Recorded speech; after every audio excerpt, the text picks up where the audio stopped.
Если столик можешь побить, нет? Хорошо.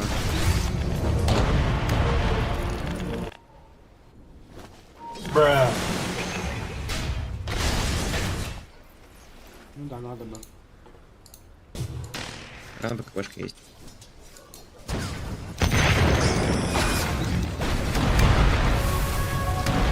Или еще топ спри. Я выйду отсюда. Почему, может, развернем? Если пойдет. Он меня не догонит. У меня КД все.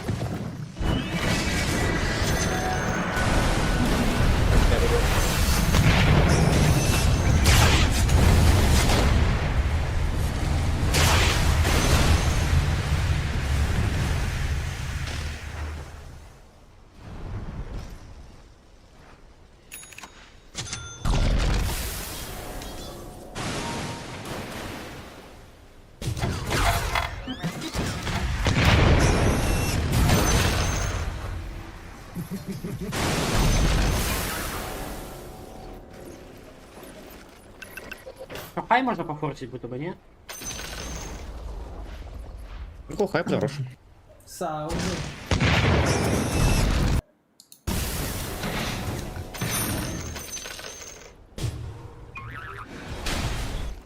Главное не на фите там. Только...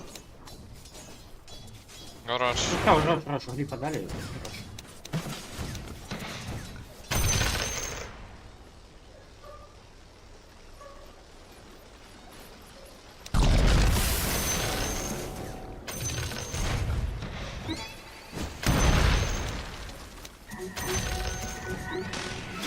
Давайте паста врача в боте заберем.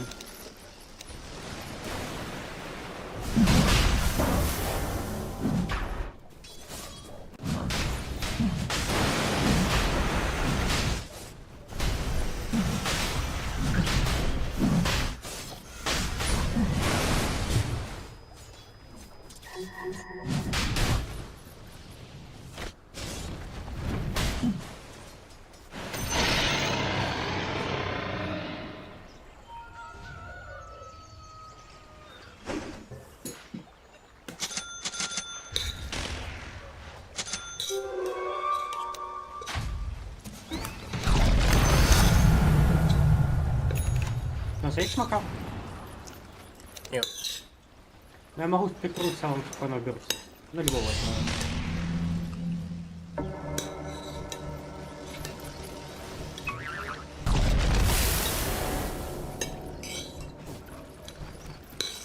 Да нам просто потом устать, ребята, пойти у них. Вон стоит. И все. Прикольно. Вот эти МК показывают Ира.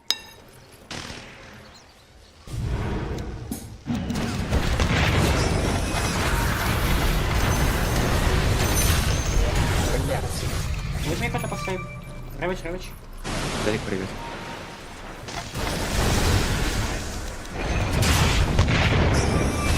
Хоть попал там. Что, Какой он можно даёт пустить, быстрее. ребята? Го, Го, файтимся, го. файтимся, никто не делает.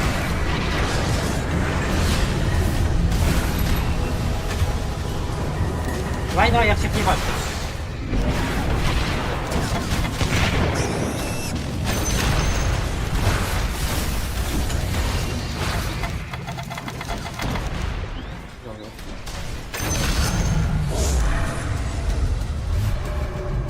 Чуть-чуть не успели. Ну ладно.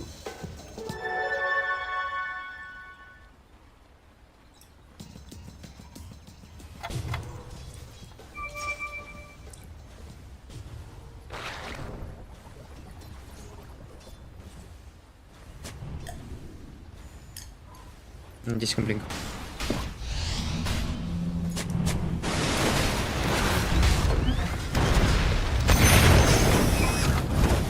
Ты там нет.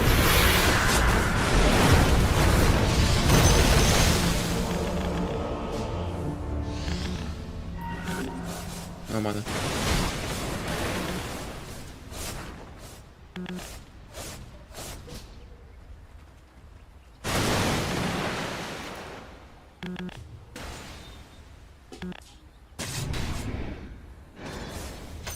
У него хаун когда сколько? 30 секунд.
Еще мы ветрайну убить, чтобы я хуй правда знаю. Или дэмэджа на него. Пробую.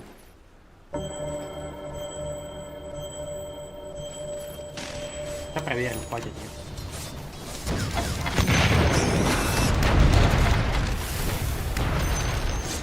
Не хватило.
Ребят, давайте вместе пойдем, я в спектру въебусь и все.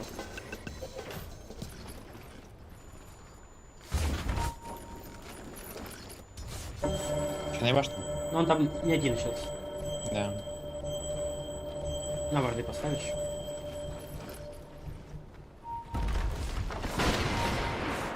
Ну, сейчас луна встает, можно в теории. Смотри, тут поймать их можно.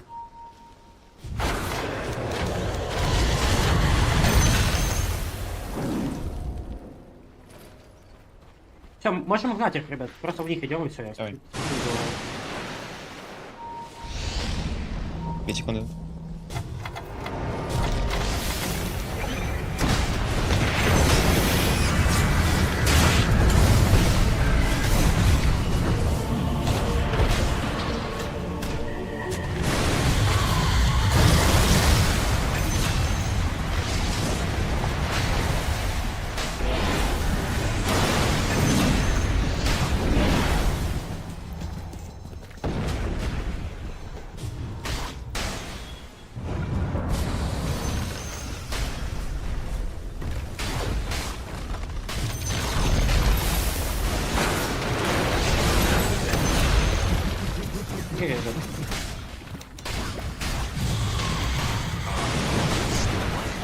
Хорошо, лучше, молодцы.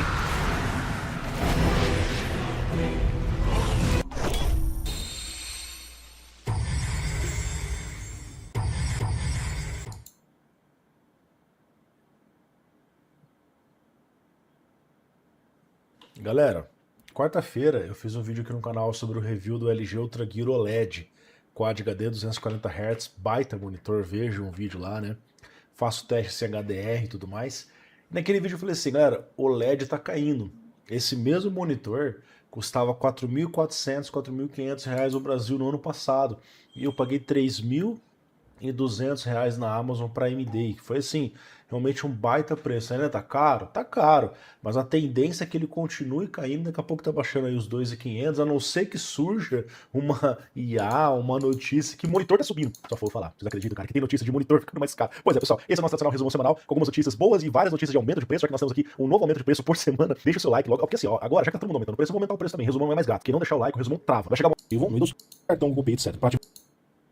Eles não mudam isso há muito tempo. Enquanto que de 100 fabricantes de cooler, 99 traz RGB, telas enormes em cima do bloco, a Noctua mantém sóbria. E tem muitas pessoas que preferem a Noctua justamente por ser uma marca diferente do que a maioria costuma fazer. Aí vem um chefe de produto, e às vezes os usuários parecem assim, cara, traz uma telinha aí, coloca um RGB, uma luzinha aí. Fala assim, cara, a gente não vai gastar tempo com isso, tá? A gente quer focar aonde? A gente quer focar em eficiência térmica, em melhorar o silêncio e melhorar a qualidade. Eles não vão trazer, cara. Eles falam que aqui é muito difícil, muito improvável que a Noctua vai trazer telas gigantes ou LEDs ou coisas assim. Eles vão se manter sóbrio, pelo menos uma marca, não é? É que nós temos uma melhoria dos painéis OLED, vamos falar sobre isso. A gente está apresentando o Flip, tá? Que vai substituir o processo convencional de FMM, ou Fine Metal Mask. Comparado com monitores tradicionais que usam, o FMM, o Flip vai melhorar o brilho da tela em 1.6 vezes, nada mal, tá? Vai melhorar a vida útil, a durabilidade do produto em 2.4 vezes, vai reduzir o consumo de energia em 13%. Basicamente, eles explicam que o FMM é um método que custa mais para o fabricante trazer, basicamente é uma camada de metal que está ali disponível no painel, e isso acaba sendo... traz uma dificuldade a mais para ser produzido e tem custos, como todo tipo de material. Retirando esse material, como eles falam aqui, melhora a fabricação. Não sei se isso vai resultar em melhores preços, talvez, mas eles falam aqui que esse processo vai possibilitar, assim, uma expansão do OLED ao longo do mundo, tá? Então, achei bem interessante. Eles mostram que a comparação, a imagem tá um pouquinho pequena, mas eles mostram o processo tradicional com FMM, tá? Que tem esses metais extras, essa camada, e sem essa camada, onde você vê que os LEDs estão maiores e mais pressionados. A densidade deles aumentou em relação ao que era até então. Justamente isso que faz aumentar o brilho, tá? Bom, a Seasonic, ela foi a primeira fabricante de fontes que lançou uma fonte para o consumidor final com certificação Octa Plus Ruby. Duas surpresas, né? Octa Plus ainda existe e Ruby, daqui a pouco vai lançar uma Diamond, né? E o que essa certificação tem de diferente? Essas certificações, a Titanium já estava no máximo possível da eficiência. Quando eu tô em 99% de carga, 100% de carga. Mas é difícil você ter eficiência boa, sabe onde? Quando você tem a fonte em 5% de load, em 10% de load, que é o que o usuário comum geralmente faz. Nesse momento que eu tô gravando o resumão, eu não tô usando a minha fonte 50%, que é onde geralmente tem a melhor eficiência. A minha fonte tá em 5, 10%. Então as fontes que são realmente muito boas também são extremamente eficientes em baixa carga, o que é extremamente difícil pra fonte fazer. E aí criaram uma certificação extra pra testar também esse tipo de fonte, tá? Você sabe, a Intel eventualmente vai lançar uma nova geração de CPU. Tô falando aqui sobre o Nova Lake S. Tem rumores que falam que a Intel iria lançar mais uma geração em cima do socket 1851. Eles já iriam pular para um novo socket, né? Que é o socket 19, alguma coisa, enfim, cara, whatever, qualquer número que a Intel lance aí, vai ser mais ou menos a mesma coisa, né? Fica uma, duas gerações e pula. E esse processador, cara, ele teria até 296 watts de consumo fantasma do 14900K. Iria voltar, mas pelo menos esse já teria um 3DV Cache, né? Que ele chama aqui de Big Last Level Cache, o BLLC. A Intel está fazendo tal como a AMD fez há, sei lá, cara, 7, 6 anos atrás, quando lançou o 3DV Cache. E potencialmente eles mudariam, inclusive, o nome do processador, tá? Essa nova série poderia ser chamada de Core 9 4950K. Pronto, voltou com a quarta geração, lembra? Terceira geração, 3770K, eu tive esse processador. Tá reiniciou o ciclo. Me pergunto o que a AMD vai fazer na geração da série 9000, né? A série 10.000 começa a 10.000, 11.000, 12.000, vai, volta do começo ali agora, inventa algum nome novo. A gente vai descobrir isso muito em breve, tá? Bom, Xbox, difícil a gente ver notícias sobre ele, né, cara? Aqui no Brasil, raramente aparece um preço bom do Series S depois dos aumentos. Series X, de vez em quando tem alguma coisa ainda, mas essa edição limitada realmente ficou bonitinha, cara. Xbox Series X 25 Limited Edition, aqui você é uma case semi-transparente, realmente bem legal. E foi colocado no preço, ele vai chegar por 899, que é $100 acima do preço original da versão comum do Series X. Basicamente, é isso, tá? RX 9050 é uma placa de entrada da AMD que vai estar substituindo a RX 7600, que já tem aí um tempo de mercado na série 7000, porém, existem duas versões, a RX 9050 de 8 GB e a de 4 GB. De 4 GB é uma piada de mau gosto em pleno 2026, né, cara? Placa de 4 GB vai rodar o quê, cara? LoL, CS2, né? Dá pra rodar um gráfico integrado. Lógico, vai ser melhor que muitos gráficos integrados aí. Mas olha só, essa placa ela veio mais escapada do que a gente imaginava, tá? O Infinite Cache, que era de 32 MB, a 9050 de 8 GB, caiu aqui pra 16 MB. Caiu o Infinite Cache, caiu a VRAM. Se caiu a VRAM, caiu o barramento também, então a placa vai ser 64 bits. Olha a largura de banda disso aqui, cara. 144 GB por segundo. É a metade do que tem a 9050, tá? Essa placa ela vai vir exclusiva pra integradores de PCs, por algum motivo queiram lançar essa bizarrice aí, cara. Mas essa é uma placa extremamente fraca pra substituir, cara, sei lá, RX 6500 XT, 6400, aquelas plaquinhas lá, bem limitadas, bem capadinhas. Quero ver a capagem do PC Express, né, cara? Aquilo que a AMD fez foi inacreditável. Vamos ver qual que vai ser a capagem deles. Ó, suporte tá chegando aí antes da NVIDIA, hein, cara. Steam OS tá rodando placa ARC, apesar da ARC não ter o suporte para as extensões XMX, o que impossibilitou rodar o Multiframe Generator, tá? Mas funcionou, caras conseguiram colocar uma ARC rodando no Steam OS, tá? Olha só os testes. 1440p Cyberpunk 2077, de 75 a 90 FPS com XSS 2.0 modo qualidade. Horizon Tower Mastery em 1440p, rodando no frame rate entre 72 e 73. Interessante é que o Eta Prime, inclusive, era um baita canal, eles testam muito coisa de periférico, dispositivo portátil. Ele identificou que a performance foi muito próxima ao Windows, cara. Então, assim, a performance pareada com o Windows, que é um bom sinal. Embora agora, tem jogos como, por exemplo, Forza Horizon 5, cara, que ele identificou que tava rodando ali próximo dos 80 quadros no Windows e tava rodando inferior ao SteamOS, ali na faixa dos 75, ocasionalmente caindo para 60 quadros. Então assim, pra um hardware que nem tem driver direito pra rodar ali, tem que tá legal. Vamos acompanhar a evolução disso aí, tá bom? Bom, como você já deve ter visto, o GTA 6 vazou, eu tô pronto pra jogar ele. Eu comprei o PlayStation 5 aí no evento do 6 do 6, né? Então vou jogar lá no dia 19 de novembro, enquanto a gente tá fazendo aqui a live da Black Friday, eu vou estar jogando GTA 6 junto com vocês, tá? Infelizmente não veio pra PC, enfim, mas dá pra você jogar pelo YouTube por enquanto, porque alguém já tá vazando esses vídeos. E aqui, claro, o mercado de ações, não, perdeu não sei quantos bilhões porque caiu isso aqui. Não perdeu, cara. Se essas pessoas não venderam, tá lá ainda, né? É isso que recupera. Então não é uma coisa que me preocupa, cara. É só pra investidor que tá começando agora e se desespera por uma queda de 2 dias. Imagina como é que não vai estar isso daqui em novembro, né, cara? Enfim, mas GTA já tá rolando por aí, tá? Vamos às mudanças aqui da Microsoft Windows, cara, que através da build Insider 26340 está liberando que os usuários possam habilitar ou desabilitar a câmera e o microfone para cada aplicação Windows 32. Então, eu não preciso configurar isso de forma global apenas. Agora, cada um dos aplicativos eu posso desligar. Por exemplo, eu quero ligar no Zoom, no Teams, no OBS, mas eu quero desabilitar em qualquer outro aplicativo. Dá para você fazer isso totalmente individual. Também foi descoberto, vai ser possível você também configurar isso, a localização de forma individual. Por exemplo, em aplicativos de mapa pode deixar habilitado e todo outro aplicativo pode desabilitar a localização, não que o Windows não saiba onde você está exatamente, né? Mas vai ser possível você desabilitar caso você queira. E aí, logo em seguida, isso já veio bugs bizarros, né? Então, o KB5121003 está quebrando jogos, cara. Tem jogos como Ark Riders, Marvel, Top com Fighting Souls, The Finals, não está rodando bem, cara. O jogo tá travando, tá congelando, desligando o PC, e a Microsoft está investigando, então fica de olho aí pra você atualizar isso daí, tá? Olha esse caso que doido, cara. A G-Skill ela foi processada, tá? Um processo aí coletivo, agora ela tá pagando de 20 a 25 dólares pra cada um dos consumidores, tá? No preço total de 2,4 milhões, e isso aqui pra G-Skill num momento como esse não deve ser nada, afinal estão ganhando muito dinheiro vendendo memória arrancada, né? O que acontece? A alegação é que a G-Skill enganou ou confundiu os usuários acerca dos kits da DR4 e da DR5 e a performance, os clocks reais que tinha. Essa ação foi colocada em 2022, tá? Eles falam que os materiais de propaganda ali, de aviso, eles não informavam corretamente os usuários sobre a performance máxima que eram alcançados apenas quando você rodava via XMP ou XPO, e adicionalmente também não falava sobre os perigos de rodar overclock de memória, instabilidade de memória. Cara, eu achei uma ação bem estranha, cara, porque há quanto tempo os fabricantes de memória informam isso? A frequência, sei lá, é de 6 MHz, mas é só com XMP. E XMP é uma espécie de overclock, cara, porque a frequência nativa do controlador é menor, né? Então, achei estranho, cara, esse processo ter ido adiante com tantas marcas fazendo basicamente a mesma coisa, né? E o preço de memória, cara, pois é isso aí, olha só. Olha que delícia, cara, comprar memória até setembro, outubro começou a crescer, Ih, meu Deus do céu. Cara, 500% de aumento em 12 meses. Vou passar. Não fica vendo muito isso aqui, não. E a Gigabyte tá lançando mais placa-mãe, cara. B550X, pois é, tá na hora de voltar pra DDR4, né, cara? Cancela o DDR5 que deu ruim, cara. Então eles estão lançando mais placas. Outros fabricantes também estão relançando modelos com Wi-Fi, com conectividade PCI Express 5.0 mais moderno, porque é o que tá vendendo, cara. Já que o DDR5 tá mais caro, as pessoas continuam no M4 e querem eventualmente fazer um upgrade de placa-mãe. Tá aí, tem placa-mãe nova pra você poder comprar, tá? A Samsung, ela pode estar preparando, eu diria que são rumores, mas vindo da Reuters, tá? Que provavelmente vai acontecer em julho. A Samsung já aumentou o preço dos seus chips, tá? Na litografia de 4 nanômetros, subiu de 10 a 15% para empresas dos Estados Unidos e China e de 5 a 10% para empresas de Taiwan. Outras litografias como 5 nanômetros subiu também de 10 a 15, mesmo litografias mais antigas de 8 nanômetros subiram 10%, supostamente por conta dos novos pedidos que a Nvidia está fazendo dos chips da RTX 3060, que são feitos em litografias mais antigas. Então assim, já houve aumento no chip. Em julho, o rumor agora é que vai ter um novo aumento em agosto. Pois é, cara. Olha só, aqui nós temos alguns testes interessantes, cara, em relação ao performance benchmark de Linux, onde o CatchOS está tendo a melhor performance em relação ao Alma Linux, ao próprio CatchOS, sem ser no modo performance, o Ubuntu aqui com uma das piores performances, e o Windows 11 Pro. Confesso pra vocês, cara, que não me surpreende o Windows perder, cara. O Linux ele é melhor, é claro, ainda mais pra servidor, não tem nem comparação. Quem usa o Windows Server pra servidor, cara, não faz sentido. Geralmente as pessoas usam Linux mesmo, né? O meu servidor das minhas empresas roda com Ubuntu lá. Então é levíssimo, roda com muito pouco memória. A comunidade trabalha em cima, realmente é um negócio muito bom. E não é surpreendente que bata o Windows 11, cara. É lógico que vai bater o Windows 11. Qualquer teste vai bater o Windows 11 pra servidor, cara. Aí aqui nós temos um teclado da SteelSeries que basicamente inchou. Olha o tamanho da bateria que ela fez. Inchou. Por quê? Essa bateria provavelmente estava viciada. Olha lá, as teclas subindo, meio que estragou o teclado, né? É um teclado sem fio. A bateria eventualmente viciou e o usuário estava usando direto um cabo USB conectado. Alguns teclados fazem um bypass, cara. A hora que você conecta um cabo de energia, ele não passa o cabo de energia pela bateria, para ir a bateria alimentar o teclado, ele passa direto, ele faz uma pontezinha ali por fora, e aí o cabo de energia alimenta diretamente o teclado sem passar pela bateria. E aparentemente não era o caso desse teclado, tá? E aí acontece essa belezura que vocês estão vendo aí, tá bom? Olha aí, cara, meu Deus, cara, o monitor também. Não, vamos lá. A KTC tá avisando os consumidores que o preço, ó, compra agora, vai subir. Então eles falam que, olha, devido aos novos processos, devido ao aumento dos custos, nós vamos precisar aumentar o preço dos monitores, cara. Tudo muito estranho, não é falado o que aumentou, não mostra margem, não só mostra, cara, vai aumentar e pronto, cara. Eu não sei o quanto disso é oportunismo durante a crise e o quanto é aumento real. Fica aí esse questionamento. Você também tá fazendo a mesma coisa, tá? Ela recentemente, devido às mudanças no ambiente do mercado, o custo dos componentes, como chips e placas, estão aumentando, tá? O que resulta em um custo maior dos materiais brutos para a produção de monitores, ou seja, vai aumentar. Então eles falam que após uma consideração com muita cautela, a empresa decidiu aumentar o preço de todos os monitores ao C a partir do dia 1 de agosto. Se um aumentou, dois aumentou, cara, pode esperar que todo mundo vai aumentar, tá? E eu vou aumentar o resumão também. Vai ter que ser lá, ter like e comentário, senão vai estar lá no meio do resumão, tá? A PC Partner, que é dona da marca Zotac, no 3D, Manly e outras, né? Tá fazendo um aviso de placa de entrada também, tá? As placas de entrada vão ficar piores ainda. Por quê? O custo para você fabricar uma placa de vídeo de entrada, às vezes acaba ficando inviável para o fabricante. O fabricante prefere, já que tá fabricando, já que tá gastando silício, já que tá usando areia da praia, vamos desenvolver chip mais forte para ganhar mais, cara. Então, nas crises, o mesmo chipzinho mais de entradinha, placa 50, 60, sofre também, e é o que eles estão falando, cara, que vai ficar pior. Inclusive, máquinas fechadas também vão sofrer bastante com isso, tá? Lá no Japão tem uma empresa, cara, que tá vendendo upgrade de memória RAM, de placa de vídeo VRAM. Já que tá difícil comprar, pega a sua 2080 Ti e transforma ela em 22 GB por 280 dólares. Cara, bastante VRAM. Tem que pegar a 3070, né, cara? Com 8 GB, é um chip bom, sempre foi capado desde o começo dele, cara. Tá precisando. E aí ele fala que outras placas também aceitam. Olha só, a 3070 de 8 para 16, ó, Parabéns. 3080 de 10 para 20, não sei se teria tanta diferença de 10 para 20, mas ok. Vai o upgrade, placas de 16 para 32 GB, 4090 de 24 para 48 GB, cara. Ok. Achamos a solução. Paulo Gomes, fica a dica aí. Pega essa cal e começa a fazer aqui no Brasil também. E o Hardware Box, a gente trouxe aqui uma matéria sobre o fato do frame pacing, que é aquela colocação dos frames ainda não ter sido resolvido no FSR em comparação com o DLSS. Aqui você tem uma imagem, olha só. Dá pra perceber claramente, cara, que tá mais fluido no personagem aqui, né? Tá vendo ele se mexendo? Confesso pra você, cara, que jogando não dá pra perceber tanto. Parando e mexendo devagarzinho, talvez você sinta. É que tem pessoas que são mais sensíveis, tem o olho mais treinado pra ver esse tipo de coisa. Mas acontece, tá? Frame pacing.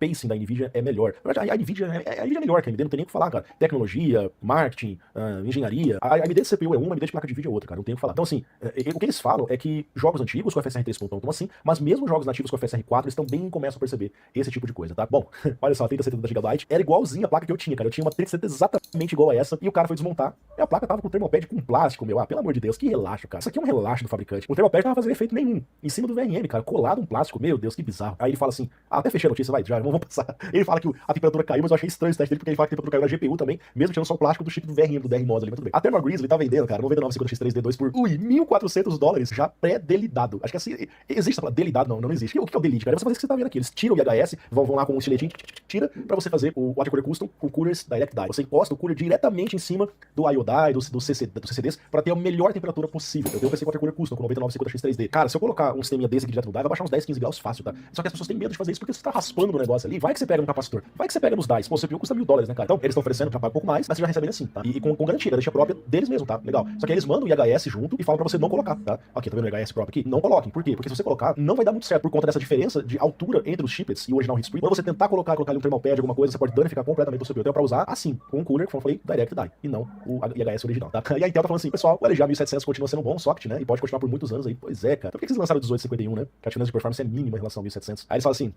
CPUs 10 nanômetros fazem parte do nosso portfólio e as pessoas continuam comprando e tudo mais. O LGA 1700 ainda é um bom socket. Muitas pessoas continuam tendo interesse em DDR4. Então nós vamos continuar oferecendo, tá? E, cara, por que não lançaram a geração 15ª no LGA 1700? Qual que é a diferença real do 1700 pro 1851? A diferença de performance é mínima, cara. Poderia ter trazido mais tecnologias e não vem com essa de, não, é que agora eu preciso de mais pinos. Olha o que a AMD fez com a M4, cara. Pelo amor de Deus. Mais de 100 processadores. Não lança porque não quer, tá? Porque fazia parte da estratégia da Intel vender placa-mãe, cara. Era um dos main business deles. Vende CPU, mas também vende placa-mãe. Só que as pessoas viram que era possível você ter umas cacetadas de CPU sem trocar o tempo todo de placa-mãe. E esse modelo de negócio da Intel simplesmente fracassou, tá? E merecido, tá? Agora, vamos ver o que eles têm a fazer. Se é um bom socket, lança mais processador. Ótimo. Muito obrigado, pessoal.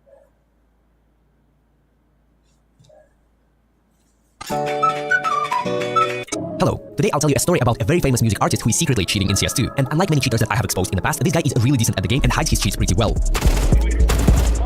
When you're watching this guy play, you cannot tell for sure that this person is 100% cheating. However, I will try to provide every single piece of evidence to convince you that this music artist is a cheater and a liar. There is only one thing that I ask from you. If you have ever watched my investigations, you know that I try to structure them in the most logical order. So, not to miss out any important pieces of evidence, please make sure to watch this entire video, otherwise you will not be able to see the whole picture. Now, let's begin.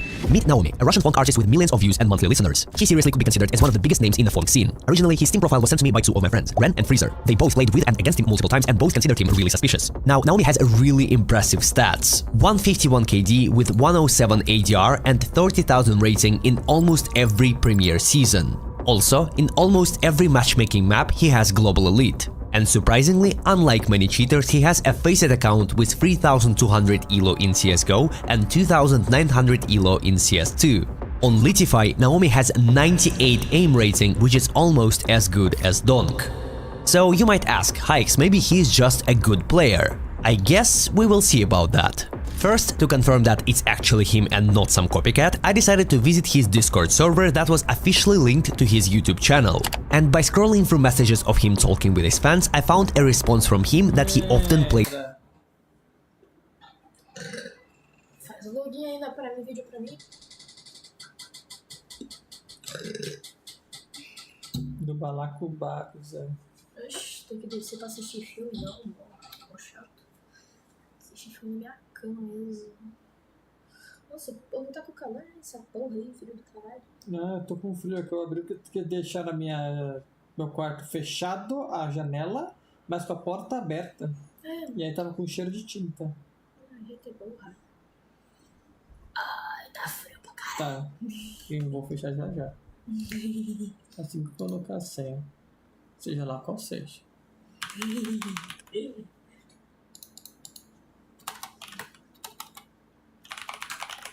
Que coisa feia. Esse era o leite muito grande.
play CS2 and Valorant. Keep that in mind, that's already something.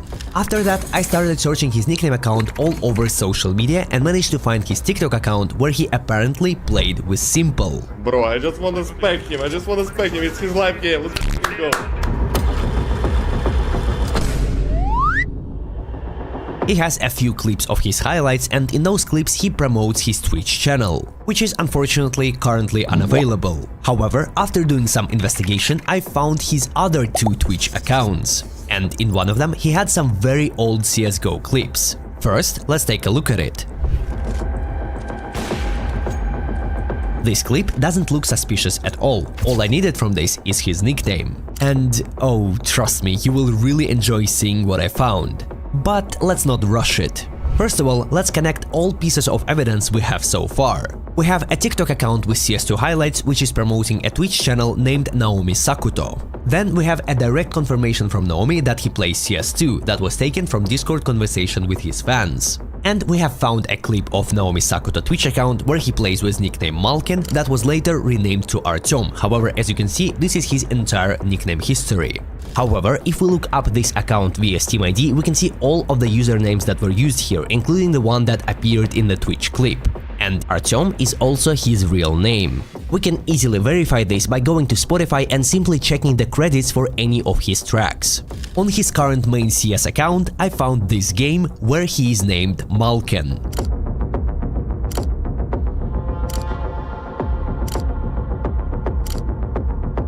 And if we check his profile through Steam ID, we can find the exact same profile picture in his avatar history as the one that he used on his banned account.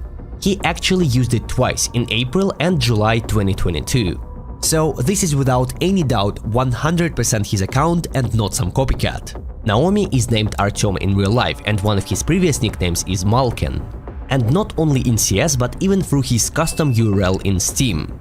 Let's keep that in mind, but now we will move into early 2026 when my friend Freezer sent me his account to investigate for the first time. I only wanted to investigate his gameplay, so I invited my friends to figure out if we can find any suspicious moments from his CS2 demos. Let's take a look at what we found. Wanna know where I got those skins from? Well, I got them on play giveaways and events. They got a great ranking system with valuable rewards. Just because he has skins, he cannot be cheater. We are all delusional. And he also threw a smoke. A cheater wouldn't know. Just because he Participate, and let's get on with the video. First 2 rounds, nothing happens pretty much here. They just go out B, they just die. Basically, first few rounds, he just goes out and dies. Nothing happens there, okay? Pause hikes, just to remind the viewers that just because he has skins, he cannot be cheater. We are all delusional. And he also threw a smoke. A cheater wouldn't know how to throw a smoke. Exactly. Look. Bum.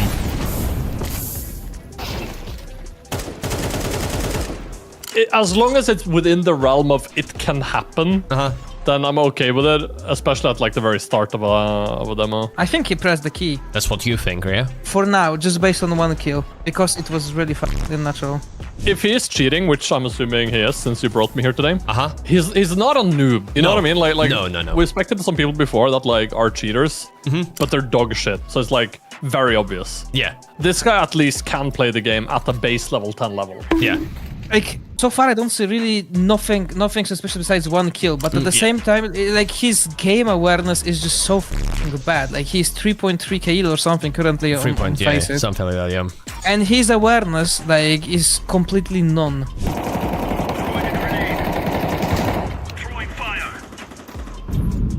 I mean, he hears him reloading close to the car. Yeah. Oh, that is brave. That's okay. The guy is just brainlessly spraying, so... Yeah, but here's the thing. Why would you hard clear the car if you literally killed the guy, which was next to the car? That makes no sense. Yeah, they wouldn't play double setup. Yeah. Yeah. If you kill guy on the B, you expect either other guy on B, or the second option is the guys are already close towards B. He didn't check anything. Did you see that guy? Yeah, he sees him a little bit. Yeah, okay. Yeah. That's fine then. Yeah. The spraying to the wall is crazy though. Bum. That's fast. Oof, again, it's a snappy. His time to damage is significantly improving each time. It's not even the time to damage, it's the fact that this is such a precise micro flick. It's fucking insane. This is like a donk level type of a micro adjustment. Oh wow. He's really aware. I mean, it's a default setup for sure. I think if I kill a guy lower and I see the op crouching out, I don't think I'm expecting a third guy. I genuinely don't, but...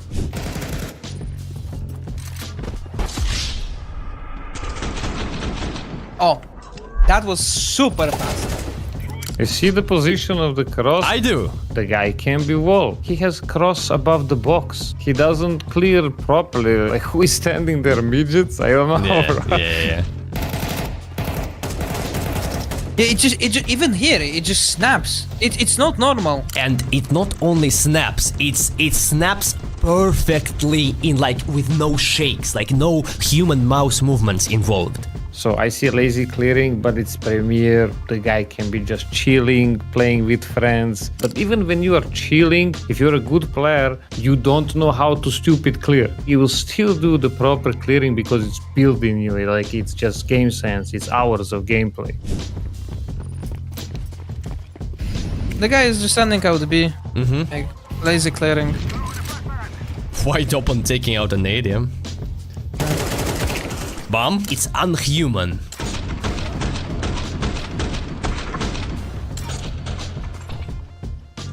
Usually it's like have some smooth moving on the like high elo people, and they still like move it left to right, like wiggle a bit, you know? And this is just like perfectly vertical, like there's no issue every single time. Every single time, yeah. It's like he's ready for that guy close right. I don't know, it's not even proper clearing angle by angle. It's a bit odd in what he doesn't clear and what he clears. When he runs down mid here, he's just kind of looking out mid. He's not really too concerned about anyone being on his side of the door at all. They did do a mid push. Entirely possible that like his team has given him like info that they've spotted like 3, maybe more mid. I don't know. Info is unreliable. I think it's odd to like not care about close at all. Even I felt like even here was slightly. Yeah, at least a bit over like unnatural shakes.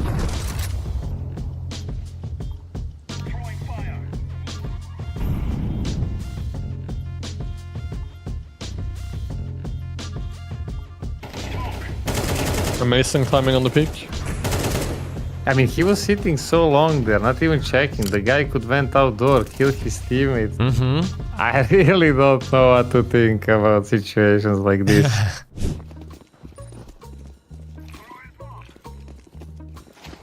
I mean, so here's the thing. Your teammates are literally closer to city than to anything else. Why would you even Molotov car at this position? Like... That just tells you that this guy have literally no game sense at all. If you are third spawn, you would, at this situation, you would only either backside or Gandalf. That's it. Not the car.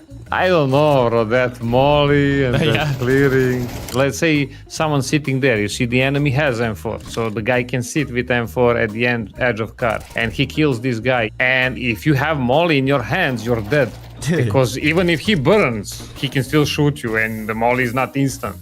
He's way too slow, too bad, the clearing, and then he just snaps and hit the headshot. Yeah, something doesn't connect. Exactly, everything, and then this nade, like what is that? He didn't even bounce it. He didn't even aim for maybe Gandalf. Like,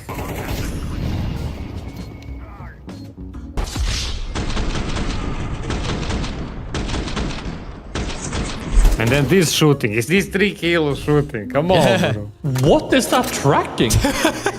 If you take into account that this is a true view demo, in reality it probably tracks him all the fucking way there. Like full on aimbot tracking. Oh my god.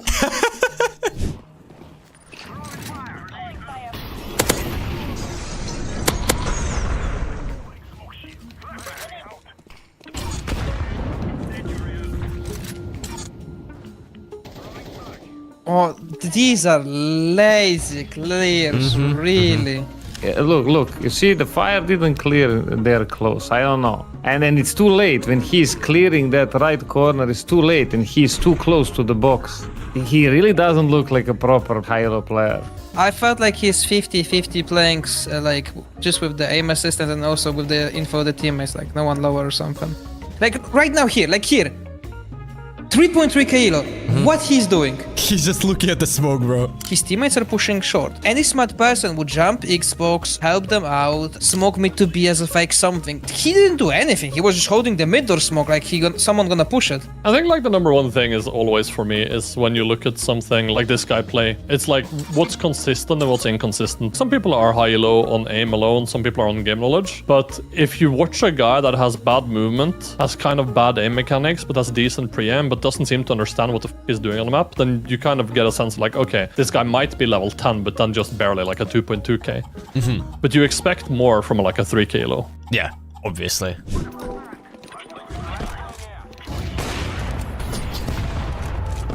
Oh yeah, the teammates. Wow. This is a very smart player that overpicks long 3 times without getting kill after 2. After molly, you can expect nades. That's totally normal. But he goes back and he goes back, and it's not a surprise that he died to a nade. I don't know, man. It's like he's not thinking about it. Okay. Hey. Speedy Gonzalez. You probably are gonna agree. He has hit some few very fast shots. Yeah, he's snappy. I'm gonna assume you're gonna tell me about a very quick time to damage later.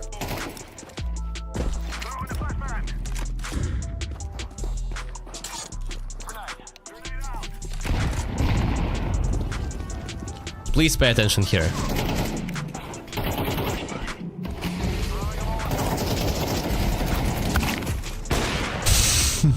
Talent. I mean, what can I say? Talent. His teammate gets killed. Again, he does not see the guy. I think he only saw lag because of the bullet tracer in the smoke, but that's it. But who would actually see this? Like, yeah, there's no way. But it's still a difficult shot to hit, especially if you also consider the fact that these boxes are there, and you're kind of taking a pot shot on the corner of or over the top of the boxes. Is really low percentage shot to hit. I mean, kudos for him for hitting it, but it's hard. He couldn't see the guy. That was totally through smoke. So we have bad clearing.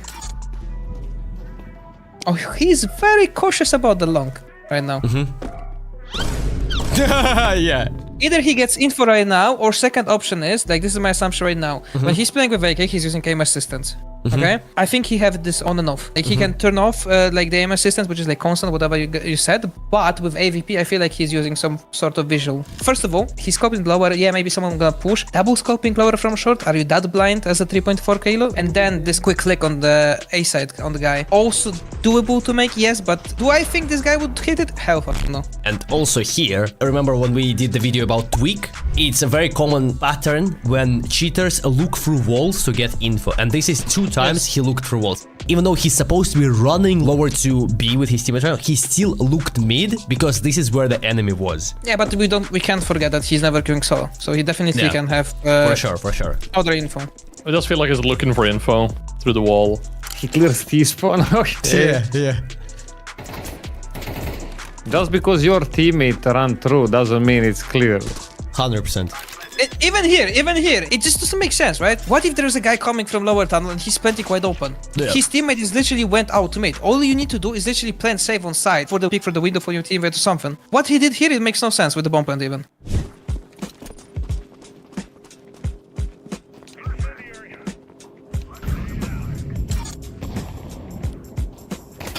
Okay.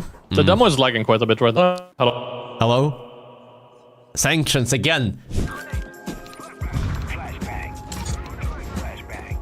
Like look at it. Like I understand it's a B rush or something, but look at his pre-aim before the flashes even went on B. Like that makes no fucking sense. XZ. Holy smoked. Got surprised by that, like not expecting that. Pushing top mid. Okay, he sees the He flash. sees Yeah, he sees he the flash. sees the flash is coming, so I would literally do the same play here. Boom. And this is logical, that he can just plus W with a knife.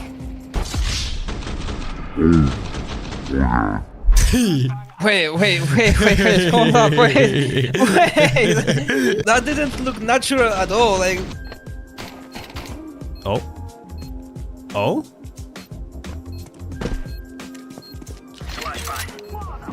I think this flash makes no sense to me. The way he plays makes no sense to me.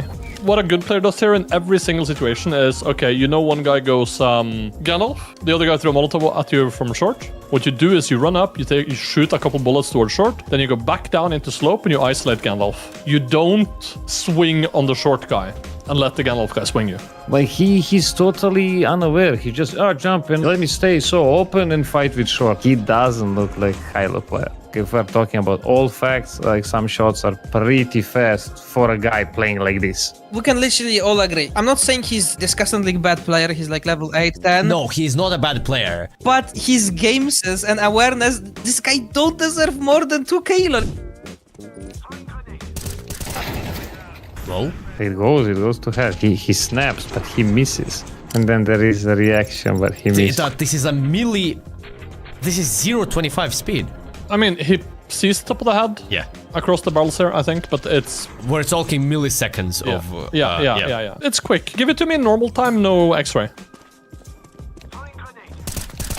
No way. No way in hell. Zero chance.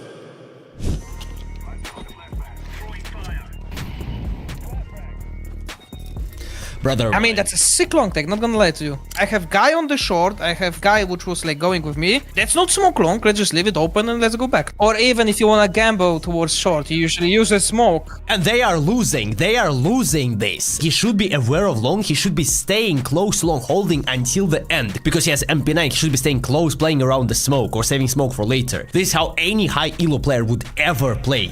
And they just give it entirely, and they go to short. Nice long take, no? Yeah, exactly. If you tell me this is level 9, I would say, okay, level 9, you know?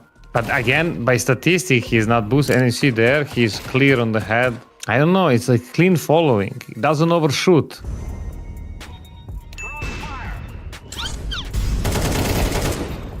Wait, that was normal aiming for 1 second, I Yeah. thought, no? Nothing serious here, even though it was like in his range.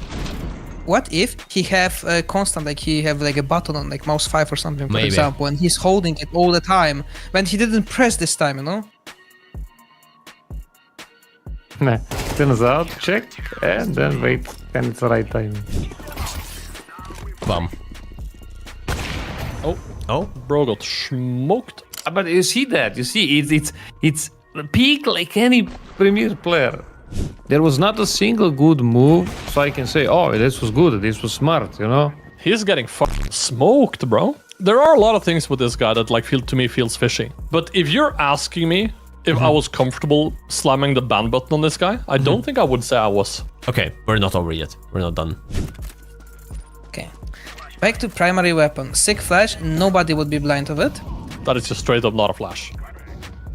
Okay, here he has to be cautious about T-spawn and the guy right side holding him. He's not cautious of the T-spawn. Yeah. High elo player would check T-spawn 100%. He would check left side now. Okay, no, but he's lazy clearing. He didn't even check right side. He doesn't clear the box above him. It's just, look. He doesn't clear anything, bro. It's too late. He's dead.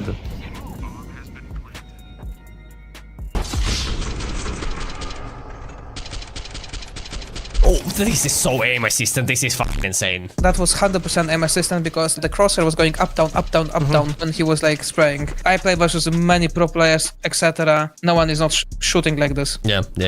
Oh, he's goated. What is Finland or whatever he's from? This guy's from Russia. He's from Russia? Ah, Yeah.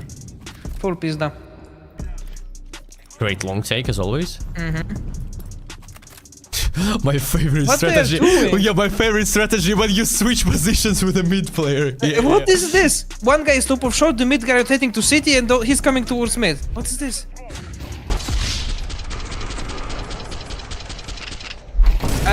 Ooh, second shot. Excuse me. Second shot. Excuse me. What the? Even the first one. Oh, No, he adjusted. He adjusted his spray full blind. He's full wide. Even this Yeah, one yeah. here, the Yeah, yeah. second headshot, is not legit. But the positioning of him, where he plays, where he stands, it's totally bad. Like, he can hold the doors from angle, but... Dude, he throws utility like Stephen Hawking, bro. yeah. You see that? You see that? Yeah. He's always on target. Always.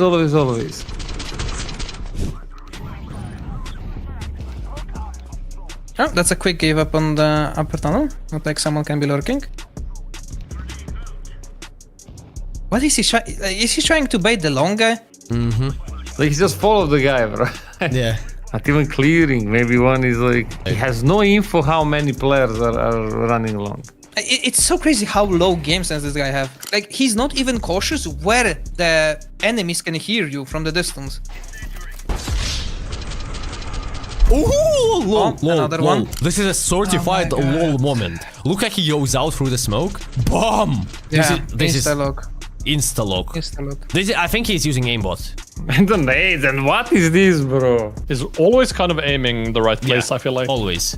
And he doesn't make a kill here, but he Yeah, no, like... but he's looking the right way every time. Yeah. Nah, 100% this is not a guy who reached 3k elo legit way or whatever. Okay, he hears B-Rush. He hears B-Rush. Where you look? Lulia.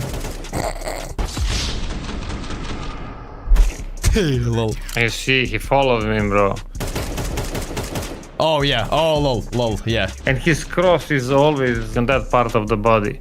Interesting stuff. Yeah, I mean, would I press the button? I'm gonna say above my pay grade for this guy. I'm not comfortable saying like 100%. Okay. Is it extremely fishy? Is it cheating in all likelihood? Yes. Will you say 90%? I'll say 85. 85? Yeah, I'll say 85. That is still pretty high. Yeah, it's still pretty high. The stuff he does doesn't make sense. He keeps having good timings. He doesn't really get caught out much. Whenever he decides not to clear something, there's usually no one there. When he does decide to clear something, it never comes at a cost of anything else. His movement doesn't look good. His aim is kind of meh. I think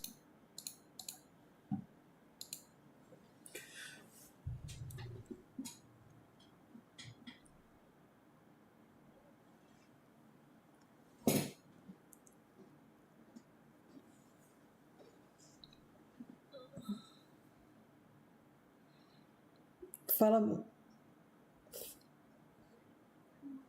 Fala, meu querido.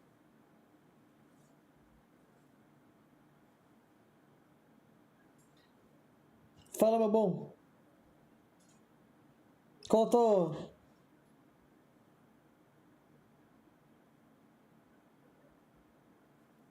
Ah, velho, eu falei pra. Velho, acontece normal. Quem quer caminhar o caminho da floresta tem que aprender que vai acabar se sujando de lama. Ah, eu falei que, tipo assim, mano, você tá de boa. Tá todo mundo de boa. Só ela que não tá de boa com ela mesma, pô.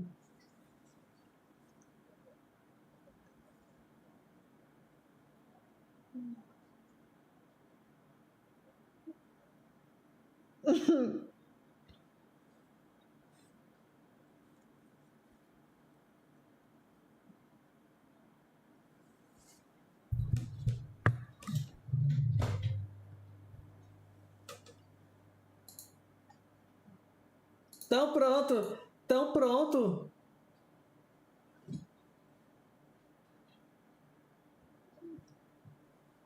Ai, meu Deus do céu.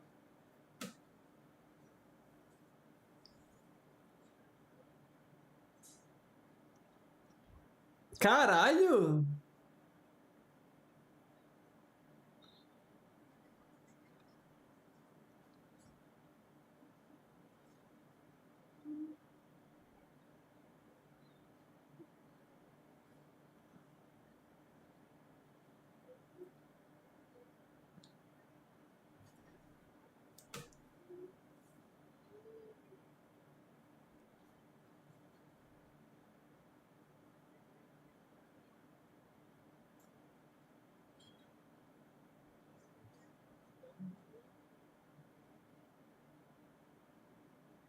Ah.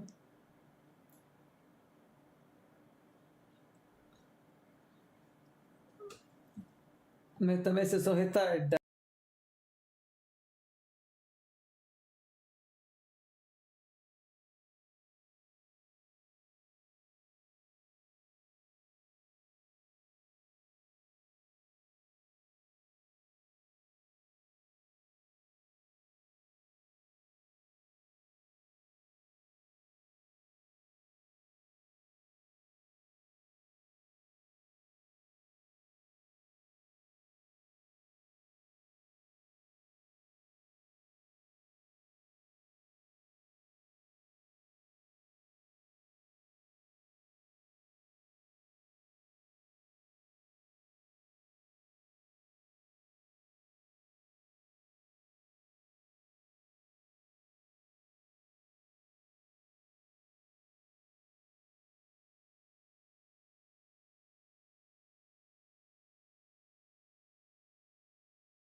A rampa poderia vir até aqui e começar só aqui, ó.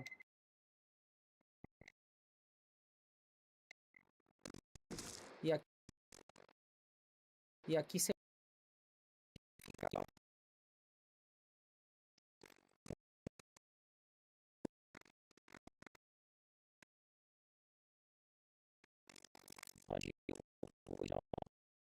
Onde o cara abre aqui, ó. Poderia.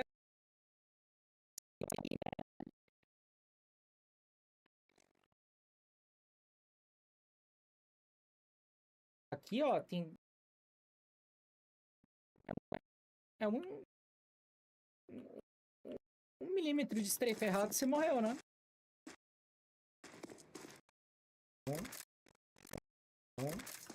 O jogo.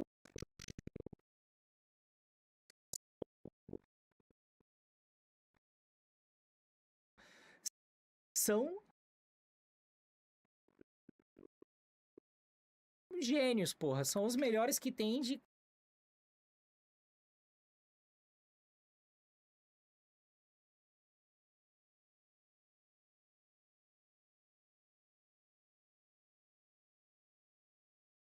Fazer o jogo, né?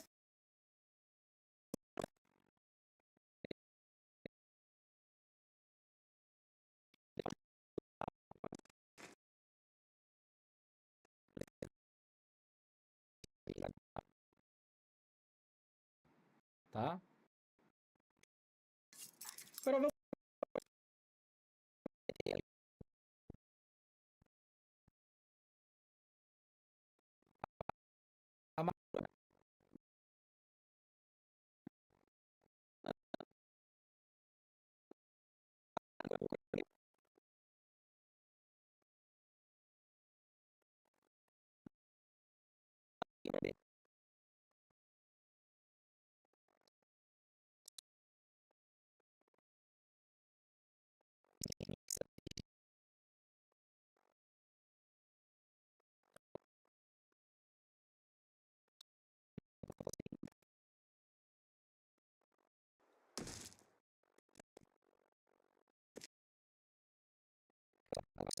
Olha só, galera.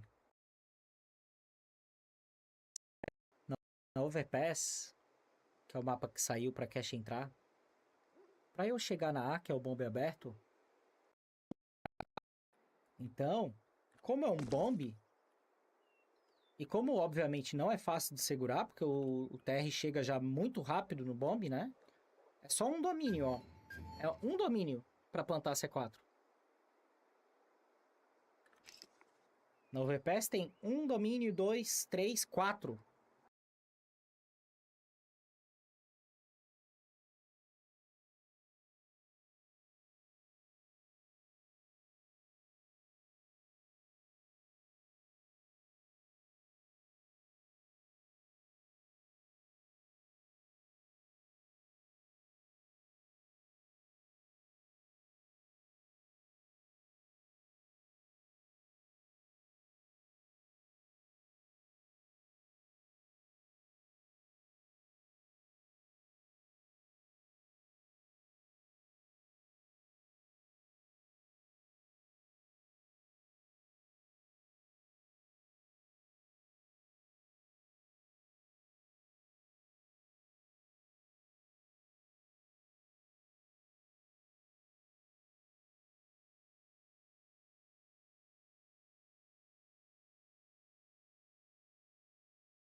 He has some aim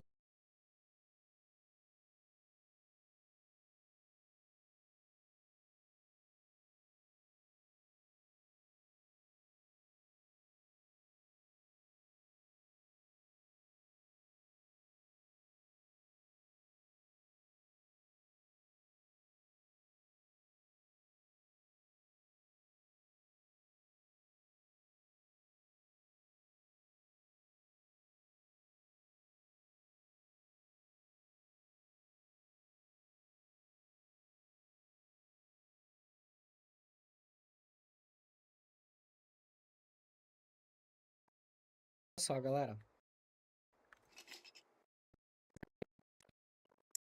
Então, esse cara, ele precisa de uma ajuda, né? Sem clicar a bomba.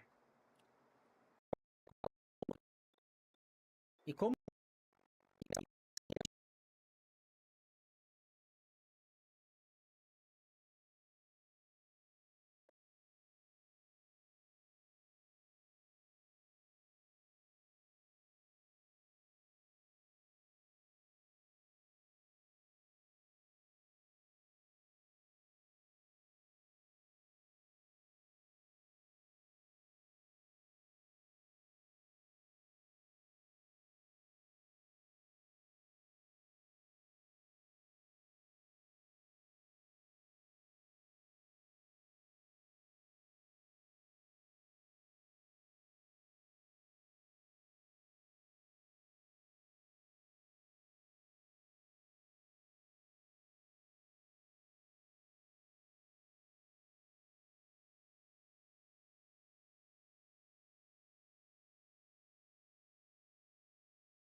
Hi all, I am releasing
Vamos que vamos, rapaziada. Agora dá pra... Assist. The problem is you can never say like 100%, but I'll say 90%. 90%. Yeah, because it's one demo. I always leave a room for a mistake from my side.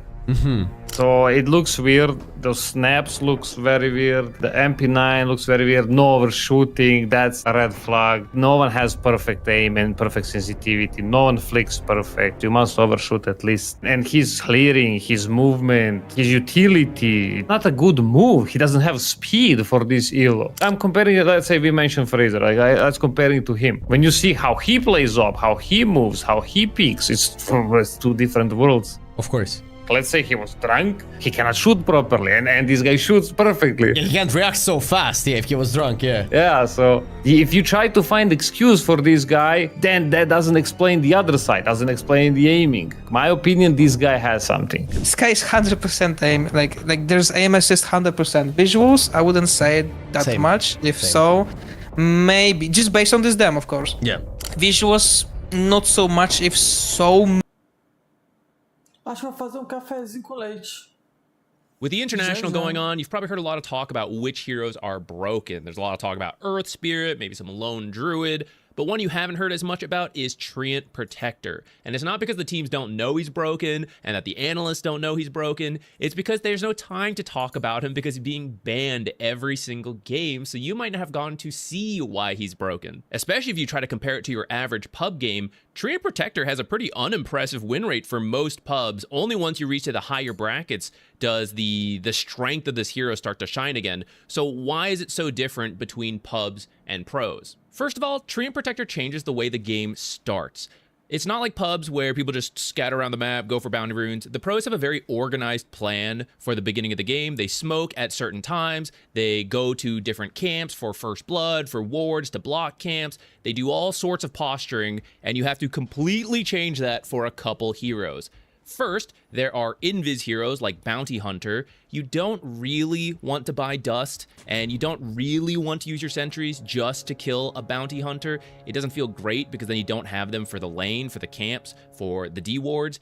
And Dust, if you gotta kill, great, but if you don't, you're just wasting a good chunk of your starting money. So these invis heroes get a lot of free information at the start of the game to make sure their team has the advantage. For example, in this game of Falcons versus Vici from the group stage, Treant Protector, Snake King here, has boots and is just rushing out with an Observer and Sentry. Now his invis is a little bit more limited than Bounty, so you see he has to take a very specific path around the trees, but once he's there, he can place wards the enemy team just isn't ready for. He can block some camps, and by coincidence, he actually breaks the smoke right away, which is very frustrating for Vici because you know there was a hero nearby, the Treant in this case, but can you actually kill him? Can you suddenly pop Dust and Sentries? No. So it's just free information for Falcons, and Vici, they know they've been spotted, and they just can't do much about it.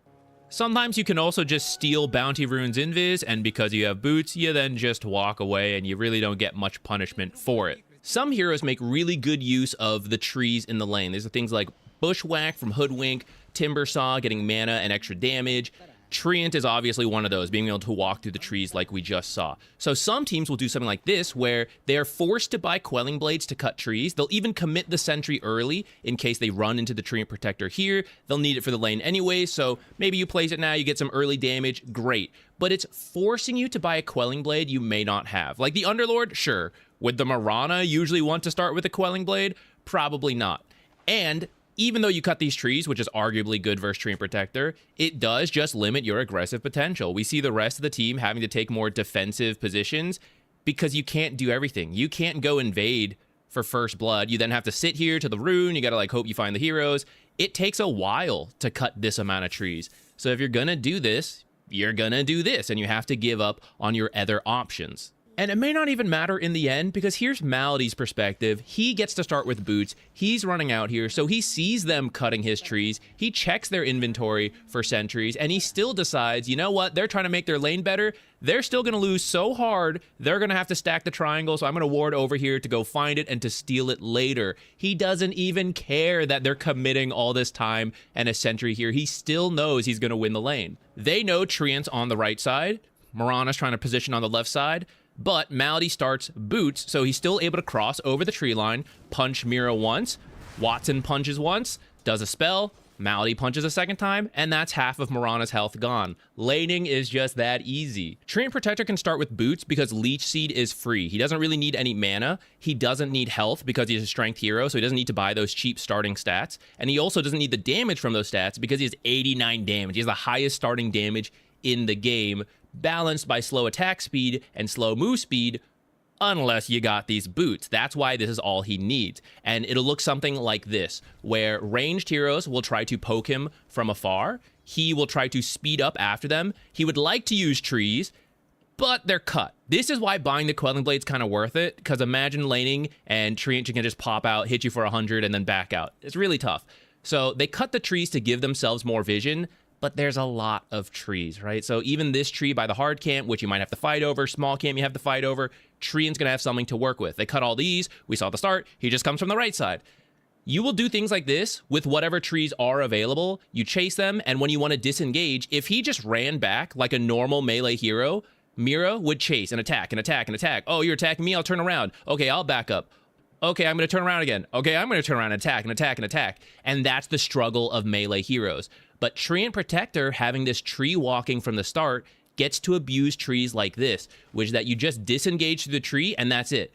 Mirana cannot keep looking for Treant because he's in the tree. She wouldn't find him anyways. But if she gets too close, what if Malady didn't run? What if Malady is just waiting here for Mirana to step in too close and he's going to punch her in the face and Mirana is just going to lose all the damage he dealt because Treant is going to heal up some and do 100 damage to her in one go, what takes her 2 auto attacks to do. Because Treant has that invis at level 1, you also don't know that he's actually in his lane. Treant is supposed to be position 5 this game.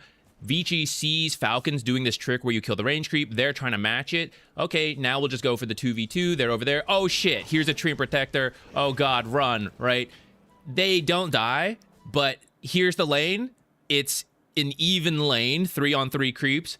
2 full health heroes, 2 heroes who have already taken about 1/4 of their health, and then Treant's gonna go over. Now, of course, it does sacrifice your carry a little bit if you do this. Skeeter's used to it. But also, he's the carry, so he's starting by his tower, and it's not like these guys knew, oh, it's a 2v1, let's try to punish Skeeter. They also weren't sure, is Treant here invis? Should we be careful? If we step up too far, we're gonna get punched, and then a couple searing arrows are gonna head us. So that's the annoying thing about the side lanes. You're so timid until you know where Treant is, and it kind of sets the tone for that very first wave, which is a big deal at all levels of Dota, but especially the pros. If you can just get a quick lead like this, and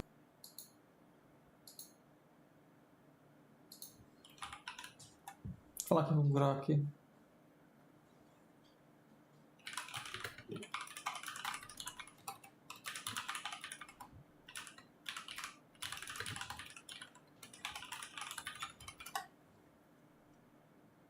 Tranquilo, pô.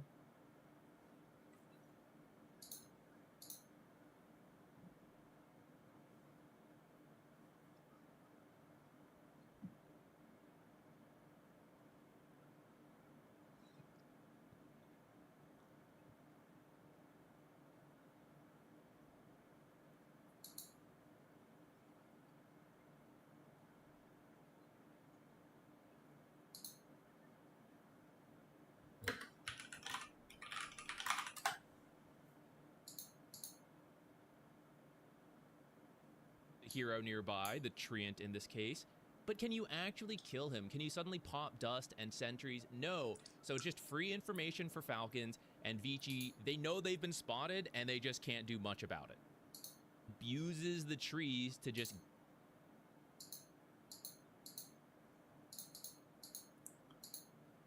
And these guys don't know to punish this because he's invis, then why not? Why not just get the advantage in 2 lanes at the very start of the game? Mid lane, there's not really as many trees, so you don't really got to worry about it. So at least the mid's like, oh, phew, no Treant here. I've never really seen a level 1 Treant gank there. But all the other people, they have to stress about it. What if you don't cut the trees? Well, then something like this is going to happen, which is just, boo! Jump scare from Treant Protector. Pops out of the trees. You're trying to like block camps. You're trying to position. And suddenly Treant Protector is right on top of you. This is where Grimstroke wants Treant Protector to be. He wants him to be at the edge of the circle so he can attack for free as a ranged hero and the melee hero doesn't get to attack. This is how most range versus melee dynamics work. Treant abuses the trees to just get close, and you just keep doing it until it works, and once it works, you commit to the trade. So 1-for-1 auto attack, but it wasn't. Xinq's auto attack got canceled because this route is one of the only routes that disarms you. It is the ultimate, it is Leech Seed, and it is Crystal Maiden's Frostbite. So it's not even a 1-for-1 trade. It is a free punch for snaking, and if he wanted to back out, he could. A little bit of the healing from Leech Seed wasted because he was full health, whatever. He's pretty happy with the trade. 89 damage as a melee hero versus 50 damage as a ranged hero who might be proccing the damage block on a melee hero anyways. Now, most of the time, it is a 1-for-1 right-click trade, range versus melee, and then the range backs up, and then that's it. But because Treant has the boots and because he has the root, he's actually able to get a second auto attack and then even a third auto attack. And Xinq tries to hit back, but then loses line of sight, even though he probably could get one more auto attack. Treant, it is the ultimate, it is Leech Seed, and it is Crystal Maiden's Frostbite. So it's not even a 1-for-1 trade. It is a free punch for snaking, and if he wanted to back out, he could. A little bit of the healing from Leech Seed wasted because he was full health, whatever. He's pretty happy with the trade. 89 damage as a melee hero versus 50 damage as a ranged hero who might be proccing the damage block on a melee hero anyways. Now, most of the time, it is a 1-for-1 right-click trade, range versus melee, and then the range backs up, and then that's it. But because Treant has the boots and because he has the root, he's actually able to get a second auto attack and then even a third auto attack. And Xinq tries to hit back, but then loses line of sight, even though he probably could get one more auto attack. Treant is now behind trees and Xinq can't see it. In most cases, actually, Ink Trail would allow him to see it as Grimstroke, but you can imagine most range heroes would now lose sight of Treant and you can't really chase further. And what is the end result of the trade? Xinq has lost nearly 250 health, and Treant has lost, like nothing. And even when you do cut the trees, because you have the invis, you can still sometimes get close, and that's where Vici has to commit the sentry. Snake King realizes, hey, they're attacking me in invis, they backed away from me. That's why not only do you need to commit 100 gold for the Quelling Blade, but you must have the 50 gold for the Sentry as well. Because if even there's a few trees, this one singular tree in the lane is enough for Treant to go invis from here to here, and then to here. Or from around here to here, and then get you in the lane. So you have to cut everything and still have a sentry down to avoid things like this. It's a lot of money committed to not get wrecked, but it is how you have to play the lane. Even if you cut trees, even if you have the sentry, even if you try to avoid the Treant Protector, then his fallback plan is to just go for denies, because he has 90 damage at this point, and the offlaner has 60. Even with the Quelling Blade, there is still 20 damage more for Treant Protector, unless you miss it by literally 1 HP. Unlucky. Sorry, Snake King. Didn't mean to highlight that for you. But I think you guys get the idea. If it ever comes down to Treant versus the offlaner, you practically need the support to also go for the same attack. Like Grimstroke and Slardar both have to attack a creep at the same time to beat the Treant. And that is just something Snake King can do from vision if they're keeping their distance from him, or from invis, right? They think, oh, it's just free banner creep, free range creep. Nope. Here comes Snake King just to punch it. Oh, here's this pull, just gonna punch it. No problem, 90 damage. Another reason you want to constantly play in the trees is because the passive doesn't break if you... Alô, galera, bate a mão e bate o pé. Como é que tá esse jogo? Bora ver. Ainda nem começou e o Lucas tá aí moscando. Chamou a gente pra vir e nada. Padrão Lucas de qualidade. Esse daí eu já nem me impressiono mais, viu? Eu vou então pegar um café. Já já o jogo começa. Não tenho pressa com essas porra não. Se os caras também começar a picar, foda-se. É verdade.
Tinha despertos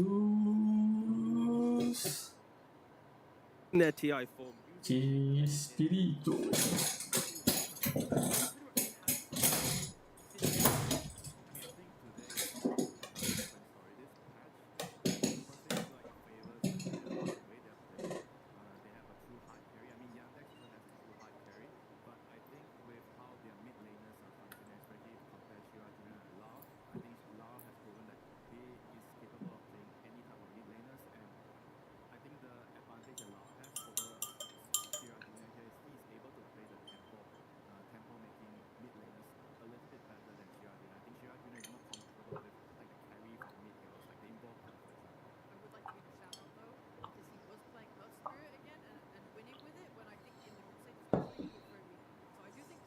has leveled up massively coming into this main stage.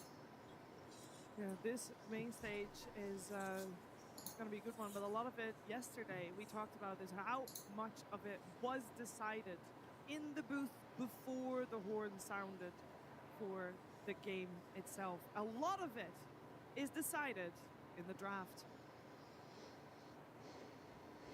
Team Yandex versus Team Spirit. Game 1. We are heading into the draft at the first game of the lower bracket finals. We got Yandex on the Radiant side, Team Spirit on the Dire side. And there's one hero in particular we want to just quickly highlight here, Winter, because there's a Winter Wyvern, and we have seen that so many times yesterday. And it was so successful, and especially if these games Baneiro go BH so e long, o. BKB piercing the Instaban, pô. Ó, outra Instaban. coisa aí que é Instaban, que você nunca vai ver nenhum jogo, porque ele é ban instantâneo. Exatamente. Eu tava vendo isso hoje, literalmente, o vídeo tá aberto. Eu assisti metade hoje disso. Que eu Ninguém falei, cara, tem nem coragem de jogar contra esse Trent, mano. Então, velho, eu falei, cara, na verdade deu vontade até de jogar essa bosta, velho. De tão filha da puta que é esse hero. Só que você vê que precisa de time pra poder tirar o proveito do Trent. Olha, ó. Esse daí é outro hero que tá bom, ó. Winter. Quebrado. BH tá bom, mas é BH, né? BH é duro. BH não é fácil de jogar. Você precisa de coordenação do time. Mas se você tá jogando com 3 pessoas, vale a pena pegar. Tá porra, que o teu microfone estourou do nada.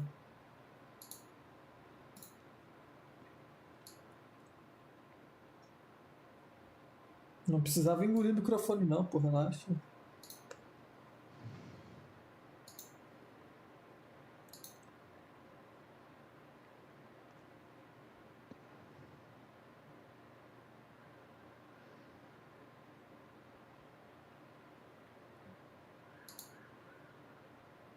Caraca, o negócio tem as marcas tudo dos jogadores.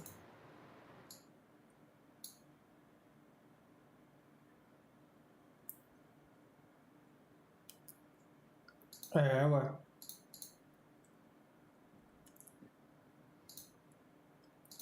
Largar a mão de ser besta, se criar, de tirar um gesto óbvio.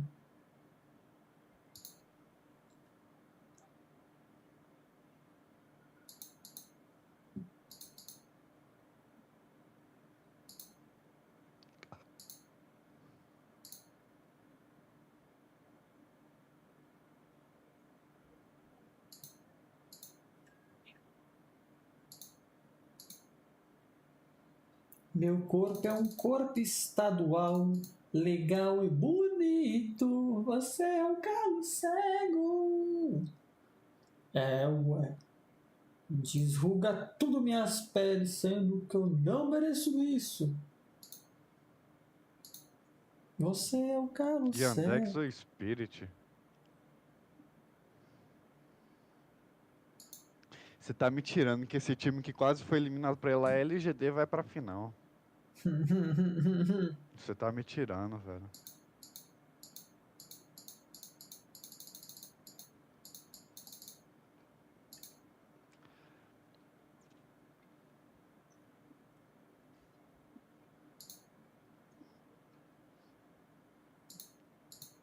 Vai tomar um rusca na fuça. Vai tomar um rusca na fuça aí, esse Ember.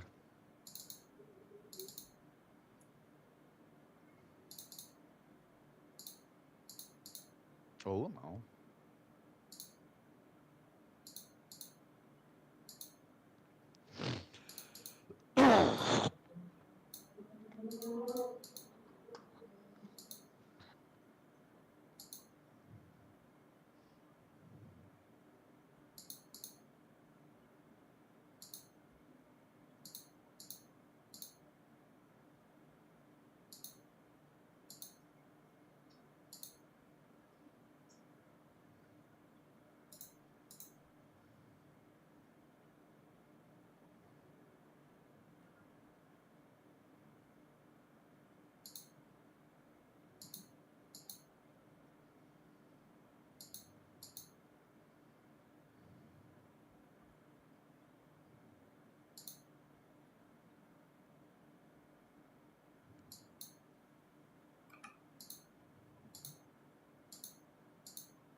Eu tenho quase certeza. SF. Olha a linha de core dos caras, velho. SF, Ember e... Não. Pera aí. Vai ser Não. P4 esse Nators? Não, cara, que loucura. Que coisa absurda.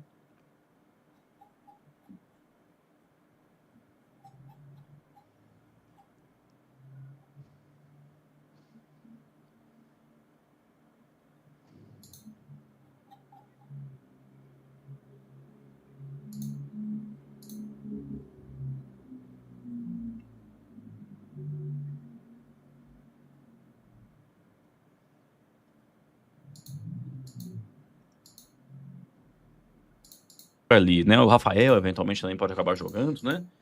Ainda que eu não sei se o Rafael joga muito esse ritmo aqui. On top of that, Wyvern, the positioning, it exploits. And on top of that, when you obviously throw around your trees on the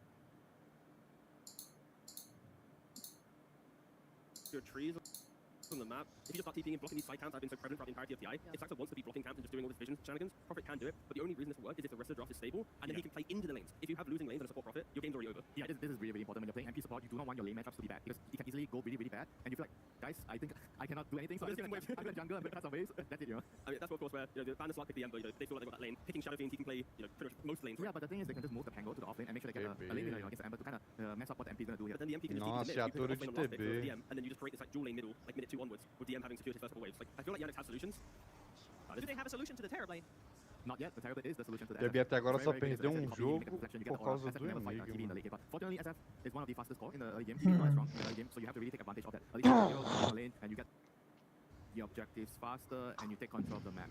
Spirit's lineup, it's like, as long as they just are relaxed for 20 minutes plus, like the game will play itself for them.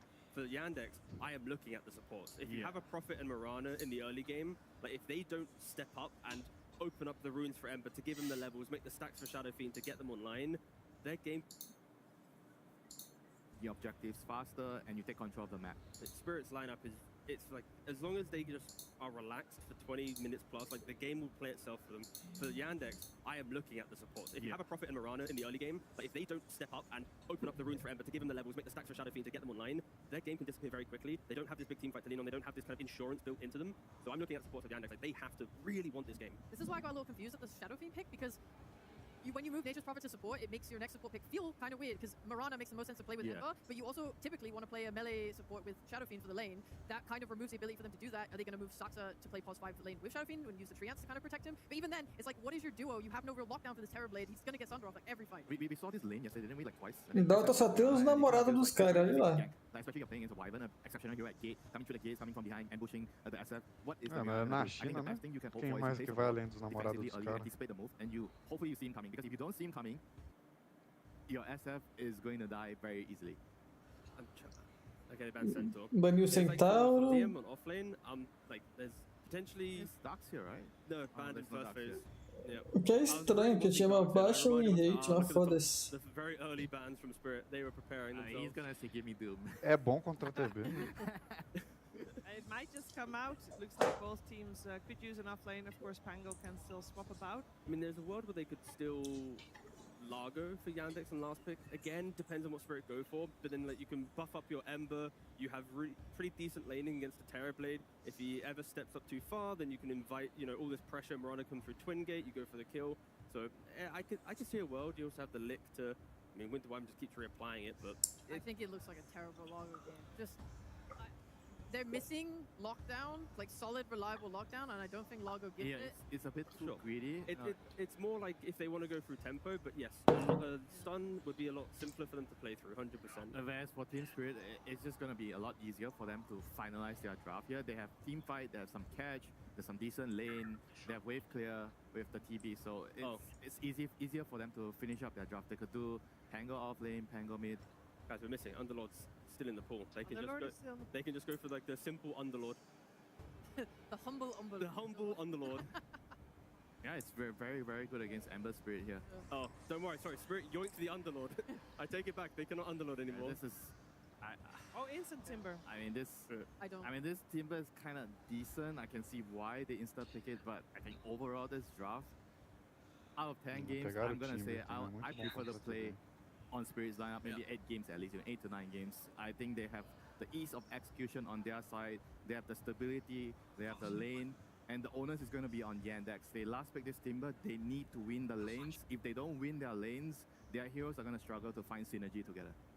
I think we saw Spirit play a very similar lineup against Liquid, who also last picked a Timber like this, and it just felt like he couldn't play.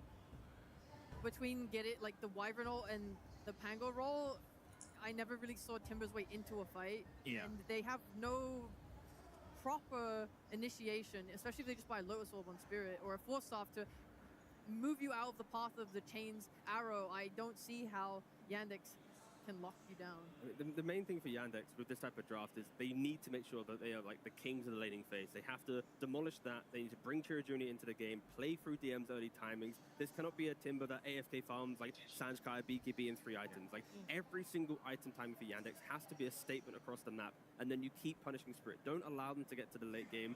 You know, I feel like as much as it's a very difficult draft for Yandex, they have the skill to be able to pull it off, but it is difficult. It is a lot easier for Spirit to play this game. Yeah, it seems like Team Spirit kind of boxed Yandex a little bit into a corner with the draft, especially having the same result as the draft as against Team Liquid, as Ray mentioned yesterday, which did not play out very well for Team Liquid at all. We know that Yandex has to be active. Olha, eu falando do cara, hoje ele tá todo this first bonitinho. game, especially in the first 20 minutes. Terninho How's Spirit azul. going to do in those first 20 minutes? Do they have tools to answer that aggression? Yeah, they have a lot of like wave push, wave de-shove, and ways to help each other. So I think Spirit are very. Ah, é a mesma equipe da outra vez. They are as we're heading over to Slacks for a coach interview. É, mas eles têm mais de uma equipe. Eu já vi eles conversando aí com Não, com sim, eles sim, também. sim. Mais cedo, são 3 equipes, pô. Que eles ficam revezando às vezes. É, e também imagino que também tem outras funções. Tipo, tem um cara entrevistando o Kim, aí ele conversando, falando das coisas, o que ele acha que é vantajoso ali pra cada um daquela equipe, tá? I think Spirit are happy with their draft, but we're also happy with ours, and let's see who's gonna come up as the winner. Gente, tá animadão, hein, gordinho? Tá maluco? Caralho, o careca tá parecendo um rei, velho. Que porra é essa? É, as vestimentas chinesas. Tá maluco. Tô querendo, os caras têm o drip, hein? Os Não, chineses têm o drip. esse careca tem o naipe, fi, cê é louco. I think the longer game goes, the better it is for us. And the laning stage, of course, is very important. We kind of have, I would say, favorite matchups in at least 2 out of 3 lanes, but not so big, and it's like very skill dependent, so we'll see. All right, fantastic. Now, we did see some last pick Timbersaws coming out yesterday. It didn't work out for Liquid. How is this one different? Why is Timbersaw good in this one? They mainly have physical damage, like Pango, TB, and Under is like historically matchup into Timber is not so good. The longer games goes, early is not bad, but later is bad. So I think it's if Timber is 24 pick Rio, it's this game. All right, well, thank you so much for the great insight. We'll go ahead and see if game 1 works out in the Yandex's favor. Let's head to the game. Thank you so much indeed, Slacks, and we're getting ready to go into this. When you hear the last pick Timbersaw, feeling like it's going to be good, all that physical damage, we'll see how they do it though. Yeah, that is the question here. There's definitely some good parts of it, some questions, as you said. You know, there can be some problems with the Underlord heading later in the game, but if they hit their specific timing, the matchup is good for them, good for TM heading into the legendary Yadoro Terrorblade. Yeah, this is the one that you want to watch out for. This man has made millions of dollars playing this hero. Esse SF não deve ser bom contra herói de ilusão. Só se ele for fazer dano híbrido. Tchau, Timber.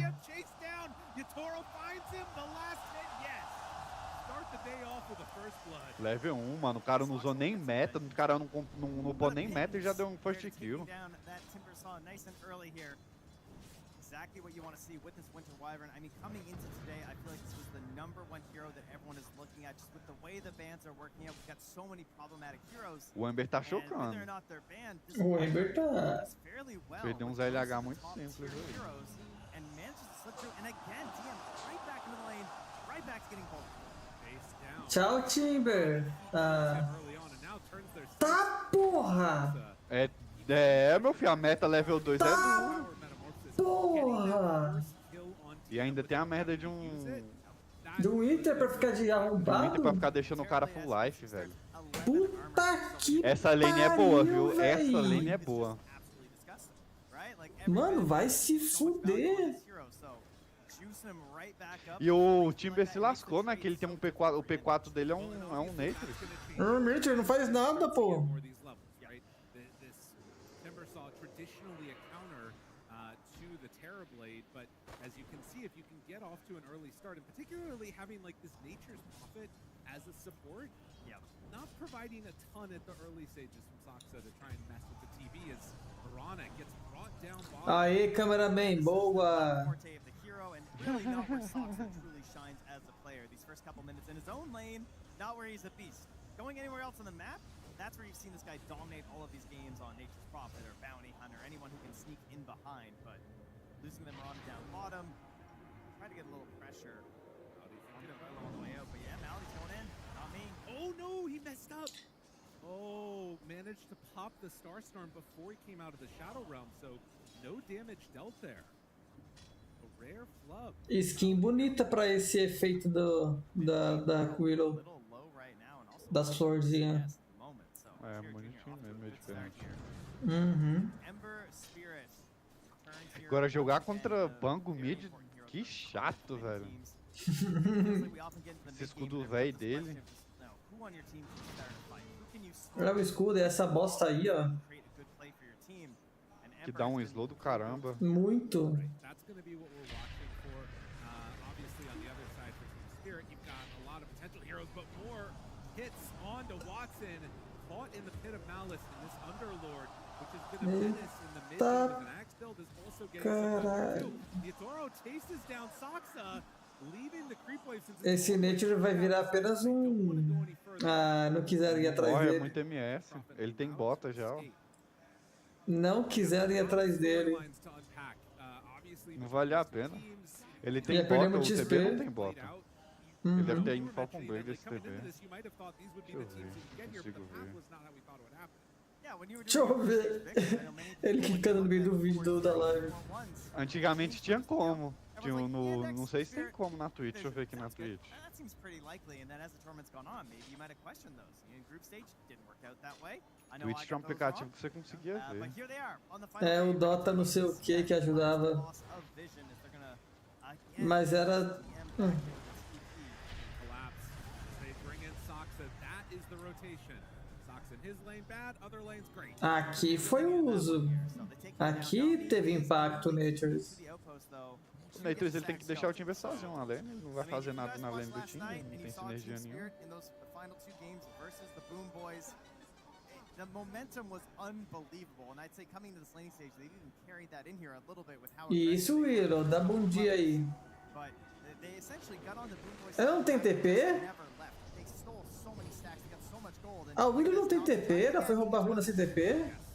So Yandex seeming to be comfortable matching the tempo, maybe having watched those games last night. They take this Nature's Prophet who can kind of be all over the map and help stop this pressure coming in. Nossa. I think there was definitely some fear if you watch those games, and look what he's doing now. Yeah, in here at these camps, dropping a ward down, wants to know if they're going to be farming these up, and potentially they want to take some of that for themselves in the field. Now Laryl, he's got no way out. Level 6 there for Chira Jr. Now they do have the Cold Embrace, but a good amount of magic damage coming in. Although Chira Jr. is actually taking a lot of the tower, but with the arrow move, that Mirana answer to the Winter Wyvern is looking solid. So they get the kill on the Pango. Rue will steal away an Arcane Rune at the very least. That's very good for Team Spirit. Taking that away from the level 6 in here, stealing some of those. And Nami again, he's in here trying to defend it. He's looking for any vision that was dropped down by Yandex, but he's gonna miss it. So Malady wants to play in there as well. Take a look at these stacks. TM, he is starting to get some of these levels up top. 2 points in the reactive armor. So a little bit stronger here. And Soxy scouts it out. And another one. Malady goes forward with the arrow chains combination. An easy kill. He's trying to get the roll up.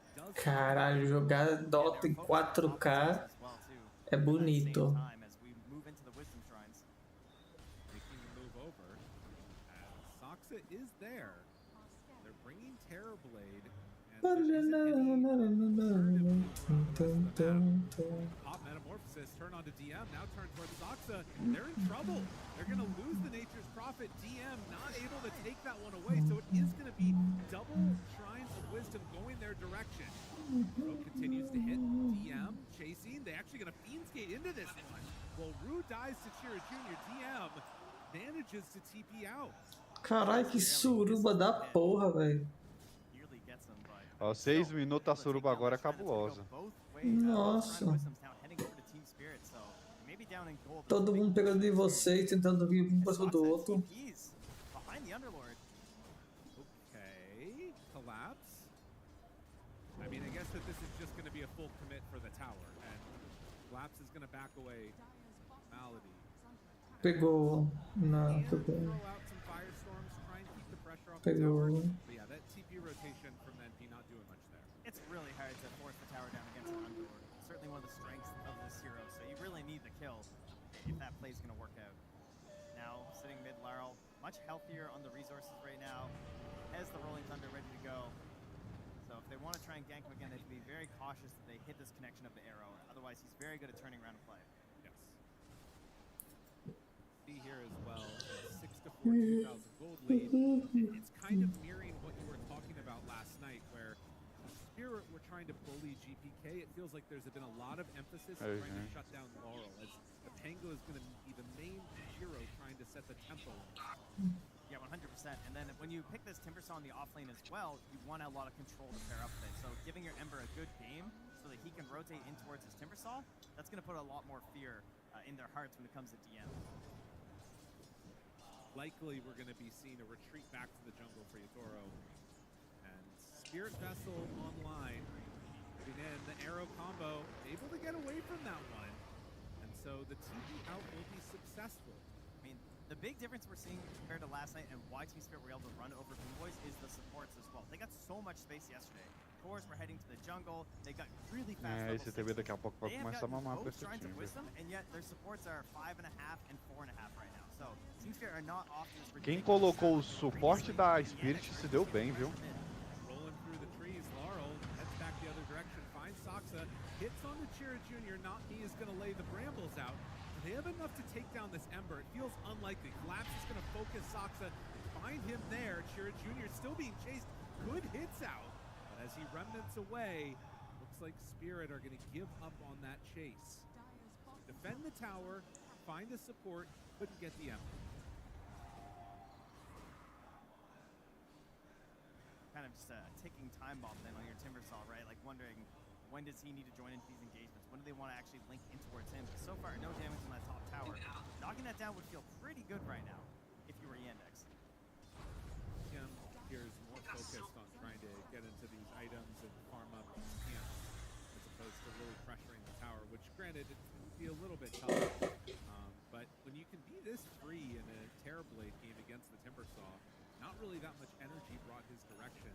Gotta feel at least a little bit about that. I would say so. We haven't really talked that much about is the Shadow Fiend. Watson, Mask of Madness done. Yeah, he's certainly in farm mode here. I think we'll probably see him join in on the next push. It's definitely a good time to do it, right? You want to get a little use out of your Requiem. You have all this control, and you're trying to outnumber your opponents whenever you have this Nature's Prophet. Speaking of which, he's also closing in on the level 6 for Soxa as well, so that little extra oomph of damage might be just what they need to try and bring down some of these heroes. Junior kind of casually pushing this one with the catapult, set to let it go at this point. Blue Blade going to be coming out next. Just barely off the mark, trying to get that vision dewarded. Not me, still building up stacks for his buddy. But again, on this big stage, seeing these players, both Maldi and Not Me, first time up on the TI stage, they've been performing Caraca, esse aqui incredibly farma well. muito, velho. See if they can keep that up, and they're going to need the Willow to have some real value in these team fights later on. The Terrorizers feel like they're going to be super. Yeah, and I think this early damage to the Bedlam could also be a real difference maker too. The damage isn't quite, monumental yet. They've actually got a bit of a lockdown thing with the Pango, but not enough damage to finish some of these guys off, particularly because of this, high reactive armor on the TV. The Pango can chain stun you, but may struggle to kill you. That's where the Dark Willow can come into play here. So now level 6 on Not Me. if he has any nerves whatsoever. They were certainly not on display last night.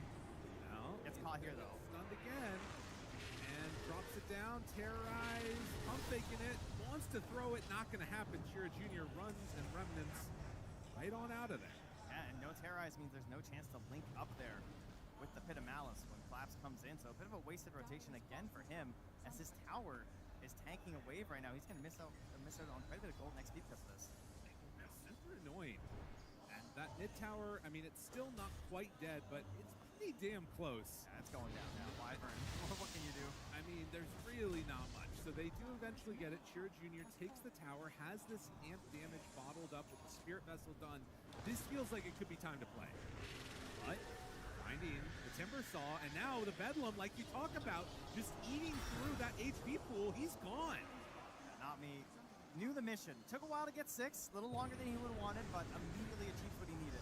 And that arrow connects on a creep. Brew is still going to die, but not the kill they were hoping for. Would have loved to be able to combo that better onto the Terrorblade. That's 3 remnants still left here for Cheer Jr. as well. So he's in here pretty deep, but should be able to get out of this situation. Tango, Laurel in trouble. Laurel gone again. That's the amp damage. Collapse moves in. They have the Bedlam. Cheer Jr. actually low on mana. Wait a minute, he doesn't have enough to activate Remnant. Does now as he bottles up and gets out of there, but a little close on that one. And, you know, this comes back to that earlier gate, right? They don't have the gate play to try and... I was thinking the Emperor might be in trouble, but there's no gate available, so he turns on them with the amplified damage, and the hunted becomes the hunter. Again, for Yandex, esse Ember, velho. has traditionally done incredibly well against Team Spirit. Now, we were looking at some of the stats earlier, and it's undefeated so far throughout the season. Only were able to draw series with them. But Team Spirit on the main stage, a different beast. So far, it's looking like it's the same story, though. I know, yeah. I didn't want to put too much stock into that stat when I looked at it earlier because it's like, you know, Team Spirit, they've evolved. They look way better right now. But look at this, Soxa. He does steal a Shrine of Wisdom, but does get caught by Root. Can they at least get the finish kill here? Doesn't have a TP Both to get out of TPs are there. down, yeah. They're going to run down the Snake Prophet. So Collapse moves in. Rue is the one that gets the final touch. Unfortunately, still worth. Yeah. Soxa. Very happy to steal that XP away. 640 for them, 1,000 for your team. They'll take that trade as they keep their gold lead here. The shining star of Team Spirit, as per usual, though, it is Yadaro. Still 8,500 gold, still top of the board. So if they can bring him into the fold for some of these engagements, they definitely have the tools to win. Sort of fight they want to bring at them. They, again, are going to try and hunt TM. Yadaro moving in. Can he hit another Bramble into Terrorize here? Oh, I mean, if you walk in like that, that's how it's going to happen. Feared, caught, 14 minutos, velho. A merda do TV já tem manta. They're finding somebody to bully in each of these games. And taking out this Timber Saw, it's going to be a nice little boon. Getting the Terrorblade set up for a good mid-game. Knocking down his tier 1 tower, killing him in behind by the tier 2, trying to take him out of this game. Collapse, sensing danger, TP's out of there. Oh! This is the chains! And Collapse gonna give the tip over to the Ember. Caraca. The tip. Interesting. Yeah, he's still losing his tower. Gotta do something to build up that morale. But understanding what was coming his direction. Seeing all that pressure, though, down bottom, they immediately take the tier 1 mid for Team Spirit. So, struggled a little bit on the earlier part of this game to open it up, but now this map becoming a bit more free for Team Spirit to move around. Still have yet to see Watson really make his way into any fights, but Watson is building into a BKB, signaling there could be some action coming their way soon. Illusion room for Laurel. This connection here. Not what they wanted on that one. I mean, I guess not a mountain change, but it's a confidence arrow. You know, you don't want to be missing those. Or it's a calibrating arrow and it's okay. The next one will be more on point. Yeah, he's getting there. That's the other way to look at it here. There are some pings up on the top side of the map where it looks like Vision is gonna show Soxa. Not me throws out some brambles, the teleport away. Will escape. I'd say their first good timing for the side of Team Spirit probably comes out with the Aghanim Scepter on this Underlord. Gives them another way to get a root going. think we've seen just how impactful it can be when you get in the early parts of the game. Particularly, we keep seeing it versus the Ember Spirit. So there's a bit of a race here between the Aghanim Scepter on the Underlord and then this BKB on the Ember. Here, Junior would love to have some defensive tools to deal with this on the earlier end here, but I'd like to see Team Spirit make a good move with the Pango and the Underlord when the time comes. Yeah, Collapse is just a little bit closer to it, right? He's what, around 300 gold away from having it completed. Sure, Junior's still about 1,000 or so away. They're gonna try and bait Collapse a bit here. They find the Mirana, Arrow is there, but then they have the Terrorize out, and that's gonna be an easy kill. See, Team Spirit felt like there was a lot more, right? They brought many numbers. Of course, you always have to consider that because of the Nature's Prophet as well, is they're gonna very quickly go up top. Speaking of, Laurel gets the double kill across both sides of the map. Now, this is going to be interesting, right? Because I do think the team fight potential is very strong from Team Spirit. You have two heroes that are super heavily countered by the Timbersaw. How much has DM been shut down? Can they kill him before he just like unloads on these, you know, Underlord terrible?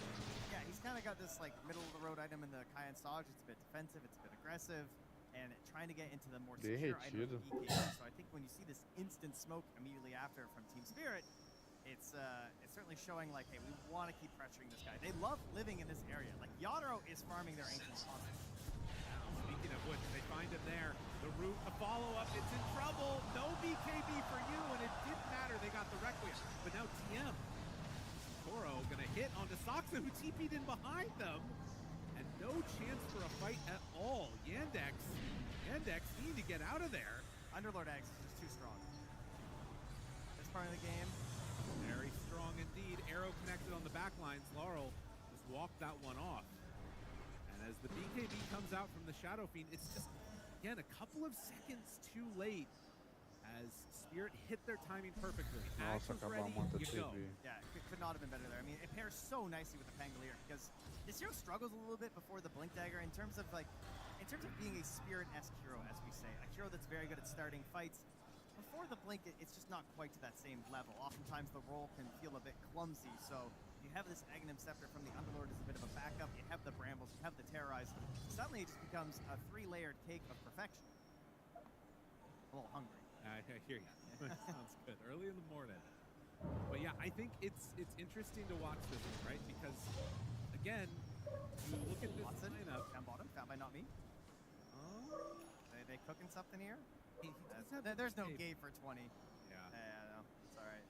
But again, like thinking about the way that this game is unfolded, off to a good lead for Yandex, things looking solid, things start to turn back around into Spirit's favor, and it's off the back of these pickoffs.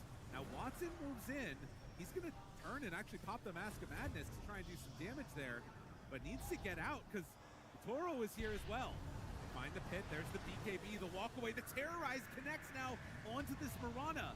And as the Rolling Thunder comes through and this BKB wears out, Shadow Fiend has to be gone because otherwise he's going to fall also. DM losing mana, losing life to chase down the triple kill. Toro finds them all. And this game starting to fall out of the hands of Yandex.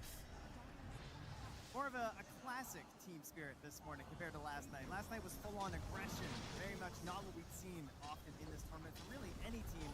This, much more what you see with Team Spirit. Just the ability to force their opponents into these team fights that just seem unwinnable. Vai ser derretido. And hitting all their timings in sync there. Like, you see that roll-up, so powerful when you're fighting in this area. Cara, que Mango atorozinho. doesn't have the best natural bounce targets to go for.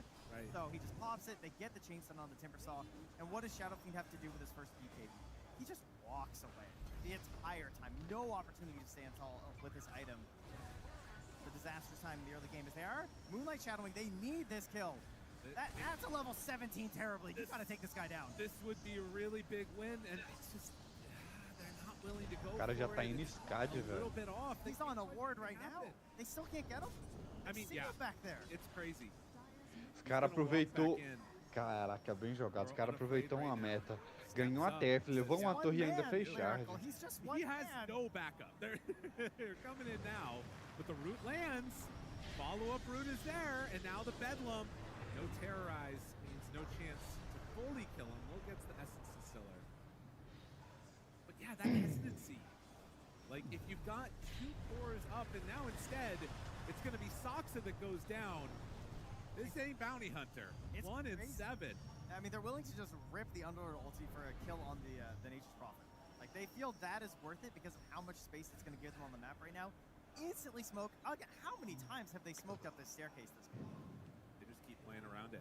Infinitely, they're just coming in here, farming your Ancients, looking to drop wards and vision, controlling this part of the map. There's a tower. The tower's Ooh, able to get out. That was 2 ultis used. Can they get the return kill, though? As Kira Jr. pops his BKB, tries to get away. Remnants still slowed and able to get out of there. Collapse. I mean, they were still hunting. Rue wanted it.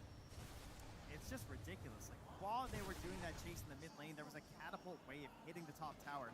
Soxa on the respawn has to go up top on this map and just start trying to cut these waves. Yeah. They got to slow something down. The game needs to slow down for them. And that's the tier 2 mid taken. Now instantly Rue's gonna grab this outpost. You thought they owned this area before? Now everyone can TP in here. They don't need the Underlord. This is their new base of operations. Force staff coming out. Well, to help deal with the little bit of catch that is there. That's the thing the panel talked about a lot, was the inability to really lock onto a target. On the other hand, very easy to lock on Soxa here, as the Nature's Prophet, another death. It's got to be some of the most that he's had this turn. They are smoking up now. He has buyback TP if they really need it, but they need something here on Yandex. Smoke breaks onto Not Me. Looking for the arrow follow-up. It does connect. Good damage out. They're going to lose Not Me, so a good chunk of their control and magical damage is gone. Fortunately, there's not much left after that. That's the main bit of the control that they get. If they can get back, get their outposts under control, hopefully D-ward. That is one thing that they really struggled with last night, where they were unable to get rid of the vision. They kept getting left Situação behind do here. Natures aí tá feia, viu? Gem could be an option here for Yandex. Obviously, it comes with a lot of risk, but maybe it gives you a part of the map back. You know, we talked a lot about like momentum throughout the tournament and momentum in the game, and this type of play right here, if you just lose them like that, it completely stops any of the good momentum that was coming their direction for Yandex. I mean, again, this is a team that they have beaten so many times this year. They went 15-6. They only lost 6 games to Spirit the entire time, and now they're down 4,000 net worth at 24 minutes in the biggest match of the year for them. Now, just to add another issue here, Notme has just gone straight for the gem. So they do not want to relinquish any control at all in Caraca, this game. esse That maybe TP. could be your avenue back in, honestly, if you're Yandex. They do have a pretty good target in this Willow. If Notme ends up holding the gem, this could be someone they could try and opt to kill and maybe get something back. For now, the arrow will say, hey, they're doing Roche, but I can't imagine they're going to do anything about it. They're heading over this direction. The old leap steal. Kira goes in, but Tor already there with the Aegis. Now slowing him. Are they going to chase this? Laurel blink forward. Finds his man, burning mana. He thought about the terrorize, decides not to go for it. Yeah, I mean, they weren't even all there. They still had the Underlord ready to gate in. No, I mean, I appreciate it. Going for the potential snag on the Aegis, you got to try something at this point. You can feel the game slipping away a little bit. Yadro pulling into his own zone of network. He picks up the Scott. Very early on that Scotty against these heroes, and particularly against the Timbersaw, who has been bullied a good chunk. Yeah, you can see Dota Plus feels it, but Watson right now, the Requiem, this could be it. Just go for it. You got to get something. They're not going to do it. I mean, I don't think it's going to matter. I don't think it's enough. It would have to be so frame perfect. Yeah, and there's the Sunder possibility of turning it around. Oh no, and now he walks into a ward. Watson, don't go over there. You're not safe, sir. Oh, Rue shows up and they find him. Just gonna go for the BKB, the Requiem TP out. Wait a minute. No, not gonna happen. Not going to happen. Watson, the saddest of Shadow Fiends. All this farm for what? Cannot find an opportunity to use his damage whatsoever in this game. His teammates, they try and get it on the map right now, trying to find some vision, trying to find a little bit of wave push here. I mean, the bright side, they have a 9-second PPD on this Timbersaw. Right? And they have 8 seconds still left there on the Ember. Maybe that will give them... Cara, quis dar TP na frente de uma Winter, velho. Meu Deus, mano. Pieces that they need. That blink stun little bit of control. They've got plenty of damage, but what happens if Team Spirit just back away? What happens if they run out of there? I mean, it felt like they had it, right? It felt like they had this Ember to get off to a really good start in this game, but he has now fallen behind this Pangolier.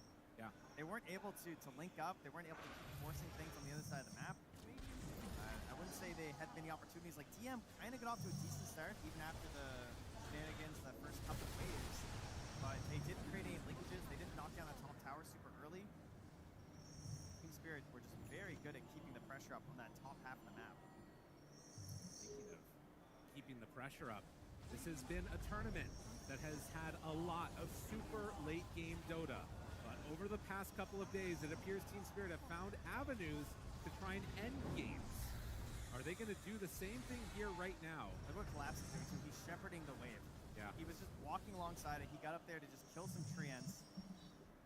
Make sure that another wave could come down. Oh, and now he's going back. Thankfully, the Observer Ward spots that he's here, or else that could have been bad news for Soxa. They farm up that wave.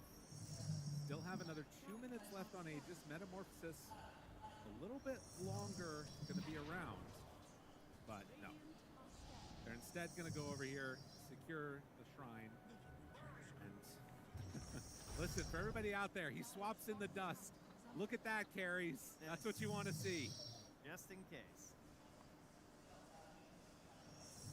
Shadowblade, Soxa, going to try and do whatever he can to rat this out. They need to buy time. I think if you're ENX right now, you know they're split left and right on the map. Oh, we didn't have the dust back in. All right, now he gets it. I think this is your chance, man. I think you take this outpost. You recognize that we are getting a little bit of pressure up the mid wave right now. I mean, Tier Junior is out here, but he's on his own. The Aegis is expiring soon. I feel like if there's any opportunity to be going for an aggressive play, it's hitting right now. Yeah. Maybe around this bottom tier 2 tower, potentially. I mean, they're playing pretty far forward, but with a minute left, they're not feeling confident doing it. I mean, it's again, like, I feel like the mental of this is so tough to be like, to not fall into the trap of we just need one more item, we just need one more item. Like, Team Spirit are running at your base, and it might not matter. Although that said, there is no Fiend's Gate. Have a little while left on that. Send the illusions forward to take that arrow. But Toro continues to hit the tier 3 tower. Gets good damage. DM forward. Low 30 seconds left.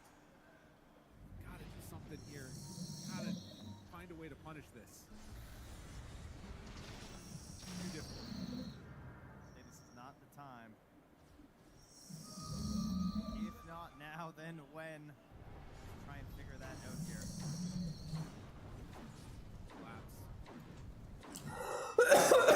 Steady. Solid. Oh, Soxa, you came to the wrong neighborhood, sir. That was work. A 10th death for this Nature's Prophet. And again, it's what he kind of has to do. He has to be the one to make it happen. Not me. The Hurricane Pike. They find Watson out of the base, trying to bait a BKB out of him. The fear, the second round, now popping meta. They finally get the BKB out of him. But without everybody here, I mean, Ember is not actually joining the rest of the team. Almost the same way they forced this top racks last night against the Boom Boys, catching the Lina up there with their own Tiny. This time, they force him back. DM decides to go in. He's rooted. BKB used. They don't have the BKB on the Shadow Fiend, though, so the damage coming in on DM is insane. You bring Tauros. Now the Winter's Curse. Shadow Fiend hitting his friend. They're just buying time, too. They buy enough time to get out. And now if they want to, they can keep going for more. They're not even trying to kill the Ember there, you know? Yeah. It's just, push them back. We're going to get this top racks. This simplifies your game a lot because now it is constant pressure on the top side of the map. I'd say against most teams and most heroes, they would be in a worse spot right now as Yandex, but this Nature's Prophet has been constantly getting deep, catching a random wave, and it has delayed this situation where they're able to just trap you inside of your base. But now that you've managed to finish off one of these sets of racks, that pressure will remain constant. It's going to take a lot of the attention here from that Nature's Prophet, and they can focus more on just the middle and the bottom waves. If there is one bright spot right now, it's of all the items that Yutoro has, he does not have a BKB. Okay, yeah. They have a good amount of magical damage. If Watson can get it on top of him and do some type of a Requiem, I mean, it's more right click. Some pure damage there from the Timbersaw as well. Could be something, right? He does still have 3,300 HP. So it's a lot to chunk It's a through. lot. There's a Wyvern as well. You know, they have some issues for sure. Spirit getting most of what they wanted. And worth noting, Vision waiting in the grand finals when asked who it was that they wanted to play up against, it was Team Spirit. They felt like they were the team that was picking up steam, and as evidenced by the last 2 days of 2-0s and now coming in strong in this game number 1, it appears to be the case. Certainly looks awoken here on Team Spirit. No doubt about that. Maybe even a little sleepy in the first couple of minutes of this one, but they're up now. Kira Jr., the glorious Aghanim Scepter for the Ember Spirit, much like the Underlord. I feel like it's been the item of the hero, where it really feels like you operate on another level. Try and use that here as, again, Team Spirit coming in, not concerned about their well-being. They are hitting your buildings. Trying to get one more item. And Yandex, I mean, you can see Laurel. He's smoked up outside, ready to go at a moment's notice, but they're just going to keep sending in these illusions. Old school illusion push? I mean, why not? Back away from the arrow, let the illusions hit it. You got to stop this Terrorblade at some point, and it's not super easy. It's tough. It's 500 gold away from the Aghanims. He knows how much stronger he's going to be soon as Kira Jr. The Manta illusions, not even needing to send in his real hero. And now DM jumps out of the base. He's BKB'd, so he will be able to walk back inside. But now the fight feels really hard. Laurel taking a good chunk of damage though from the Shadow Fiend. Is it going to be enough? No, the Cold Embrace comes out right at the last second. So Team Spirit will not be taken down there. Toro Lotus stunned. The damage out. Do they have enough? Looking for the Requiem, but there it is. The save. Actually, no, they got him. Just barely before he was able to get that Sunder off. Toxa in pretty far. Malady has to back off, but not me. Gets two-shot there by the Shadow Fiend. Hurting on to collapse. Does he have enough? Not quite. Needed a few more crits to end that one. But Yandex says we're not out of it yet. Finally, they just go a little bit too deep. A massive arrow connects there onto the Terrorblade. A miracle moment there. Do they have any way to break the TP? Doesn't look like it. A good bit of damage, but not enough. So they do manage to finally punish. It came at a heavy cost.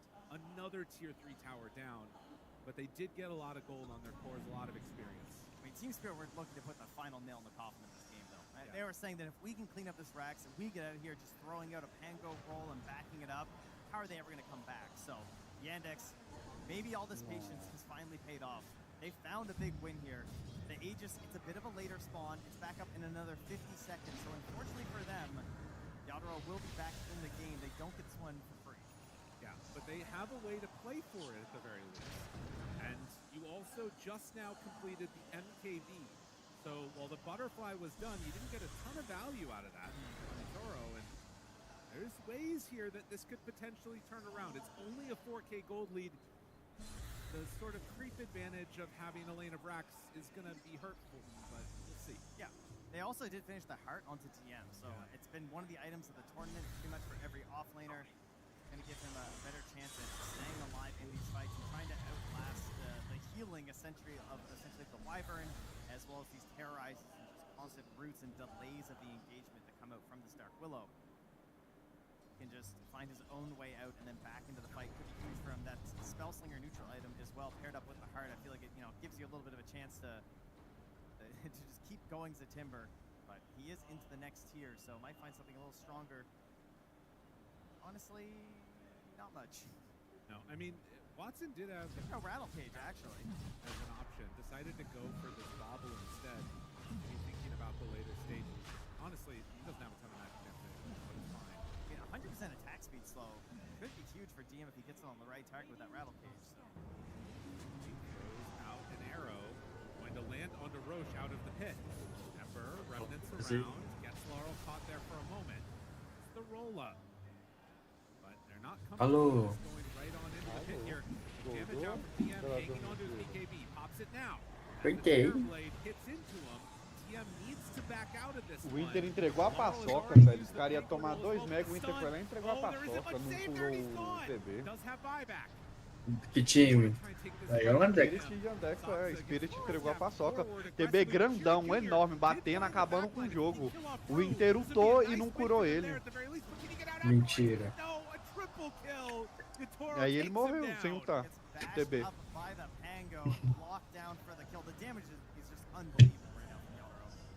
GG. Cara, agora eu tô entendendo por que esse Yandex é o que é. Por causa dos jogadores ou dos outros times? Eles têm muita paciência pra se defender. Cara, é bom. Unreal as they take down and win that game number 1, causing one Não tem satânica, SF. Você não tem satânica, SF. The excitement of a game number 1 in the lower bracket final. Domination, control here from Team Spirit, never letting up here. Quase que esses caras viram esse jogo, velho. Goes and rolls a little deep there on the Pangolier. They get a kill, they find a couple, but even that little moment. E o SF tiltou. Struggles. Need to come up with some new answers. Do jeito que ele terminou ali.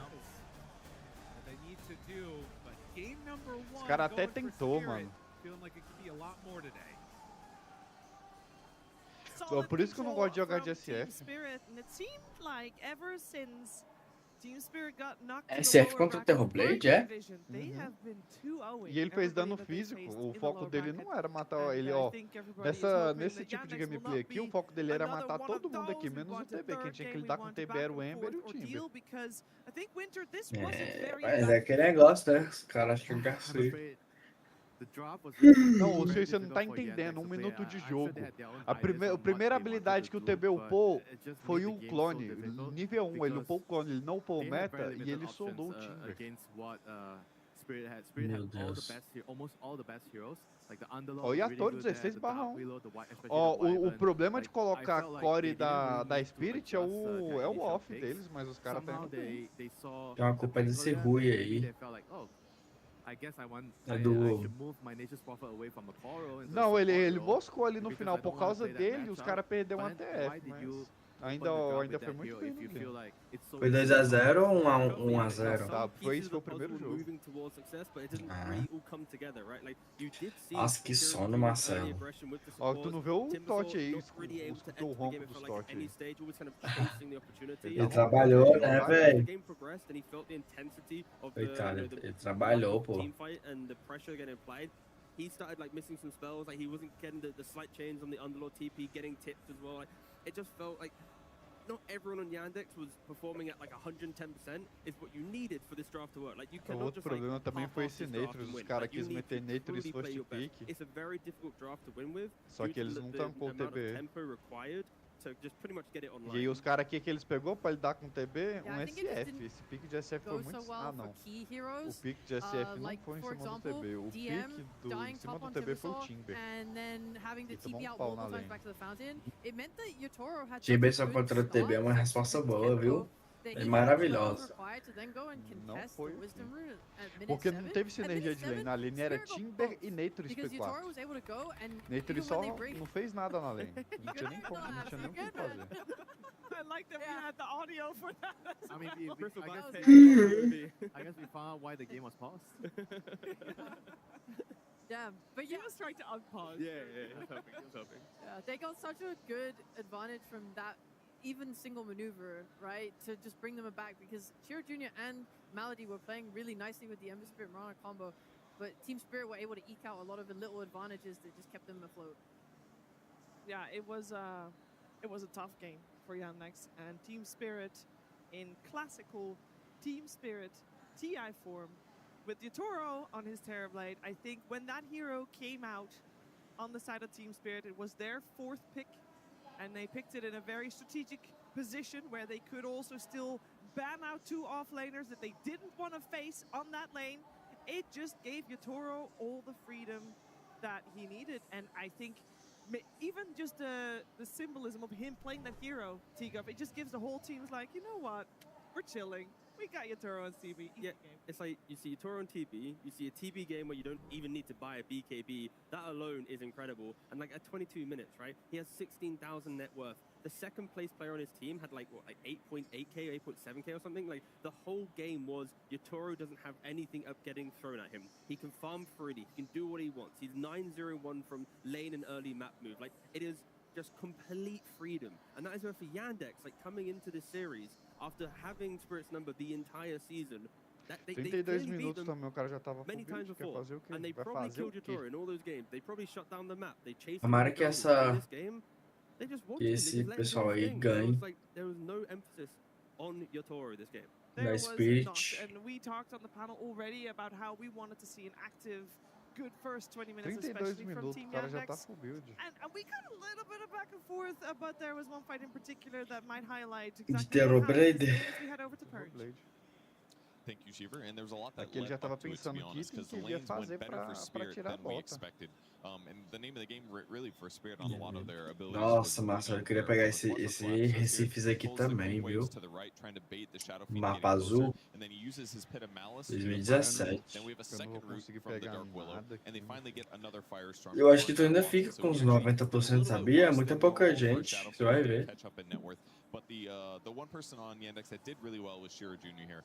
He consistently was pressuring Laurel here. He's abusing a level 6 before his opponent timing here that resulted in Laurel's death. So that part was going good. The Ember had good net worth and the Pango was behind. But the downside is that Pango is going to be stronger later in that big team fight. And the other player on Yandex that had a little bit of trouble was the Timbersaw. He died in the lane the one time, but look at this really good initiation by Nami. First route with the fear, which forces Timbersaw this way, which gives him a second route and tons of damage on top of that. Moço, ano passado, Marcelo, eu coloquei uns chineses que fez tipo 14 mil pontos. Eu queria ver, vou achar aqui. E ganhei, pô, só que eu dei a sorte que eu fiz. Eu coloquei o Rami e o X9, entendeu? Eles me deram alguns pontinhos extras. Que eles foram na final, né? Ano passado a LGD foi pra final, a Extreme. Watch how they start the fight. Instant Pit of Malice, that's going to guarantee that Ember can't get out. That they're going to be able to layer their disables now. If they do another route into the Terrorize, just easy chains done. Nossa, velho, mas é difícil, hein, pro perdedor da Upper Bracket, porque ele tem que jogar 2 jogos, cara. Ele tem que jogar a final da Lower e a final. E aí o problema de jogar essa final da Lower é que você expõe muito seus picks. Não, eu tô pensando no cansaço, mas nós dois aqui tá morto de cansaço, imagina eles lá. Não, mas os caras tá no esquema lá, os caras é atleta profissional. Aí, ó, Marcelo, ano passado,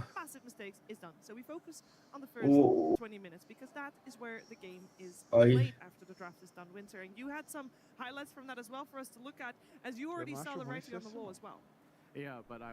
ano passado eu coloquei um mid, Marcelo, que ele fez 14 mil pontos, o máximo de pontos dele, você acredita? Isso que ele tinha runa.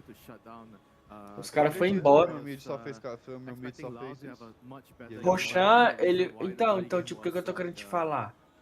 Mesmo só com isso, eu fiquei 95%. Por quê? O que salvou? O HC... Nossa, olha a live do Toth, velho. Coitado, mano. E ele caiu no sono sem querer? Sim. Mas agora ele comprou bot, né? Comprou boot. Nossa, tira print. Eu tô no comercial já por Por isso que eu tava conseguindo escutar o ronco dele.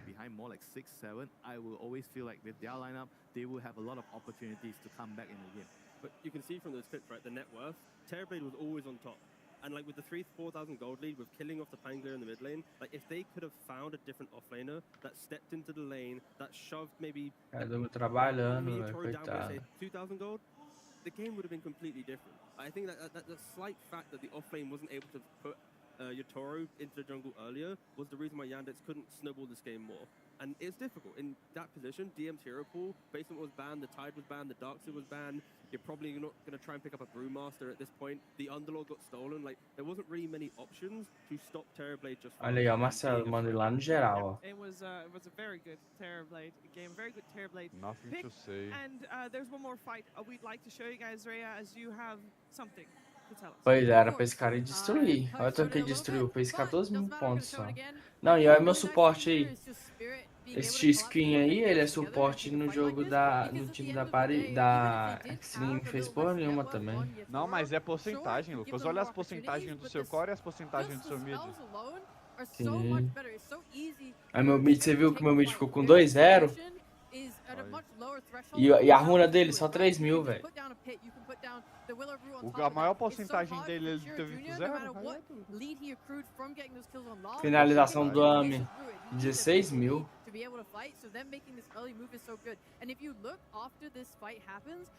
Finalização, Lask e OPM, fi, 11 mil de OPM, 320% OPM. Mas também, Marcelo, ano passado a Valve deu 40 rolada, velho, nós. Esse ano também foi 40. Foi não, foi 30? Não, foi 30 depois, na fase de grupos foi 40. Então, foi 40 nas duas no outro ano. Né?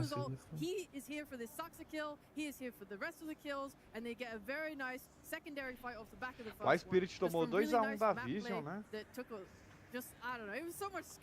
O único jogo que perdeu de TB foi a Spirit. It's also clear to say we focused a lot on the draft, of course, about how Yandex might not have been able to play too much when it went later down the line, but it also kind of seems maybe Tiga, it was just now play.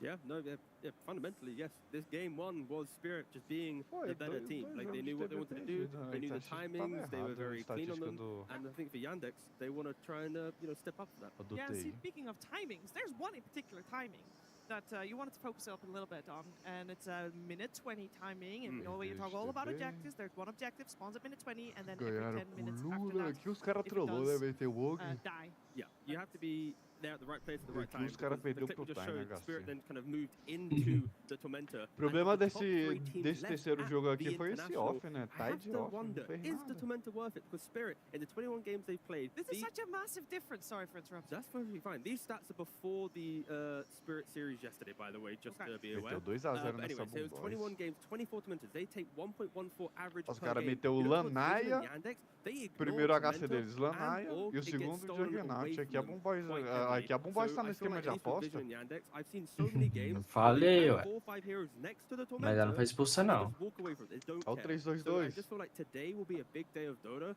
where it's like, what happens in the next cara game? If meteu uma Yandex is in Lanaya, a winning position, do they value breaking out depois into the map, Juggernaut. choking out the map more? Because to take the Tormentor, it Porra, does esse take some time. It's Juggernaut, quite a velho, difficult meu resource. It's not Deus. just one hero doing it by themselves. Fez nada o Juggernaut, o jogo The beauty todinho. of the map play that we've just claro seen que in não the fez clip, nada, é um they can Juggernaut, take it não very tá no quickly meta. because they're there. Other teams, though, they don't always have that E eles fluid perderam motion, com a so they Lanaya aren't going HC. for it. But Spirit, they are the one team that they will Peguei a go surra, for. viu? I mean, I do want to add something on Ah, that. foi o que eu te falei, I feel foi like, 32, if you just look at the stats, 34, foi alguma coisa assim. show that sometimes when you're winning in the game, because Tormentor is also based on whether you're winning or losing. I think when you're winning right now, it just doesn't really feel like you should give up your position on the map.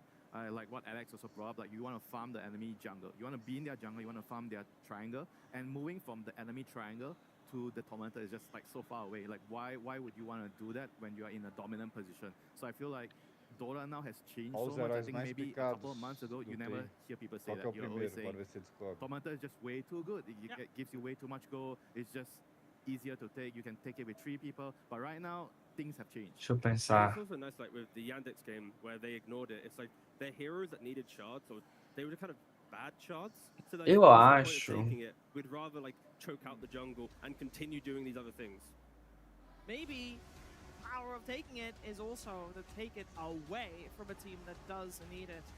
But in this first game, Team Spirit, their positioning, their gameplay, and their draft just made them the superior team, and they're having Você quite the acha? onslaught here in the lower bracket. And Yandex is on the receiving end. It's painful for them this first game, but they have proven that they can come back from tough series. When they're in É a que tight parece que eu spot, vi o mesmo they tanto pull os out the heróis. bestest strategies they've ever played here on the main stage, and they need to do Não, com exactly PH that to não. try and beat this Team Spirit, because that first game was not it. Going into game number 2 shortly, Rhea, what do you expect to see? Is there any adjustments that were obvious Na from hora que eu after watching vi, eu this nem, first game? eu nem me, tipo Honestly, assim, I think foi I'm uma just a little eu scared me about their surpreendi, porque eu nem drafting now, pensei nesse because herói, as mas aí Winter quando eu pointed paro out, pra pensar, if eu you vi o first tanto que pick esse this herói Nature's Prophet, apareceu. if you see Vision, for example, first pick Nature's Prophet, you Teve know it's going to go Tide, for carry, aparece and you know that he Undyne. understands the matchups well enough to play it into É, towards eu ia what de their Undyne comes out. I ou think Winter. them shifting Quase. that O and Inter tá showing em that they're not segundo. so confident Primeiro feels lugar é bad, especially Mirana. because they're replacing Nature's Ah, Prophet não, sim, with com toda another certeza. similar Caraca, o archetype tanto, o of tanto que Shadow Fiend, baniram so o it doesn't Mirana, even ainda é o mean that primeiro they're mais kind of like, oh, picado? you've picked these heroes Aham, to counter our Mirana, o Winter, o team's segundo é o carry, Winter, o right? terceiro Let's Centauro, o switch up and quarto pick Rude us, Winter not e o quinto Lina. But you know what I mean, right? It's like saying, oh, here's another Nossa. range carry, Se and then fosse we have our aqueles coisas do Dota lá que você didn't tinha que really colocar os have heróis that mais banidos impact de of what picada, acho que nós não that ia acertar nunca. O mais banido Eu é acertava. Trent Que eu e o sei mais que picado é o era que eles Mirana. mais iam banir era Trent e Pedra. É, a Trent eu bani muito. Nossa, o Gorka ele se fudeu, viu? Ele se fudeu. Não, tá no fantasy dele, ele colocou só time que já foi, ele só tem a party dele agora. This is exactly what happened in this game. So I feel like for DM, they just need to find the correct pick position for him because he was left too late in the draft. There was too many bans, too many block picks, and the Terrorblade went unprotected. So it's like if you're scared of Terrorblade, you have to preemptively go for DM and go, you know what, we'll casually go Underlord. We don't care, we'll ban some lifesteal or whatever. We'll play a game of Dota 2. But I think Aqui, ó. DM's pick position will decide if Yandex are to survive this lower bracket. I think you're right. Ele tá com 14 mil pontos, 97%. And maybe they should just focus on what they should do. What is the Yeah. setup that they have to have. Até agora ele fez 86 mil pontos, fez mais pontos que I ele. mean, counter picking is nice and all, but if you worry about it too much, if you try to lean into it too much, you're gonna ruin Ele your tinha ido tão bem na primeira fase, tava com 99 de something that's percentil. very hard to balance sometimes, especially at this stage where there's so much at stake. There's a lot of Ei. heroes that you're worried about. Nossa, os caras estão com 16 mil pontos. So when that happens, you really have to put faith in your own heroes. There was the opening pick that the overall first pick went the way of Team Spirit in that previous game. They went for the Winter Wyvern, and we talked a little bit about that. Obviously, Como é que esses bots malditos conseguem essa pontuação, né? Heroes maybe a little bit more than Rue's Winter Wyvern. Winter, do you feel like the priority should be given to this hero to be banned this time around? Was he a major factor as to how this game played out? I think the hero was definitely strong, but I don't think he needed to do much the last game. I felt like everything was just like really straightforward. The Pango, the Underlord, the lanes are all pushed because of the fat TB. He was uncontested. So, I mean, sure, I really like the hero, but I don't think he had to do a lot the last game. No, he was able to chill. The game was kind of maybe almost played out already. We'll see where the teams go for game number 2. There might be a lot of things different.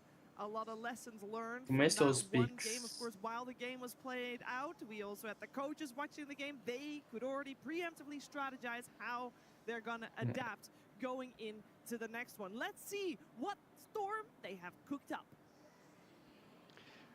Será que esses viewers aqui no Dota 2 do YouTube também contabiliza o Dota TV lá do Dota?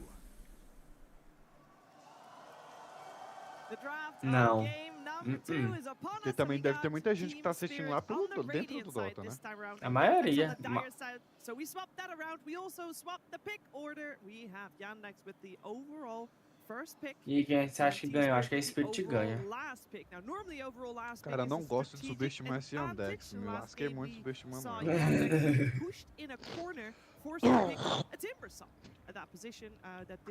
Até agora, Lucas, você não viu uma partida de Trent. Porque ele sempre é o primeiro, ele sempre é banido. Eu vi poucas.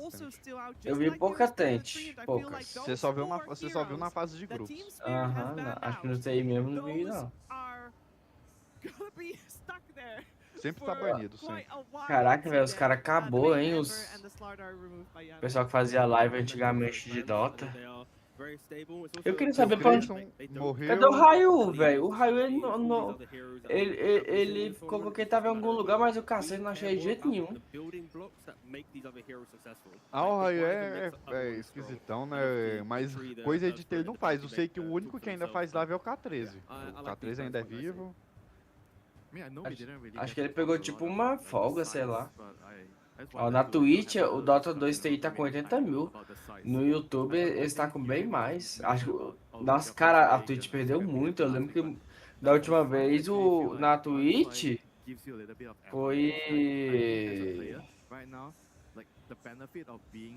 somando assim, dava 200 mil views, velho. Não, a Twitch caiu muito depois que os caras começaram a migrar pro YouTube. E eu vou falar pra você, eu só assisto live no YouTube hoje em dia. Eu penso 2 vezes antes de assistir na É Twitch. muito AD na Twitch, mano, não dá. E não dá pra Muito pular, AD. no YouTube você pula, pô. Aí na Twitch vai querer Pois AD é, que dá pra na pular. Twitch é um AD de 2 minutos que você não pode pular. Aí. Before I answer that question, I will say right now, I believe at TI people are fighting over first pick before side, and then whatever is available. Literalmente they just isso. take. But first pick is the one that people take in the coin flip. Abriram com o Neturi de novo, viu? Because of the outpost, the Roshan control. Da última vez que fizeram isso, eles mamou, viu? Porque eles não conseguiram colocar esse Naturis nem mid nem HC. Aí o Naturis não fez nada. Yeah, I'm not sure what the actual stats are for sides in this tournament. It's relatively even, I believe. I think last time we saw it, it's slightly Dire favored, but that could also be because Dire often gets first pick, so it's hard to judge. Thing is, like, you know, when you always ask about side, there's going to be some like actual analytical point to why one might be better, but then they don't also is like a vibes thing, and it's like as a support player, I prefer playing the Radiant safe lane than Dire safe lane. It can also come down to this like minutia. Like if one player is vocal enough, like this makes my game easier, you just take it. Even if it goes against like the trend, it's like if you got 33 in your Eles team, tentaram fazer Neturi suporte, foi? Sub 4? you just do it, you know? It's like Meu Deus. Pra Pra quê? Véi, tá todo mundo fazendo uma merda do Não, herói. é porque eles queriam pegar esse Nature, provavelmente pra jogar ele de HC ou mid. Só que ele ficou muito ruim. Ficou muito ruim, não tinha como você colocar ele de HC nem de mid. Porque apparently there's nothing that's swaying it era actually muito bom hard in contra any ele. direction. But I do Aí like teve que Dire. I colocar think ele the de way P4. the camps sit on for safe lane, the duo Meu camp behind Deus. tower it feels nicer to me. Esse God of War é bonito, hein, velho? O Ragnarok. Cara, ele é bonito, mas eu acho a gameplay do primeiro God of War do Atreus melhor. A gameplay é melhor. Eu zerei os dois já. É melhor? É melhor. Eu sinto falta dos monstros. O problema do Ragnarok, um dos problemas do Ragnarok pra mim é que ele é muito brilhoso, cheio de frufruzinho. Tipo assim, tudo tem um jogo tem um frufruzinho, mas ele tem muito, velho. Tudo é efeito visual na tela. É um efeito visual que é que nem o Dota. Acontece, você comparar o Dota antigo e o Dota hoje é como você comparar o primeiro God of War com o segundo. Ficou cheio de brilhinho, brilho dourado. But both Rue and Not Me have swapped Clockwork and Rubik around freely to see. E quebraram muito a imersão do jogo. Você tá lá de boa jogando com o leitão da guerra. Aí do nada você corta pro Atreus, a gameplay se manteve. Nossa, pelo amor de Deus. Só de lembrar de eu vendo o vídeo da história do jogo, eu lembrando da história do moleque, velho. Nossa, uma historinha de romance dele, virando ursinho. Ai, viadinho. Maluco. They're kind of holding the cards close to their chest.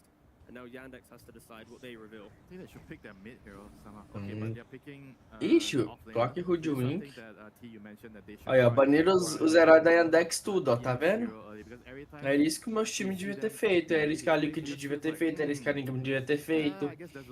Tá vendo esses pick aí? Era só repetir esses pick, ó. So why not just pick it A Yandex não sabe o que pega não, ó lá. mind being in a Pegou um Doom, velho, aí. he's still gonna find a way to come back in the game by eating creeps and the shot you can recover in the game. I think heroes that are like this should be picked tá sendo early. respeitada. Can they not? I mean, I know they just profit to TP on, but E nem é aquela Yu Troll não, viu? Que faz Morgan Satanic e a porra toda. Não, é Yu que faz tipo item normal, velho. HC, tipo. Faz Dominator. Faz Dominator pra poder PKB. e usar o creep pra ficar apertar aqui nele.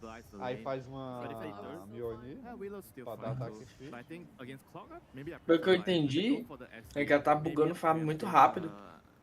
Ela buga farm muito rápido com as habilidades dela daquelas esferinhas lateral. E se não me engano, os level 25 dela é quebrado. Doom with SD because Doom likes to clear stacks and SD is the best stacking hero. And it's very simple. Disrupt hero, everyone collapses on it during the laning phase, profit TPs in, you get killed. E que o Yator vai jogar do quê? Yandex trying to remain stable within the first 3 picks of this draft. I do feel like this hero has gone a little bit under the radar. I don't know if you guys played a lot of SD recently, but I do think that this hero is a little bit underpicked. Nossa, seria muito inteligente da Parivision. Não sei que horário que é lá, né? Se eles aproveitassem esse horário pra dormir, sabia? Mas deve estar aproveitando. Quem deve estar quadrado é só o Puppy. Sim, deixa o Puppy se fuder pra Unreliable. coisar e põe o jogador pra dormir, They velho. are falling into the same trap to some degree as the last game. Porque aí where is their eles lockdown? Because they have eles a team descansam e jogar contra um dos dois times aí, ó, cansado. still as a disruptor. E rezar And then pra still eles, pra Pariviso, rezar pra Yandex ganhar esse jogo agora, pra ter um jogo 3. Pra ser estressante pros dois times igualzinho. Entendeu? Pra ser mais estressante ainda. Aí a Pariviso vai lá e arrasta eles pra um jogo de 5. Ganha na estratégia. Faz igual quando tu já tá com sono aqui. Você só desiste só do jogo e foda-se. Ah, vou dormir essa caralho. É, tortura não é entretenimento. Entretenimento de 3 milhões de dólares. It's a good connecting hero, but it seems like in both games, in the first game and the second game, Yandex has a lot of priority in getting lane-winning matchups. So Será they que are esse estádio vai completely ficar mais okay with cheio? Hoje tá mais sacrificing a cheio little até bit o of like final. drop integrity. They don't really have a lot of catch right now, apart from this. Mas this querendo ou round is não, not like assistir catch. Dota aí If they don't não win their parece lanes muito again, atrativo, não. it's gonna be tough, and I don't know if the last. Nos Estados Unidos parece que foi melhor. Parecia que tinha mais coisas, né? Tinha mais eventos, tinha mais. E também antigamente no Dota tinha o Dota All Star, tinha um montão de coisa, né? No TI. Também o investimento era bem maior, né? Os TI deram um prêmio bem maior hoje em dia. Tinha competição de cosplay, tinha tudo. Obviously, if Era someone is foi doomed and you o TI era o maior evento de esporte. but Centaur just ruins everything. Mataram. Pelo menos agora tem os mapas, né, velho? Estão dando esse mapa aí, único. Pra mim compensa demais. Espero Mas e pegar. o compêndio? Que na época do Take Two compêndio? Então, mas vai dar mapa que não dava pra pegar de novo, né? Aí agora, como eu vou pegar o mapa, se vocês quiserem dar Arcana, que não dá pra pegar ano que vem, eu vou ficar muito feliz. Vou pegar Arcana do Void. Aí eles dão mais uma Arcana pra pegar a Arcana da Draw, depois a da Spectre, e aí eles voltam com o TI. 3 anos, ó. Vai ter o quê? Vai ter uns 10 anos já sem compêndio? Eu acho que quando o jogo começar a morrer, eles vão fazer o compêndio de novo. Não, o Dota acabou. Porque, não é por causa do compêndio. É porque... Por que eles pararam de fazer o compêndio? Porque ele ia mostrar, deixar claro o quanto o jogo decaiu na quantidade de pessoas que jogam. Pior que não, mano. Pior que não, velho. Ele é muito jogado ainda no mês, cara. É Não, mas não é milho... nada comparado ao que já foi, Lucas. Ele ainda é muito Não, mas ele... Eu acho que ia faturar muito dinheiro, ia faturar muito. Eu acho que ia continuar faturando, Marcelo. Se esses essas compêndios, ia faturar. Só que o dinheiro não tá vindo mais pra esse campeonato. Porque metade do valor do compêndio ia pro TI. Não, era 20%.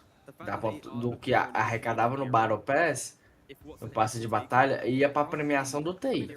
Então, por exemplo, foi 40 milhões de dólares, né?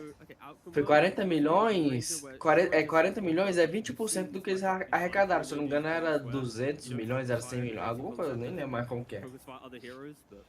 Foi 200 milhões. Só faz as caixas lá e pega o dinheiro. É, exatamente. Então, tipo, eles pararam que eles viram que eles fizeram, o Gabe fez um anunciamento porque eles focavam demais no TI. Era o ano inteirinho focado no TI, porque era o TI que fazia o dinheiro, né? Aí ele falou que eles focavam demais no TI e não conseguiam focar nas outras coisas do Dota. Tanto que tinha coisa que não tinha atualização direito. O mapa só veio depois que parou. E eles mexeram, depois que acabou com eles fez um monte de coisa que não deu certo também. Ele tentou fazer as ligas, né? Liga norte-americana, sul-americana. Isso. Aí eles mexeram no mapa um montão de vezes agora, a Andai. Esse Andai aí, toda vez que eu vejo ele leva um pau, velho. Toda vez. Serve só de saquinho de gold, é o catch. Mas ele é muito efetivo. Não, ele é ótimo. Eu acho que esse Andai ia ser melhor no time da Team Spirit, sabia? Pra salvar do Doom. SF, e agora a Spirit pegou SF. Very strong pick. It's his second game only on Shadowfiend though. Yeah, it fits the same archetype of all the other Nossa, heroes esse in F play, contra so it's Doom, not velho. something that would be unfamiliar. Eles vão It perder fits esse perfectly jogo. into the draft. It's a completely, I think Spirit's lineup is so coordinated. You have the melee support already for him earlier. You have the Centaur who can buy the Axe, Cart to protect Yatoro in fights. It's a range hero that can also deal with the Tombstone. And if Ó, o quadrão do Yandex SF goes ali. space with the Roshan banner, he can also do that with the Chama. ability for Centaur to save him after. I really like it. I think Yandex, it's so scary. Nossa, and I verdade, think hein? the Esse way jogo that aqui, acho que o Undying PL plays não ia as well perder, is não. typically you want it to have the shard and get Tombstone saves off, but it feels like you need him to be the one that can walk up high grounds as well and like tank smokes and things like that. It just feels like they're giving up Mas parts pra ele of the tá muito utility of some of their alt-meta. heroes because their draft is E not o Doom, super depois que ele complete. The fechar Spirit does need more time a this ganinha. time around, right? Like the Collapse Centaur, he's going to have to buy Dom into Heart, and then of course, Yeah. Yatoro needs items on his Shadow Fiend, and then Yandex with Snapfire, Undying Prophet, like all their heroes scream, let me go try and make a move, let's try and play together. So I am looking at Yandex to be more decisive on the map, to try and threaten Spirit's timings. But Spirit, sure, when they're online, we favor their draft, it looks cohesive, it looks like it's meant to win games. But for Yandex, they have a better window this time to punish. Chiro Jr., he has to step up. He cannot choke after the laning phase where he's dumpstered Lyle. Like, he needs to be, you know, a consistent threat the entire game. Yeah, this is definitely Ó, going o to be cara a tá much bonitinho more hoje aí, ó, closer game compared to Internazul. game one, and I think the focus is once again going É, to be a lot eu acho que on the falaram mal dele. A lot of focus on the mid lane, and maybe as the game progresses, a lot of focus on the carry versus carry matchup, the Shadow Fiend versus the Nature's Prophet, two heroes that we've seen so many times on the main stage with various degrees of success, but mostly quite successful in a lot of capable hands like they are here as well. Before we head into game number 2, let's find out how Coach Maposhka is doing. Thank you so much, Cheever. Yes, I am here with Maposhka, one game away from the grand finals. You've been here before in different ways. You've come back to get these boys here again. We talk a little bit about how you're feeling before you're there. I'm feeling great, and I'm really happy like that we improve very fast and like from previous tournament because at Masters, nothing. We didn't go. It didn't go well, but at that tournament, I feel confident. Like we lost map only to Team Vision, and then also about that game, I don't know. I think our draft much better because they have 0 stuns.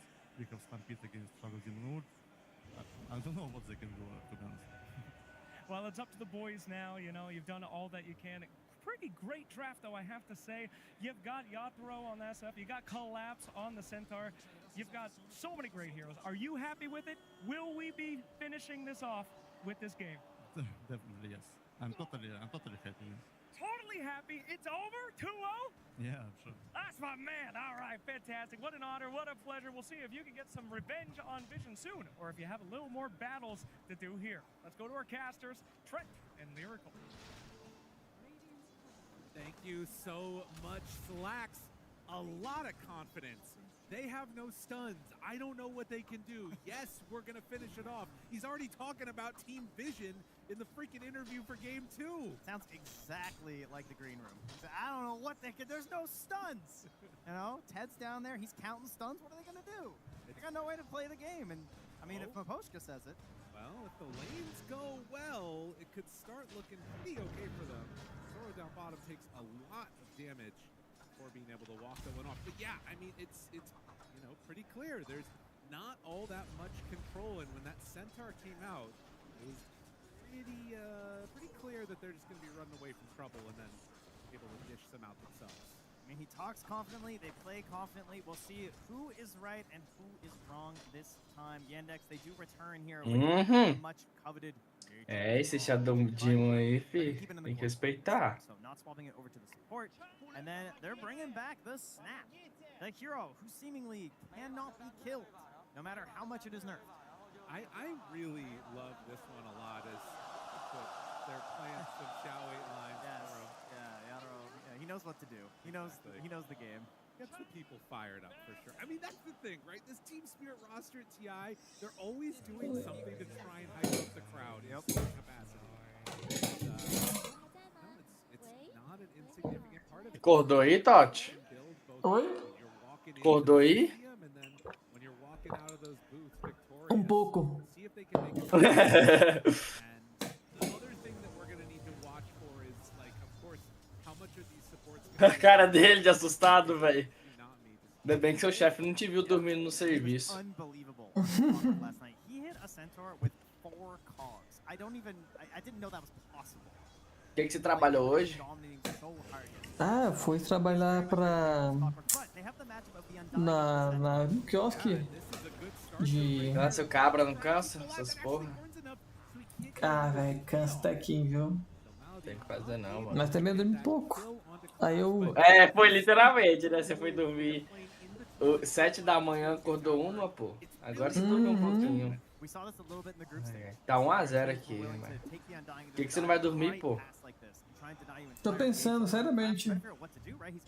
Aproveita, velho, que você tá com vontade de dormir. Um dia você vai estar velho, morrendo de sono aí, ó, não vai conseguir dormir.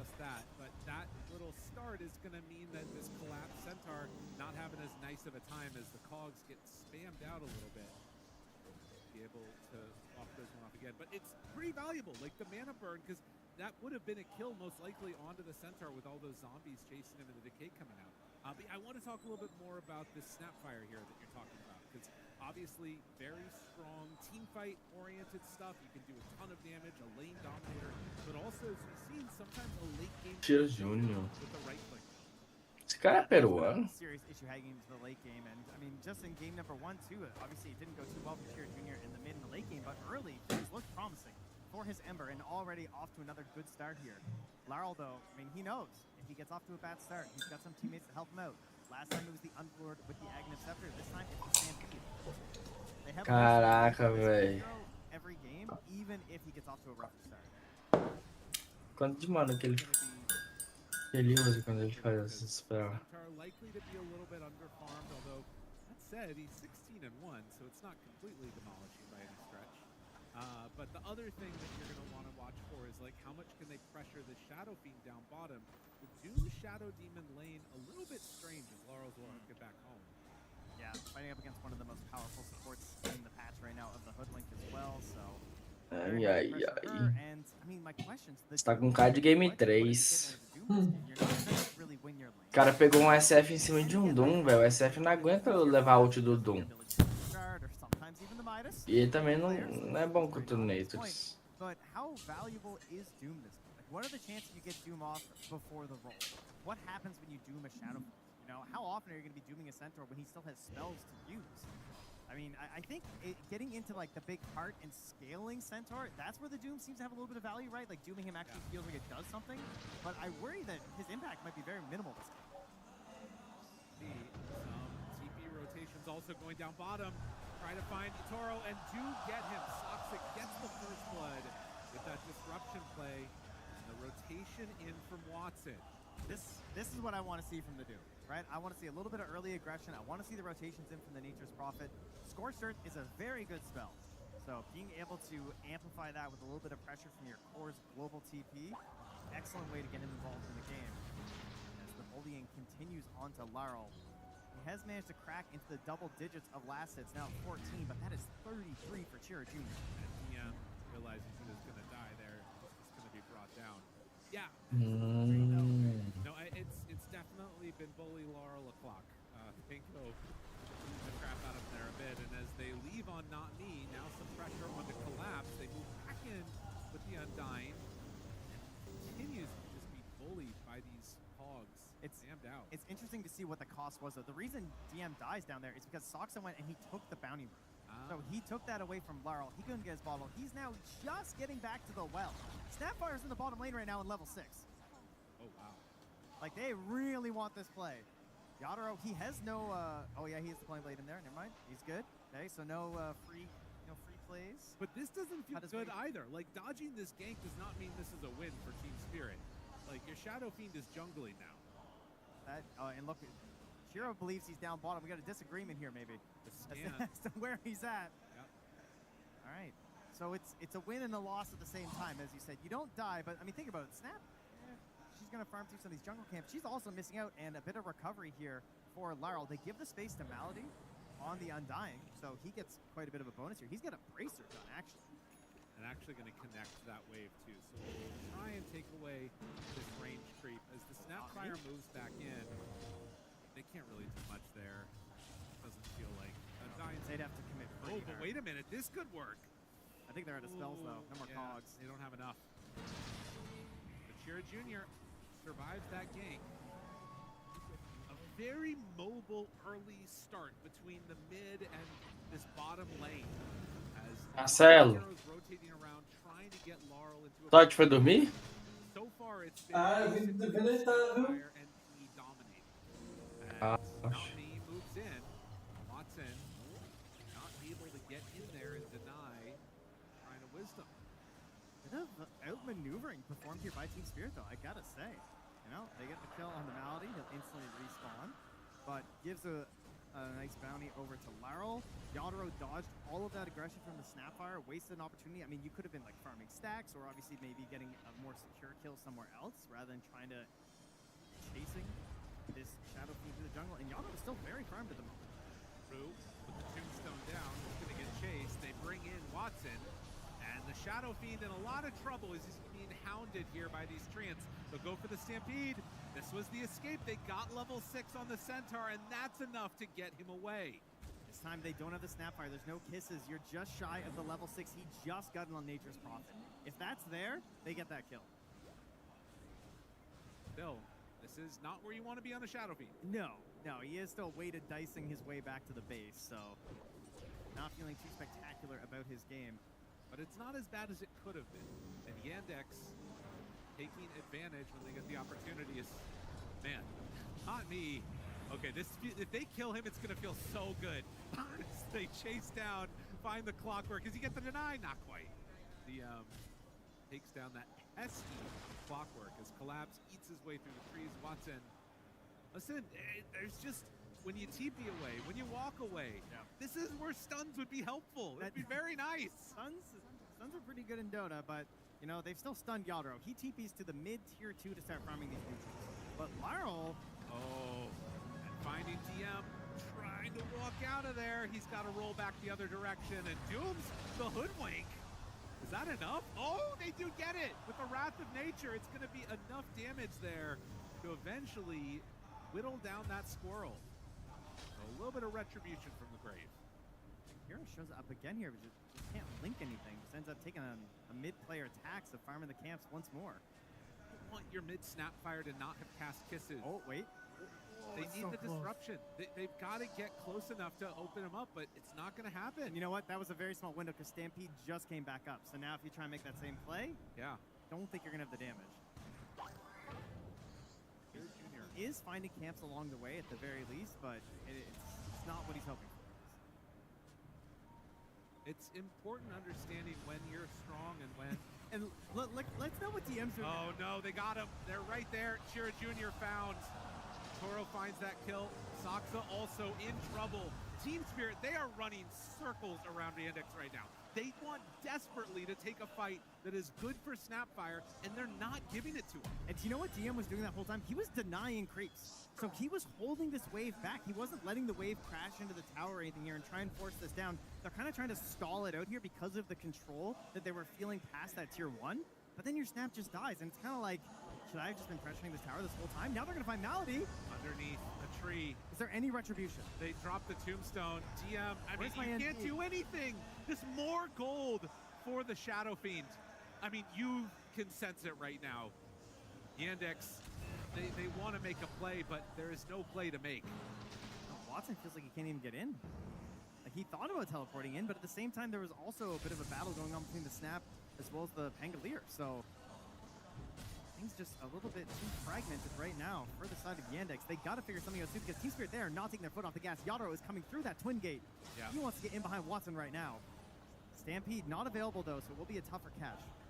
They're bringing in Rue. Oh, is he going to walk right into him? The reads, ladies and gentlemen, like a book. Yep. Tries to get out. Not going to happen. Walks through the gate, gifted a kill. Laurel now diving in towards mid. Making sure that there couldn't be any TPs to help up top. I mean, Team Spirit dotting their I's, crossing their T's. And Yandex, who is going to be the one that can step up and turn the fortunes a little bit? I mean, it's got to be in the game. It's got to be out of the game. Someone's got to be having a talk right now. We gotta like calm down. We gotta think. We gotta realize, what do our heroes do? Right? What gives us strength in this game? We got an Undying. We got the Kisses. We gotta find a way to use this spell, man. Yep. Sapphire's the broken hero. What's her damage right now? I don't think it's gonna be very high. They are struggling to get in there, so he's going straight into this Blink Dagger. Probably the shard after that, you would imagine. Yeah. They need this to connect desperately right now. It's got to happen. And from Team Spirit, I think a really good just recognition of what it is that allows the Yandex draft to function, and then not allowing that to happen.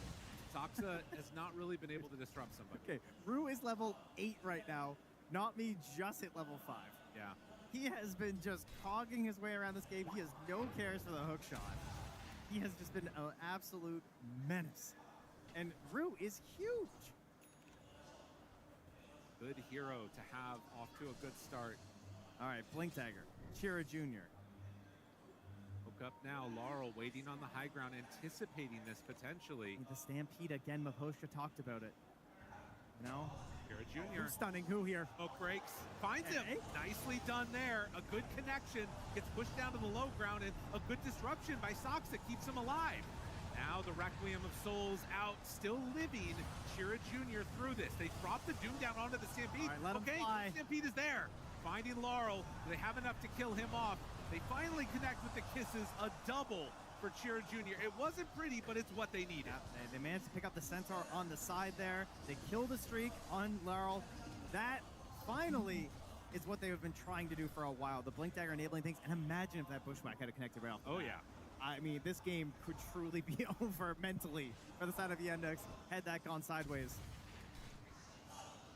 Paddling back here, it's going to send Yadro back into the jungle, back to his own side, continuing to grow though, still stays on the top of the board, but those next 3 heroes, they are all Yandex.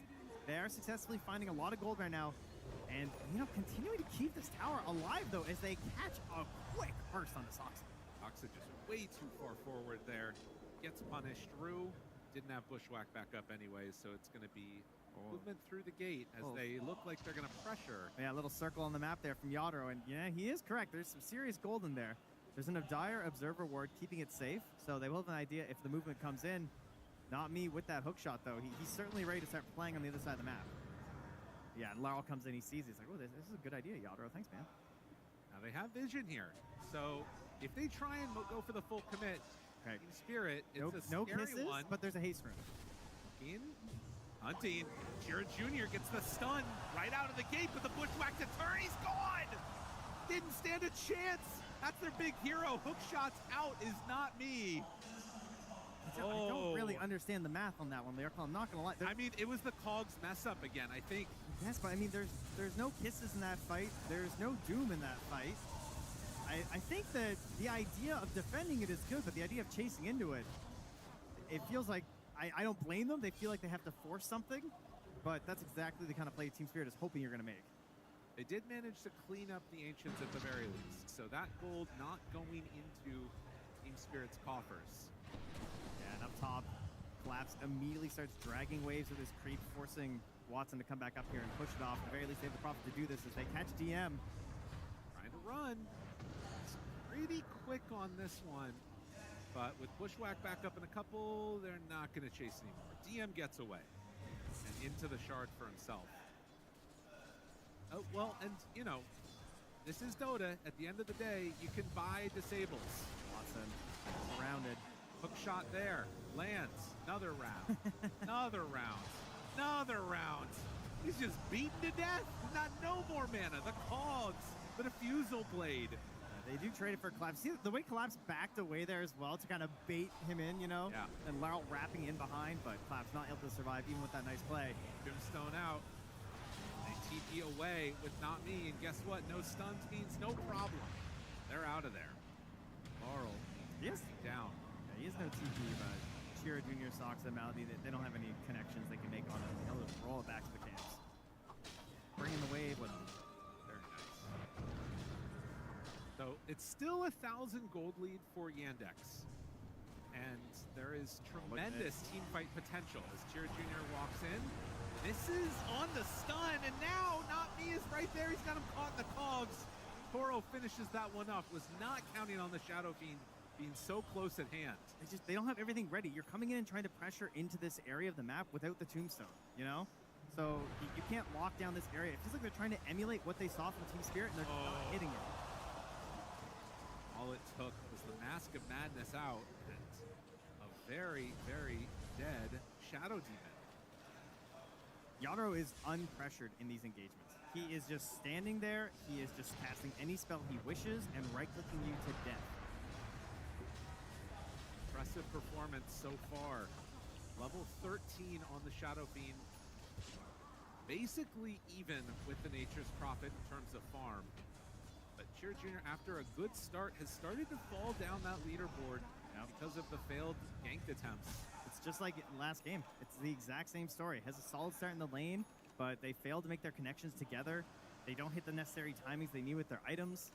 And then he's also missing his combos. You know, he missed some slight chains last game. He's missing a follow-up cookie after the banish. I mean, this is the kind of stuff that you're not going to see when you're playing a nice, comfortable tournament from your room. Maybe even from the hotel room, you know? This is the gap that occurs upon the main stage on the last day of the International 15. Let's see if they can turn it around here. Team Spirit, they've been very strong.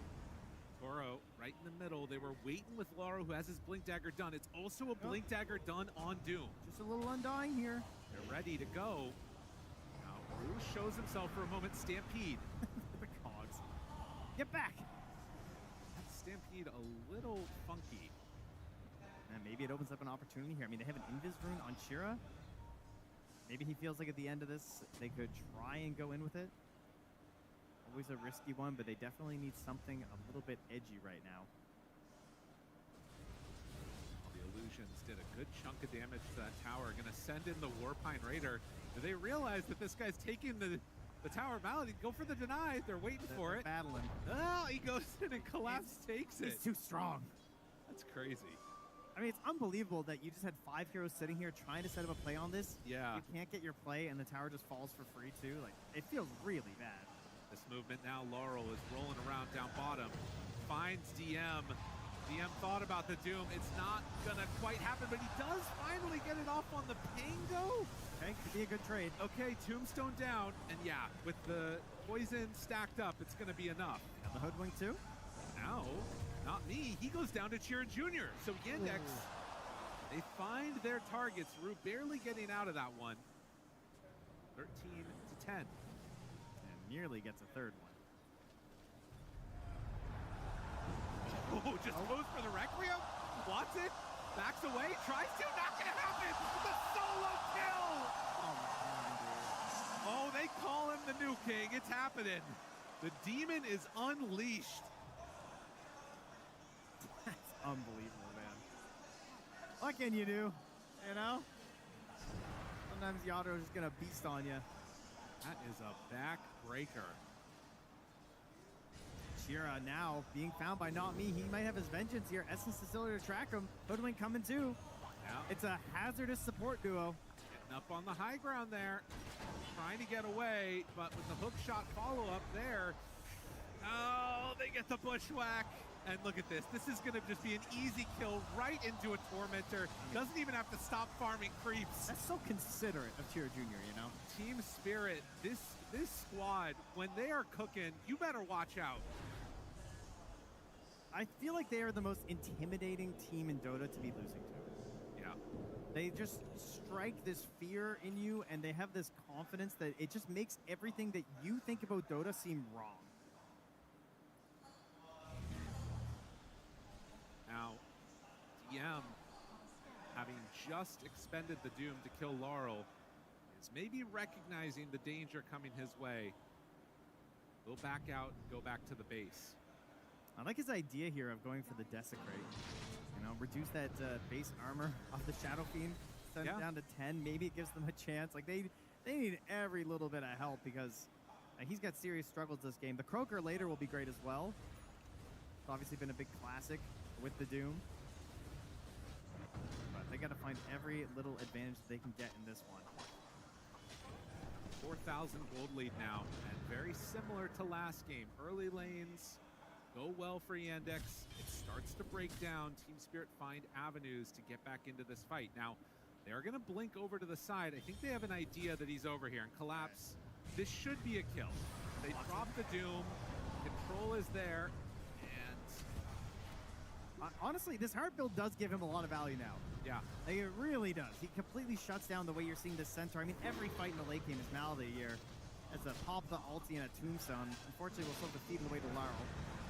Drew comes in, tries to find the bushwhack. It's not quite there, but one little hit from the Shadow Fiend does a lot. Now Watson doesn't have any friends here either. He's gone again. Yadro goes for it. Requiem's on top of the TP that was coming in, says, yeah, I dare ya. Now 4-step up the high ground. Oh, he's feeling himself. He's feeling himself now. Triple kill. Yatoro. He hungers for the grand finals. There's smiles on their faces. An ultra kill. Get on back over here. Come on. Get back over here. They're chasing. They're scanning. No, they're not stopping. They're never stopping. Where's that hook shot? Not me. What do you got for me? Can they get there just in time? Not quite. The crowd wants it too. Oh, man. Watson getting caught back there. That can't happen, man. He was so close to having a game. His BKB was 100 gold away or less. Now he's dead. He loses all this gold. This is supposed to just be an undying dying. Why is he dying? Yes. Why? How does this happen? I mean, Laurel just keeps going. He's like, hey, this guy's just here, guys. And then more show up. And then more show up. I mean, it feels pretty rough. Kira Jr. found. Laurel gets him. The wheels have come off.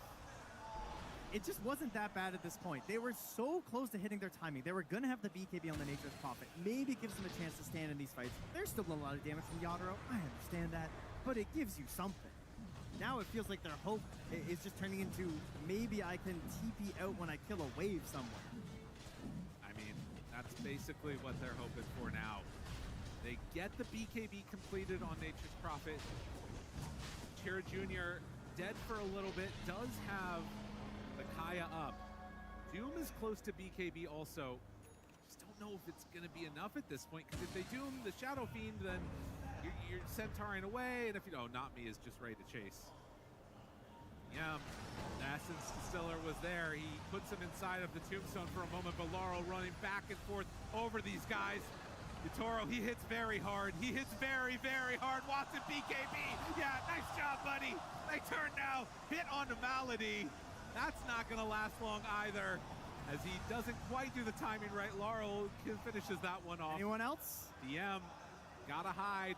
Gotta blink. He's just swaggering, walking him down. They thought about it. Decides not to go. Woo, man.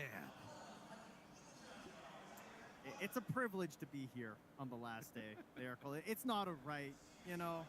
Yadro, he's seizing the opportunity. He wants to grasp that Aegis just another time. Maybe not even just the last time. Maybe a couple more times. Potentially. There's no signs of slowing down. There are signs that there could be a hero up here that's dead. He finds the right angle. Going through the I mean, he's okay. Yeah. When you know the game is in your hand right now. Yeah.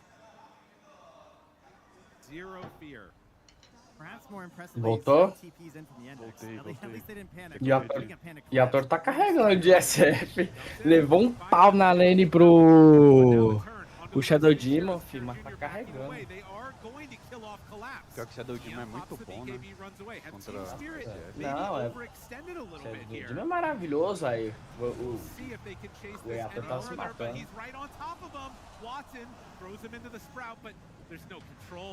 Não, o Toth acordou, levou um susto no meio da live. Aí foi dormir na cama. Aí foi Não, eu falei pra ele, mano, vai dormir, pô. Aproveita que você tá com sono. Porque você trabalhou, velho. Cansa o cara, cansa o peão, fi. Ele foi trabalhar em quiosque. Isso aí acaba com a pessoa, acaba com a sanidade da pessoa. Não, aproveita pra descansar. Normalmente esses tipos de lugares, o cara até não poder mais. Eles colocam pra trabalhar 2 horas, não deixa ele parar, não. Não deixa nem se sentar, velho. Já trabalhei já esses treinos.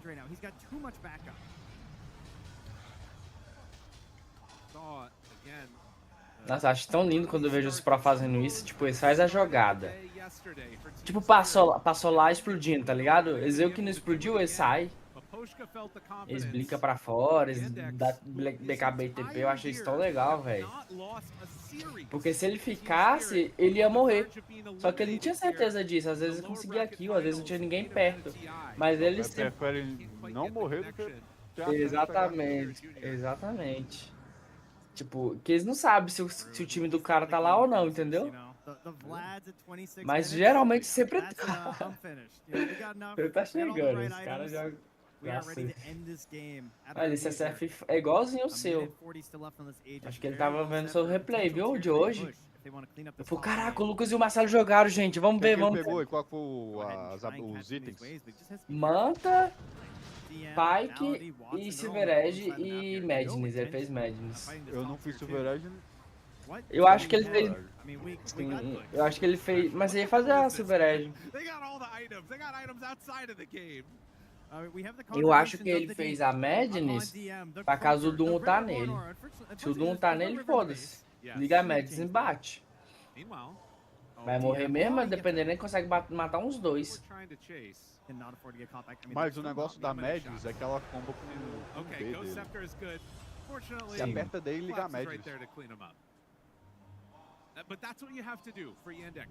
Olha lá, viu? Ele usa a habilidade o D e liga a Madness. Aí ele fica com muito ataque de speed, ele derrete tudo, fica na frente dele.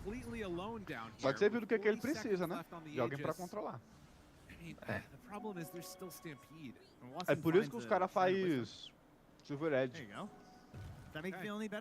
Pra poder se posicionar sem o cara... Pra poder ter um bom posicionamento. E o bom... Nossa, esse pick de SF foi muito inteligente, viu? Me fala aí, quantos heróis tem stun no time dele? Todos. Só ele que não tem. O Dwink tem o W lá, né, que enraiza. Pango tem a ult, tem o Q também, que tá slow. Clock tem 2 stun. E o Centauro tem um stun. Mais um inclusive. Só com o Clock ali, o Clock segurou o cara ali dentro do engrenagem. Só que a meta agora nem é essa mais, né? A meta é mandar ele pra longe com as engrenagens. Fazer ele ficar fora de posição. Cara, e a Yandex tava ganhando, tá? Esse jogo, só pra você saber. Aí você falou, né? Que o SF tava tomando pau. Tava, não. Estava muito a 0. E esse Natures aí? Tá aguentando, não. Ele até gankou o SF, matou o SF lá, mano. Tá aguentando, não, velho. E a Toro farmou. o Pango, velho, levou... level 22, o Natures level 18. Não, o Pango levou um pau no mid, pô. Levou um pau mesmo da vovó. Caraca, velho. Agora que eu parei pra pensar nisso, os caras virou o jogo do nada. Do nada eles virou o jogo. Bateu time, né? Ah, se eu tivesse colocado esse Spirit na final, isso não tinha acontecido. Não, acho que ninguém pôs, velho. Poucas pessoas colocaram. Cara, eu pensei em colocar eles na final. Era eles ou era Falcons? Nossa, e eles iam ser um caminho tão clean, né? Porque nós ia acertar eles perdendo lá em cima e acertar eles embaixo. Pois é, eu ia fazer isso. Eu ia colocar eles perdendo pra Paravision lá em cima e chegando na final pela lower. Nossa, ia salvar muitos pontos nossos. Uns 3 ou 4 palpites. Calma, eu tô tava na live atrasada aqui. Uai, o Netris morreu do que, velho? Ah não, meu jogo tava... Ixi, o Doom vai voltar no SF. Eu tô. Não, eu tô não. Eu tô. Gastaram tudo no SF. Ixi, o Netris tá sem BKB? Não, ele tem BKB. Ele não quis usar. Ele já deu TP. Eles prolongaram muito essa TF, era só ter matado. Só matar e ter saído, velho. Isso aí não era TF pra coisar, não. Isso é só TF pra você recuperar o jogo. Você matar ele mais 3 vezes. O SF.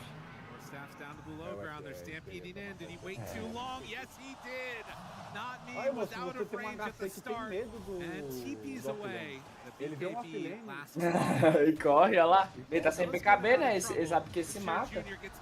Ué, ele tem BKB. Not going to Ele be usou so a BKB, vai lucky. sair vivo por causa da BKB. Caraca, mas quanto de coisa que esse cara tem? To get into range to save him there. Nossa, agora é só a vovó. Levou um stun sem BKB, vovó. Comes at a price. Toma. Man, he was dead for ages, huh? This guy's level 23.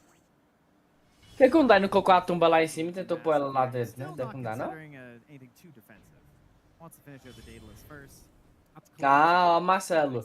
Você lembra que na outra partida nós falou da Bissau?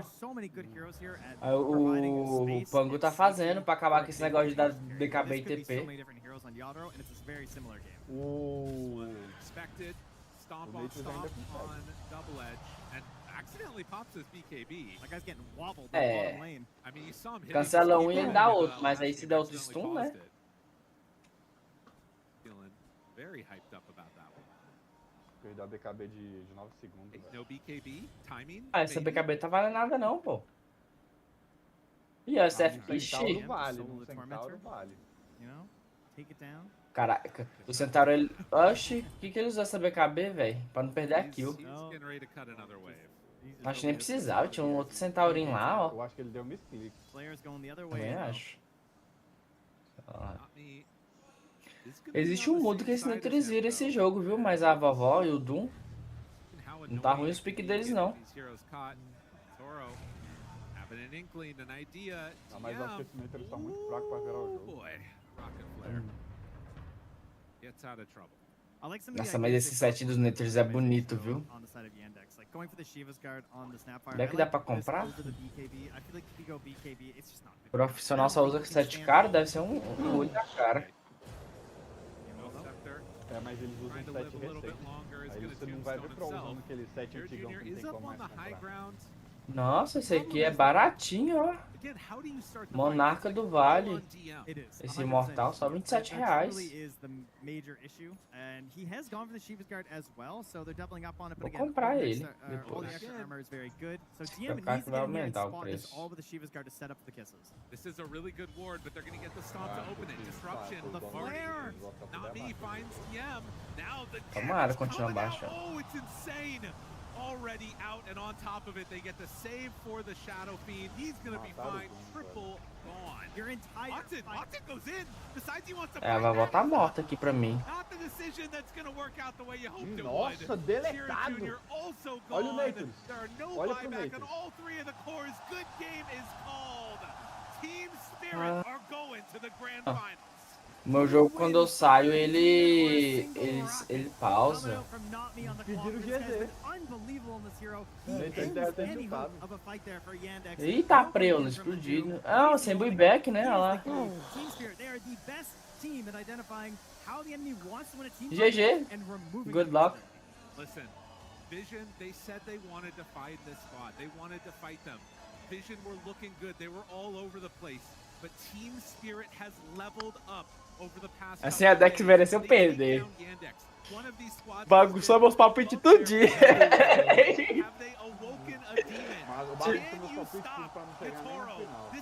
Foda. E aí, compensou? Compensou?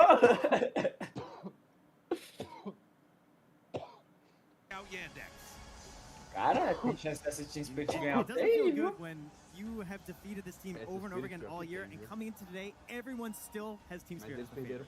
You can feel it. Perderam. Right? Perdeu de 2-0, eu acho, não foi? Ou foi 3-0? We all see what's happening with Team 2-1, né? Spirit. We've been here before. We've watched this evolution and growth of this team, and it truly Ah, is é, ó. to the state of which they can reach. O jogo que eles ganhou foi Stomp. E o split da Paravision foi tudo troll. Os caras pegou Puck Mid, Brawl HC, Timberoff, da Quillow o Andai like it's going to be the final boss here, as they have often been at the International. Two players that potentially could go for a third Aegis as well. Opportunities abound to make this work. Team Spirit, Grand Finals. 观众朋友们，另外一支挺进我们 TR 2026总决赛的队伍，让我们把掌声送给 Olha o drip desse cara aí, ó. Bucks take it away. We've got Rue and not me. All of your teammates are TI champions, but Ô, they louco. say Esse you cara é uma lenda do are the Dota, best esse na guys direita. on the team. You were so close to Aham, cementing ele yourselves apresenta as the todos os next TI, fi. great Dota 2 generation. I want to know, how are you feeling getting this close to your first Aegis? Feeling amazing. What else can I do? What can I say? I mean, like it was TI finals. First time. Verdade, né? Esse ano não teve bosta nenhuma, não teve aqueles filmezinhos, aqueles clipes da comunidade, teve nada.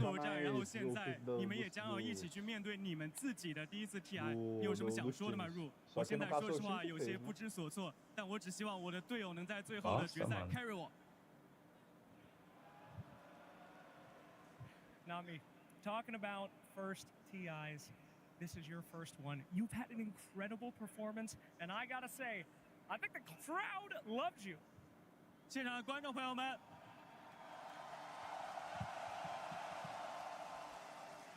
Do you have anything to say to them? Thank you all for support, guys. I love you. More tribune. What are these guys?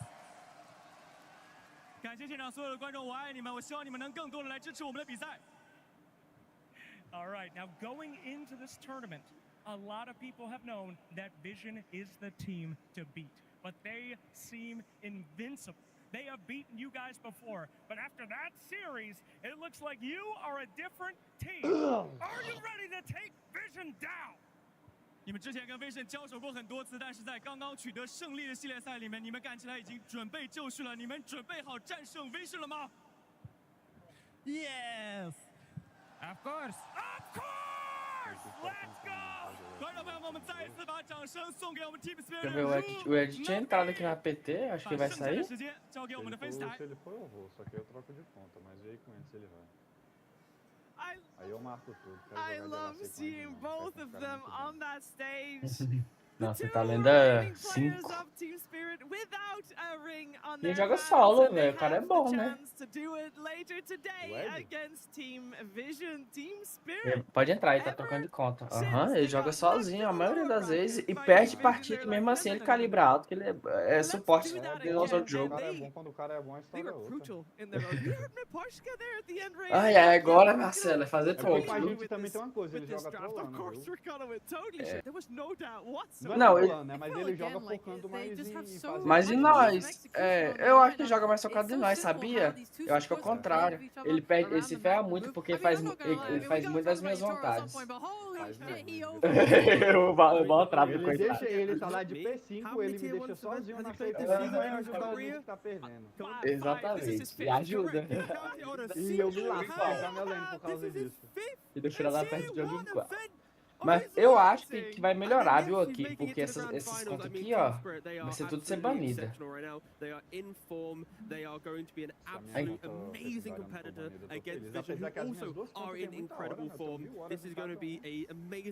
essa minha primeira conta aqui, ela rola com baixo, eu tenho essa conta aqui desde 2003. Porque era minha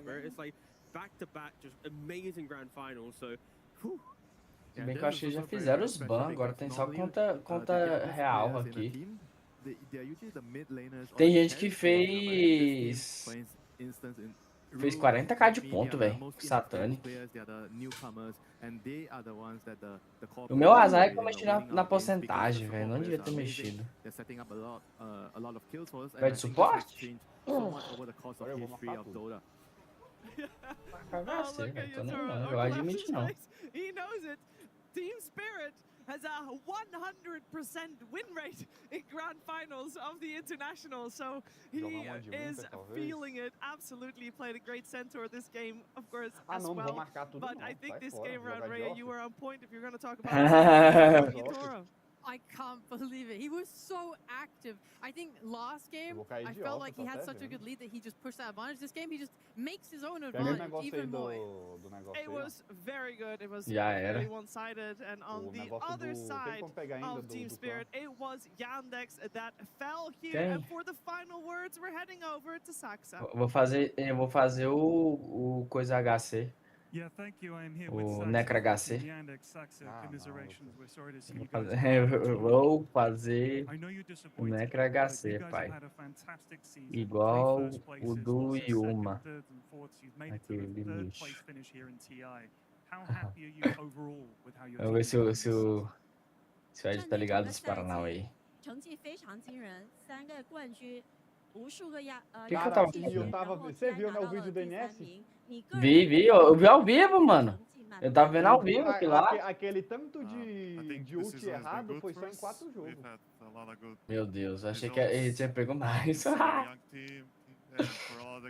Não, uh, moço, eu dormi aquele dia lá, eu dormi assistindo essa live dele. Eu nem gosto da live dele, mas quando eu vi que ele tava falando mal do Yuma, eu parei, eu sentei pra assistir.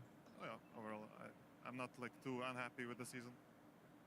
整体来说，我对于整个赛季的成绩还是挺满意的。我们是一支很 Os 年轻的队伍， 1.220 也有 pontos. 很多人是 Você tá com 第一次 5.000. 拿到比赛的冠军。我们还是 O 会继 percentil 续 caiu pra 努力，然后我 91%, 对 ô 于 louco. TI 第3名这个成绩也是相当满意。So, you're a veteran player. You've been here and done that, a regular on the TI stage. The group stage here for Yandex wasn't the best. What did you say to the players to give them a boost Sure. and get them to this third place? 作为一名老将，其实队伍在小组赛表现不是特别的亮眼。在小组赛之后，有没有跟队员说一些打气的话？ Something I always say to my teams at TI is like, you can always expect other teams to play bad, and this is like a Tô com tournament in the fome, season where cara. many people are gonna play much worse. So that also Quando o brings cara me come, confidence come, to know come. that others are just gonna play worse. Eu So só vou cair de I just told them, as HC. long as we focus on our game, we just play our Dota, like we will be fine.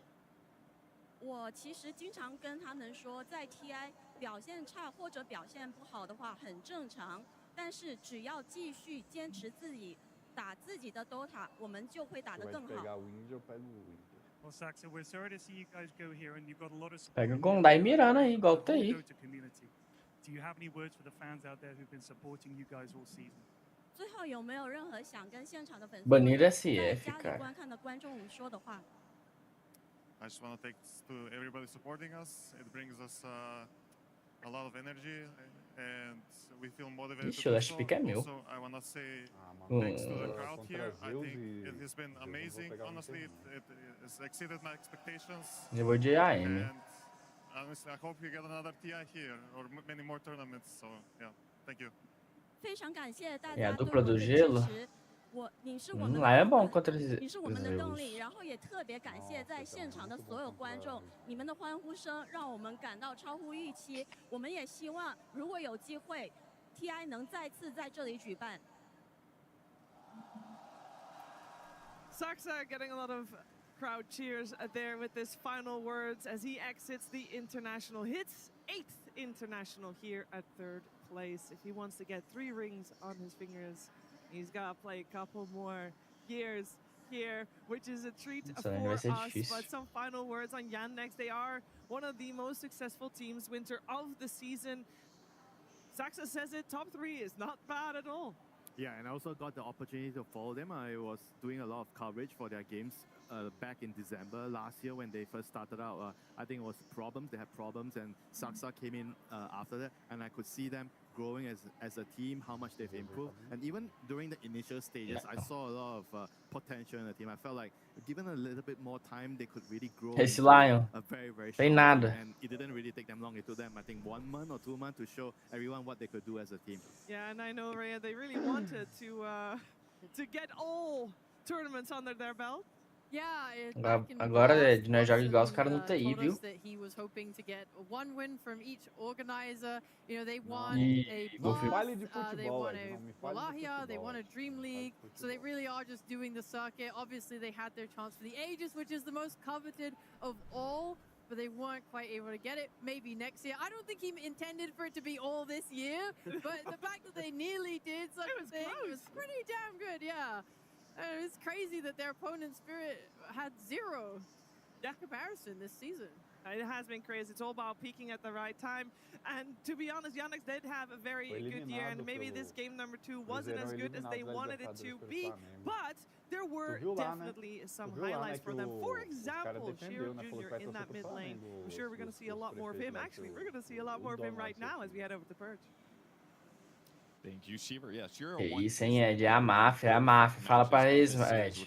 É a aposta, casa de aposta. Even more impressive, but I want you to just watch how dominant he is against Laurel. He played against Pango both games. Both games he had their number. He was getting consistent amount of last hits, tons of harass and denies. O cara quer que bate no Necker aí, que ele tá sem item, Marcelo. Tenta usar no Necker. Vai, vocês givam uma runa, gente?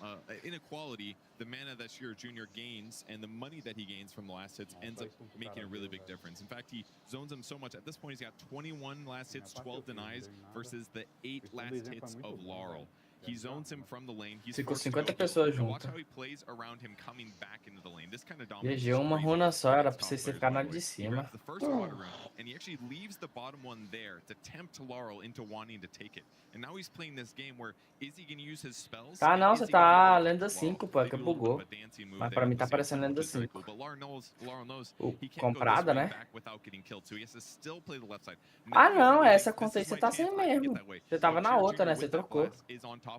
Prevents him from getting that, and as a result of protecting this water rune, now Cheer Jr. gets to go get it when his resources are low. So he's basically using it as a bait, but also a way to get himself forward. So that was amazing by him. But the downside was what happens after it. How does Spirit react to this great early game by them? Yandex, he TPs to the off lane. He's looking for a Snapfire ultimate on somebody, but they anticipate this. They just don't give him the opportunity. So this teleport ends up being a complete waste by him. And it kind of continues in this way as well. Vou morrer aqui. Bom, não, que tá sem mana. To naturally kill creep waves. He uses his spells on the waves, they die, and he can leave. So he doesn't care anymore that he's behind. And watch how he uses his ultimate here. He actually turns a kill out of his level 6, where Shiryu Jr. didn't get his earlier. And he teleports this time a second time. So this amazing early game that Shiryu Jr. got didn't turn into anything. Zeus, congela ele, Zeus. Despite getting Laurel behind. So this is the main reason that Team Spirit was able to get ahead in this game despite losing their lanes. They just didn't care about it because they knew they were going to play well.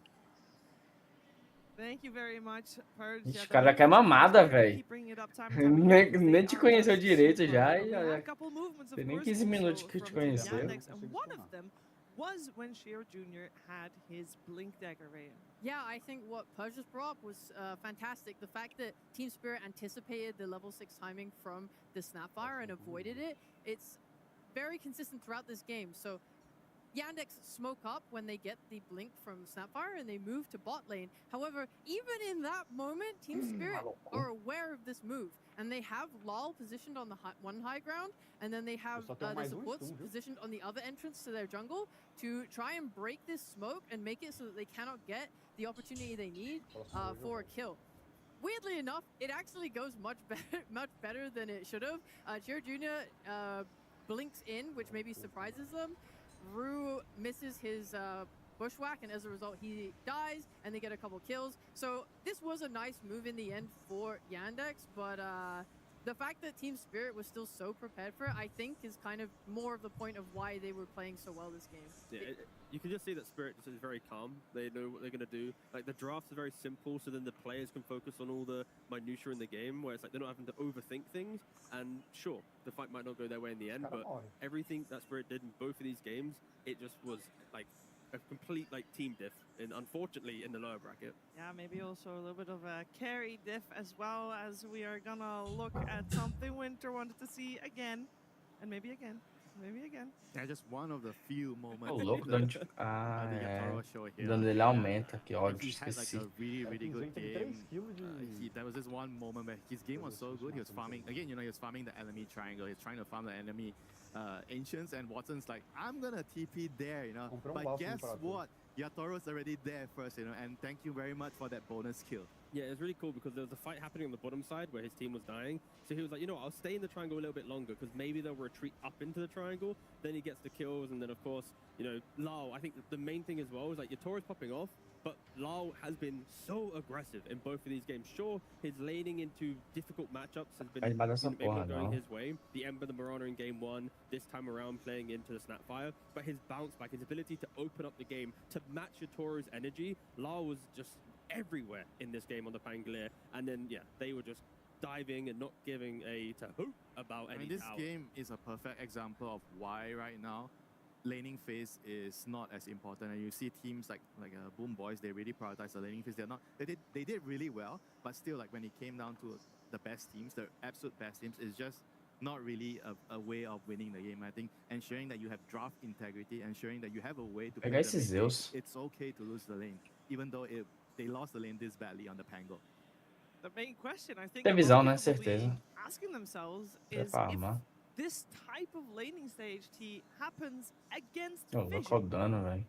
I mean, I feel like this is going to be very back and forth, of course, in the grand finals. Like these two teams, they've already they 2-1 earlier in the tournament. Like this is not going to be a shutout where it's a 3-0. It feels like it's meant to be a lot harder. I think Spirit are going to have to put up a better fight. The drafts aren't going to be as easy. I do feel like Yandex dropped the ball quite heavily in the drafts today. Unfortunately, not putting up the fight. So yeah, it's just only going to get harder for Spirit now.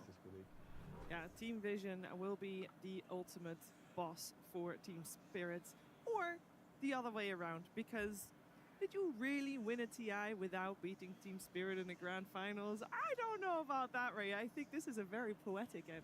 I think it is a very beautiful end. Like you said earlier, Team Spirit haven't lost a grand finals that they've played in yet. This could be the first time. I do think we will definitely get more than a 3-0 with how these games have been going. I think the crowd is so in love with Spirit and how Vision have been playing that I think the Gabi environment na and lote, mood Sérgio, of life nada. is going to be way up to Vai ser the complicado, ceiling. né? Que I esse é genuinely um don't think we Underlord. could have asked for a better grand final right now. Yeah, the student Satanic meets the master Yatoro. Yeah.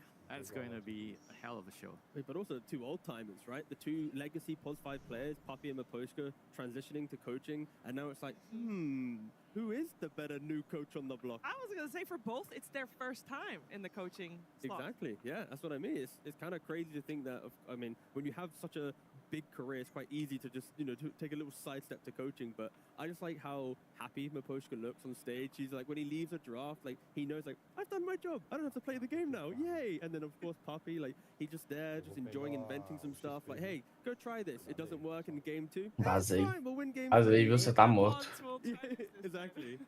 It's such a different style of coaching between the two of them, but the drafting is going to be just on another level. It will be on another Quiser level. forçar o Zen aí? There's a 3-time Ah, pega o hopefuls XP. in our grand finals here today as well, which is, I think, crazy. You know what makes it crazier? Yatoro and Collapse. Yatoro, for example, Winter. Now don't worry. You're not old. Vai lá, Ed, roubar Yatoro esse is stack. 23, and he's playing for his 3rd ring. Vai lá, Massa. Deixa ele pegar esse XP, não. I mean, it's amazing. He is one of the Ele roubou já? Já pegou? players of our time, and he is so good, the flexibility he has. The carry. Okay, the carry. Ah, mas vocês deixou, pô, o suporte dele veio pra cá. For Yatoro and Collapse, they're both very flexible in how O they can suporte dele tá they aqui. can be greedy, they can be Não a devia team ter ido, player, não, pô. they can be the sacrificial lamb. I think this is what makes it so Não, o easy Lich tava to aqui, talk about uai. the draft. Why is it easy to draft, for these teams? Because your players are flexible. Because sometimes you can say, their draft sucks, their draft is not so good. But you can only work with what you have. But if what you have is everything, then it's easy to draft. I mean, Ô, que herói chato esses Zeus. Ah, toma no cu. Yeah, because if they are to win, right, and they have 3 Aegises, imagine being a new player. It's like, I got to win 4 TIs now. You can't just stop after 1. Like when you think about the new kids on the block, like here, of course, in the grand finals, right?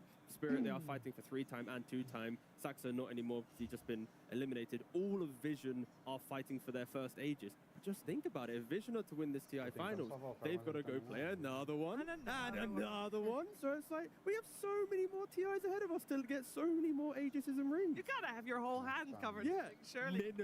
Minimum. As many tier 1 events as not me. No, it is going to be an epic grand finals. Best of 5 is always different, and E Zeus tá misto especially também, for viu? coaches, especially for new coaches. And yes, I know they've drafted, they've been in best of 5s Tá aqui. many times before. It's still a different beast that you don't get to practice that often, especially not on the main stage of the international. and it will be a spectacle, absolutely. And I think I want to also, I mean, we highlight a lot of Team Spirit because we did just see them win, and they do have that momentum. But I want to focus a little bit on Vision here too, Rhea, because we got in the mid lane no one. If we're talking about young players that have many rings, we got to talk about the old timers that don't have any and are still here as a core role fighting in that mid lane. Yeah, it feels offensive to call him old when we are all older than him. We're He is 28. He's 28. Oh my god.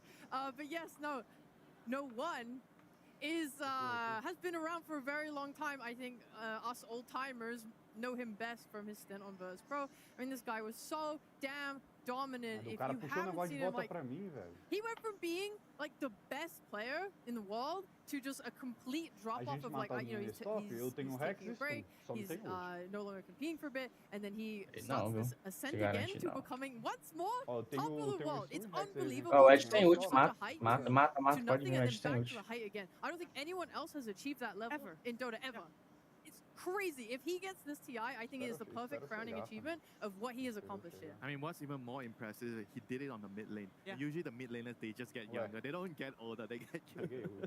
I mean, but also for Vision as well, like, you have no one. Stuna ele que eu blinco, sai stunar que eu blinco. Incredible for the Dota community in what he's done. Vai, for the vai. game. But then, like, you have like Ninecast, who, you know, a year ago or 2 years ago, he was a completely different style of POS 4. He had to reinvent himself. Ele vai He had to hit kind of não. reshape his Vaza aí, viu? style. So it's like a newer kid on the block, and then you have Satanic as well. Like, I don't know, the whole idea of this team succeeding, it's like you got Mas cara Satanic who's chato, gonna mano. potentially beat out your Toro and get his Vem aqui, where tá, he was cara. unfortunately kind of Tá crumbling under the devendo, pressure of the previous devendo team. pra It's like, ajudar, it ué. didn't really work his way. Like, Vision has so many different storylines that also are so beautiful if they are to succeed.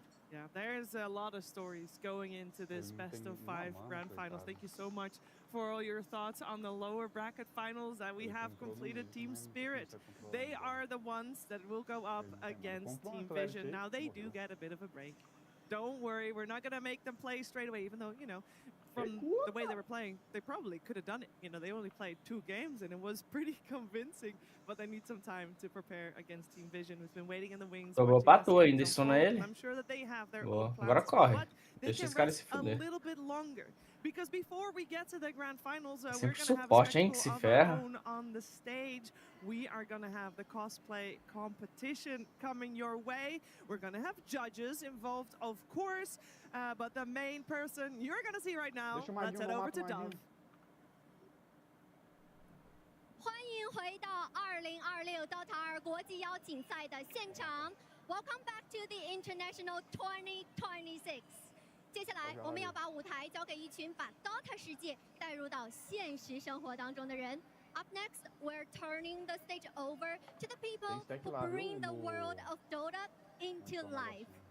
接下来我们将要进行的是 TI 2026 Cosplay 大赛，他们是由赛瑞和 Bloca esse campo aqui depois, Ed, de novo. TI 2026 Cosplay Competition presented by Steel Ele morre então. Perfect World Esports。站在我身边的是我们 Vazou. 本次大赛的评委们，让他们来跟大家介绍一下自己吧。O Zeus cancela o seu coisa, né? Are our judges?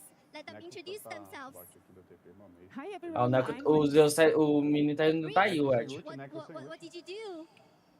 I've been making Dota cosplays for 11 years now.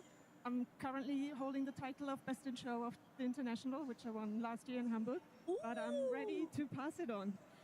在我身边第一位评委是 Rix， 他有11年的 cosplay 经验，并且他夺得了去年 TI 14的最佳大奖。Zeus tá aqui já. O bichinho voltou. 有请我们第2位评委。大家好，我是林景，我是奇想天外的艺术总监，也是一名戏剧导演、配音导演、配音演员。同时呢，我也是 China Joy 超级联赛总决赛以及 WCS 中国总决赛的多届的评委。很高兴来到这里。 Eu tenho ult. Eu tenho ult pra ele. Vem pra cá, Marcelo. Ele foi comprar o item da Radiance. Eu tenho TP. Já era. É, vazei. Morreu, Necro morreu. Welcome our next judge. 大家好，我是瑞，就是瑞。我是一名做了5年 Dota 新手教学的。Dá salve aqui, Ed. 以至于让没有接触过 Dota 的玩家感受到 Dota 的魅力。Ray, he is 5 years Dota 2 content creator. He made a lot of videos for people who just new to Dota world. sem mana, tô sem mana, viu? 现场的观众非常的热情啊！那各位玩家 Pera 们 aí，你们准 Tá os dois 备好 aqui, o 见证 Zeus e o 英雄 Underlord. 降临了吗 Tô de BF. De BF. Ready to see your favorite heroes come to life. 好的，让我们用最热烈的掌声欢迎 TI É, pega que o Leite tá de olho aí. Beleza. Não, mas esse daqui era pro Fish, né? Mas ele não quer farmar ele. 接下来让我们来看一下我们的第一个作品 ，Let's go to the number one。Olha esse 哇， Lich. 第一个作品呢就非常的精美了。那它是小松鼠，让我们来迎接 Não, vaza, vaza. O Necro tá aqui. Deixa cair. Caiu. Posso dar TP. 野森卡的这套 cosplay 呢，还原了小松鼠独特的造型，它的十字弩通过 3D 打印、组装、加工以及手工上色，还原了游戏中的武器。而且身后的3条巨大的仿毛尾巴中，使用了内部支撑结构，让尾巴呢能够保持自然的形状与蓬松感。The first closer is Yensenka bringing us Hoodwink Shadow Leaf Insurgent. Let Lin Jing introduce this work, and he just did. Do you like this one? 现场观众朋友们，你们喜欢这个作品吗？ Ele tá de treva. 好的，那接下来我们来看一下我们的第二个作品。Let's move to the next cosplayer.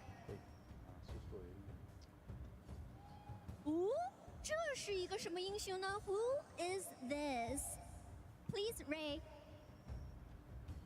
这个是我们的剑圣，这套造型主要使用了3D 打印加上 EVA 泡沫板进行雕刻拼接，最后组装并行进行了喷涂上色。 接下来我们看到的 Só leva aí, os dois suportes tá em mim aqui. E o Zen tá miado. Só levar essa torre cai. 熟悉的剑圣啊，他的这套作品呢是由3D 打印完成的，刚刚我们都已经听到了，可以说是非常非常的用心了。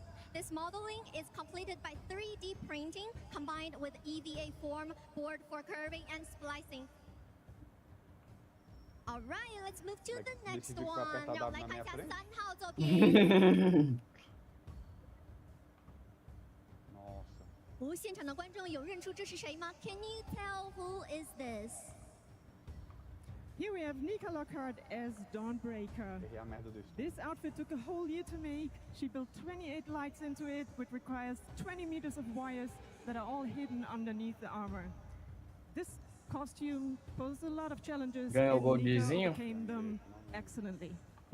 这套令人惊叹的服装花费了整整1年的时间，并且搭载了28处灯光，更有20米的电线，巧妙地隐藏在铠甲之下。它就是我们的破晓星辰。 Ah, o Underlord deu TP top.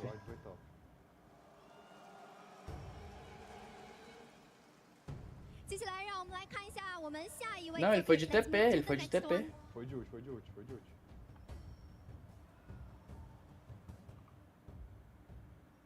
大家海喵给我们带来的这个作品也是非常精致啊！它这套作品呢，均为手工制作及上色。哦，帽子下的猫咪呢是由建模打印。O Underlord não consegue chegar de ult. 配饰上的磁吸猫眼用指甲油巧妙地做出了光泽。Ultou? 而翅膀 Ultou? 也加入了机械结构， Uai! 能够灵活 Ah! Can we see more Tá morto. movements from you? 我们可以看到 Na minha mente ia ser mais rápido. 动作展示 Finish. 谢谢。All right, while we Eu vou see tá right aqui now não, is foda-se, vocês levam aí. Willow, Dark Willow. This work is handmade. Ah, mas o cara pegou mal, hein, esse herói aí. Part is made of 3D CM. printing. The wings are added with mechanical CM, structure Beastmaster e Lion, velho, na cara. Ó, pega aí, Arcana. 非常的可爱。This is so cute. Let's É, move deixa to the pro mid, next mid. one. Tá de bora. 有请 Ray。 É, pior aí, ó. Quando os caras ativam o modo TI, é assim mesmo que joga. 来自 Umaki 的死灵法师套装，这套作品拥有超过1000片蛇灵。Umaki 将细节做到了极致，从材料选择、塑形、纹理制作到做旧、渐变、高光效果，甚至是 LED 灯光，力求将游戏中的角色完美还原到现实之中。而选择这个角色也有特别的意义。Umaki 希望通过他独特的白蛇主题和服装设计，展现 TI 2026东道主的中国特色。Wow, this is NEC. Wow, I can tell immediately. It's so classic. This work includes over 1,000 real snake scales. The causer Yumaki, he tried to make it have more theme of Chinese, so we can see the white snake underneath. Tá pegando tudo.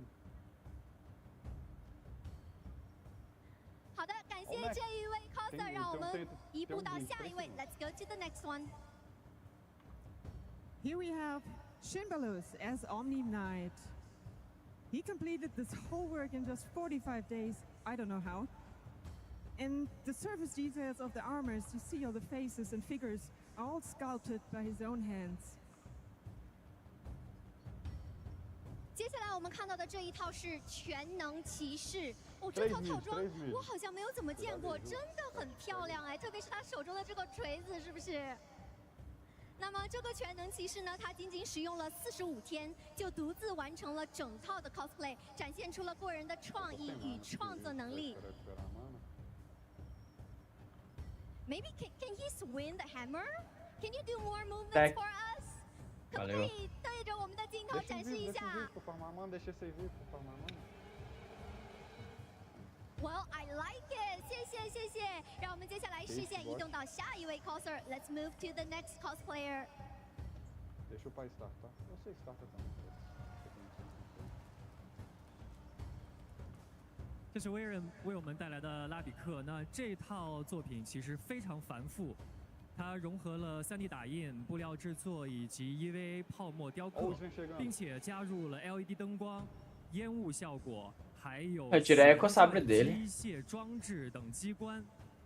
所有的这些细节完美结合，展现出了这个版本拉比克独特的奇幻、魔法与俏皮气质。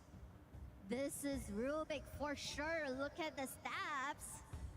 这一个呢，就是我们刚刚看到的拉比克套装了。This cosplay has 3 printing, EVA form carving, and LED lights.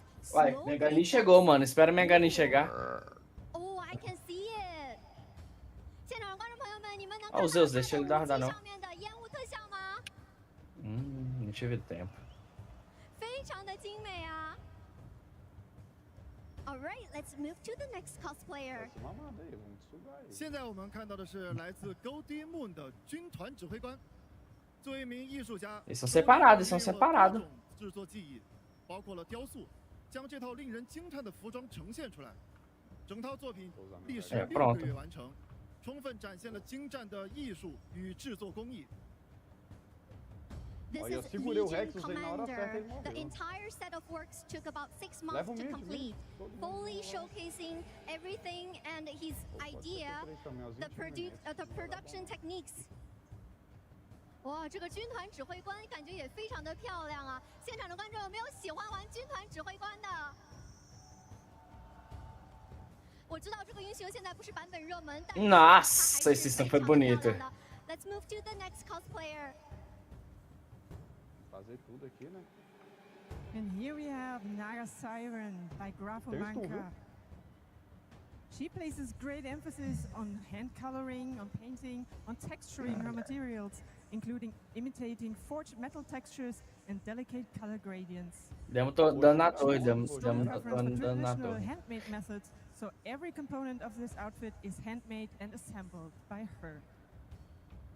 那加海妖深渊少尉套装 Olha, mano, vai se fuder, mano. Que é isso, velho? Exactly how the hero moves, right? É sempre ilusão, mano. Quando eu vou na rua, não tem mundo, eu vou na rua. 现实生活当中我们真的看到了那加海妖一样。这套服装呢 Duvido nada, velho. Renascer eu tenho luz se tu estiver perto. 它所有的金属质感以及细腻的色彩渐变，他非常偏爱传统的手工制作方式，所以整套服装的每一个部件都是由他亲手制作并组装完成的。Amazing work. Let's move to the next one. 我们的第10位 coser 是阿布多瑞乃盖。她是一位10年 Dota 2女玩家，这是她自制的第10套 Dota 2 cosplay 作品。这套作品的制作时间超过了500小时，总重量15千克，使用了15.8米的 LED 灯带，从图纸制作到硬件开发，全部由她自己完成。What? She is a 10-year Dota 2 female player, and this is her 10th self-made Dota 2 cosplay work. The total weight is 15 kilogram and use 15.8 meters of LED light strips. 15 kilogram. All right, that's our last works. 这样我们就全部欣赏了我们10位参赛作品了。接下来就是我们揭晓奖项的时刻了。不知道在座的观众朋友们，你们的选择是哪些呢 ？All right, that's all the 10 cosplayers. Ó, o Invi aqui, ó, DP, pega aí. Which one is your favorite? Let's go. The first one. 那么第一个我们将要揭晓的是评委推荐奖，有请 Ray。获得评委推荐奖的作品是阿布多瑞乃盖的《斯温刚刃之治》。Ray Rival the Judges' Choice Award， 恭喜阿布多瑞乃盖。Vocês estão cuidando aí, velho. 该选手高度还原了斯温的刚刃之治，将发光假发、巨型武器与全身灯光系统融为一体，展现出极强的视觉表现力。从建模、打版、制作到硬件开发，全部独立完成，体现了选手卓越的综合制作能力与创新能力。The reason they gave this award to her because the content has recreated Sven, everything detailed, combining a glowing wig, oversized weapon, and full lighting system to create a highly striking visual impact. Congratulations! 接下来我们来揭晓第2个奖项。哇，现场的观众朋友们， Ele está doido para guardar. 套装吗？那么接下来这套是不是你的选择呢 O Izen se stunou e gastou ult, viu? O Izen gastou ult, pode forçar aí. 能够在穿上 cosplay 后彻底化身为角色本身，让人忘记服装背后的真人选手。有请 Rips 为我们揭晓 The Biggest Transformation Award。 The biggest transformation award of TI 2026 goes to Grafomanka's Naga Siren.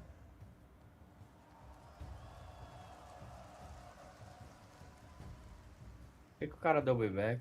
Every single scale is cut and painted with precision. The skillful construction of Naga's signature tail. I wish we could see it. Maybe can we get some turn in there? Well, or you'll have to wait for pictures. The headpiece is impressive as well. The beautifully executed makeup. All that convinced the judges that Grafomanka deserves the award for the biggest transformation. 它的每一片鳞片都经过了精准的裁剪与上色，那加标志性的尾巴与鱼鳞的制作技巧，再搭配令人印象深刻的头饰和精致的妆容，最终让评委们一致认为，它就是当之无愧获得了最佳复刻奖。 Espera aí, Lucas. Deixa eu chegar Yeah, I e wish we can see more details about it. It looks so amazing. It's not easy to move Tem the nada. tail like this, and I think she had to leave her. Já farmou, já foi device that embora, she has for velho. it at Demora upstairs demais, in the mano. room. So we'll have to wait for the photos later. But I tell you, it's amazing. 那么我刚刚问他说，我希望我能够看到更多的细节呀。他说，因为穿着这一套装备实在是很难动起来，所以呢，在后面我们会补上更多的图片，请大家关注一下喽。那接下来我们要揭晓的奖项是最佳技术奖，这个奖项是颁给在还原度、制作工艺和创意方面得分突出的选手。有请林景老师。Next award. Esse stun não, esse slow. Technique Award. Acabou minha mana, não tem mana, Lucas. 最佳技术 Porra, 奖的是 Lucas.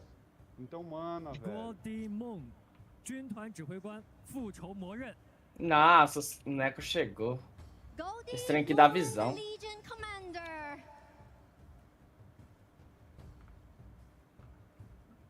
那 Goldimon 的军腿指挥官呢？ E eles mudaram a ganinha do bicho? 还原，比例准确， Não. 而且内部结构考究，布料选择也很细心，铠甲的纹理制作也很精致，而且呢，在上色涂装的过程当中呢，不光考虑 Eu não duvido que o Yuma tá envolvido na máfia do Tai Lung, não, viu? 所以最佳技术奖当之无愧。Careful fabric choices and finely detailed armor texture highlight the world. The painting process balance strict accuracy with profound insight into the character. Congratulations! 那么我们已经揭晓了3个奖项，我相信大家都在期待这一刻，那就是我们 TI 2026的年度最佳作品奖，全场只有1个将会颁给得分最高的选手。We've seen the impressive winners mas ela tem muito forte, né? Bora, Roshan, tá bot. There can only be one Best in Show. This award goes to the cosplayer with the highest overall score. Please, Reeves. The Best in Show of the TI 2026 cosplay competition presented by SteelSeries and Perfect World goes to... Nós começa a dar dano nele agora, velho. Não tem problema. Porra, vai se fuder. Porra, tomar no cu. This cosplay unites handcrafted details, impressive construction, and fun electronics. Shin has shown high skill in the application of a wide range of techniques, and he is indeed the best in show of TI 15. 这套 cosplay 将精湛的手工细节、出色的结构制作与 Para de 趣 ser 味 medroso. 十足的电子机关完美的结合 ，Shimbolus 展现运用了多种制作技艺的高超能力，成为了 TI 2026年度最佳 Aqui, ó, DP. 博尔之选。 Arcane. Yes, Olha o we Neco aqui, feel ó. you. Se tivesse um AM aqui. Vê a runa, meu mid não olha a 所有的 runa. 获奖选手，也感谢每一位 cosplayer 为我们带来的精彩作品。 Corta o wave do bot, Tem que cortar o wave. Vai então, vai fazer a frente, tá de coisa, pô. Ah, você 有 quer 人 que 用 o 一 PC 针 faz a 线 frente? 让 DOTA 的英雄走进现实， Sim, 而 porque tem 接下来 stun, não 还有 tem 另外 stun. 一群创作者用镜头和故事把他们心中的 DOTA 搬上荧幕。We've just seen DOTA brought into life through incredible costumes and craftsmanship. Now it's time to see Eu vou cortar essa DOTA porra dessa wave brought aqui, to senão esse life cara ainda in dá a TP e leva a nossa different way barraca. through cameras, stories, and Caraca, imagination essa merda of desse filmmakers. centauro aqui não tem 接下来舞台交给你 ，Take it over, Slacks. Ele diz que mid fez isso. Fez não, levou um pau. The Dota 2 International has acted as a showcase. The finest teams and players from around the world. That isn't it. No, TI is a place for the community to come together. From making signs in the arena to drafting some dank memes to post on the internet and spending thousands of hours on Ahora. we saw here today. These are all ways that the Dota community shows us their passion, drive, Esse cara ficou farmando and no love mid, pô. for this game. Now, for the last 10 years, the Dota 2 short film contest has been another way for fans to celebrate the community and show their love for Dota right here on the main stage. So many talented people have come together to Quem que tá morrendo participate aí? in this contest over the last decade. And we thought it might be a little fun to talk to some of the finalists and get a backstage look at what it Nossa, takes o Neco se ultou, velho. to the international. Hi, I'm Genevieve Sai. My name is Nicholas Kundashizel. My name is Murio. Tô jogando mal aqui, mas tô jogando. Hello, my name is Kevin Siri. Hi, I'm Dopa2. My name is Shaylin Ham. O Ed Solano. And I'm Sam Siri. Siri. Hi, my name is Lawrence. I'm known online as Lozenga, and in O ult dela quando tem herói com stun é bom demais, very moço. first short film contest with an entry called The Calling. Só is mid. I submitted the award in 2017. Sou is mid. Nossa, esses Zen sem BKB pulando em cima, velho. Startando. Descendo o reground, né? Descendo o reground.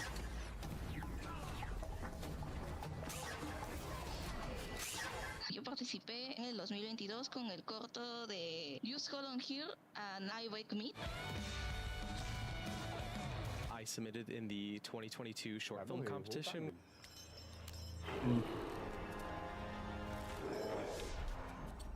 My video was called Low Purity Story, and it was about my dog playing Dota. Esse cara desceu do reground, velho. Eu não entendo isso. Pra quê? В прошлом году выиграл первое место, занял с работой кино. I first submitted the Night Stalker and Punch video. Not yet. And we made Tiny and Io Elemental Adventure in 2016. Aí toda vez os caras tomam a Mega e ganham a próxima TF. É sempre assim. An interest in É porque nós gastamos tudo pra dar um mega, né? I love drawing, I love painting, I love playing the music. Aí enrola o jogo, né? Como se só se ganhasse, não ganhou nada enquanto tinha torre. Vai ganhar agora que não tem? Vontade de pular nesse And when you suporte. express it artistically, whether that's animation or drawing or music, someone else is going to be touched and someone else is going to relate. And when they tell you they feel the same way, it's going to be this magical. Um anti-mage fala. Um Maiden e um Lion. Eu vou descer um high ground de Otado. Vai dar bom. Desvém ainda. O herói mais fácil de cair tá do Dota. E o time vai atrás ainda, né? Isso que é os coitados é obrigado a ir atrás, velho. Ele que dá dano, mano. Ele é o único herói do time desse que vai dar dano. This was honestly my first animation for a project. I submitted many times. I remember my first submission sucked. I don't care if it sucks. Ever since I heard Timbersaw's voice, I just had this intense need to animate him. I just want to show the world what I see and I hear. Ixi, tá morto pela dupla de suporte. Eu queria apertar o E, não consegui. Tipo o Zen aí, Marcelo, é mais importante ganhar TF. Ó, gostei do que você tá fazendo. E a base dele só caindo.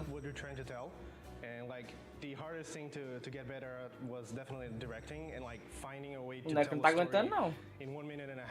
Just like anything else, you need like a plan, a draft, a sketch. So you have to like really think about what's gonna be my story. Am I gonna make it comedy or drama or action? From makeup to wardrobe to the director, the producers, or if you need a PA, or if you need production designers, set dressers. And for me, even though you're so exhausted, I have that feeling of just knowing that this is exactly what I would want to do. I wouldn't rather do anything else. I'm the voice of the song. E o Zen vai terminar o jogo sem PKB? Sim. Super simple and elementary, but Nossa, os caras no TI pegam Zen. Esse herói é muito bom, não perdeu uma partida. I would say brought us closer together. We got married 2 years later.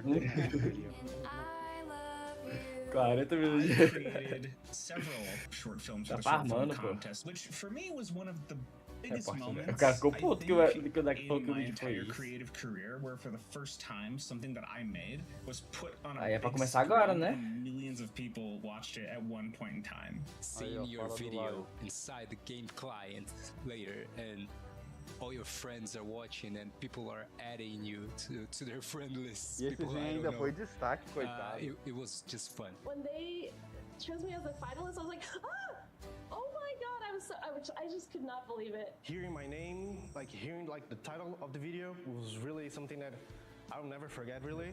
I was just like jumping and screaming. I was super happy, super excited. I remember watching a lot of reaction videos from people who were watching the award for the first time and just really laughing at it, and that just brought me a lot of joy, you know. That was a beautiful moment for me. It kind of made my family proud of Ih, me. cadê a final? Cadê meu comendo? Calma aí, eu tava no alt-tab. Eu acho que quer jogar mais uma, e agora?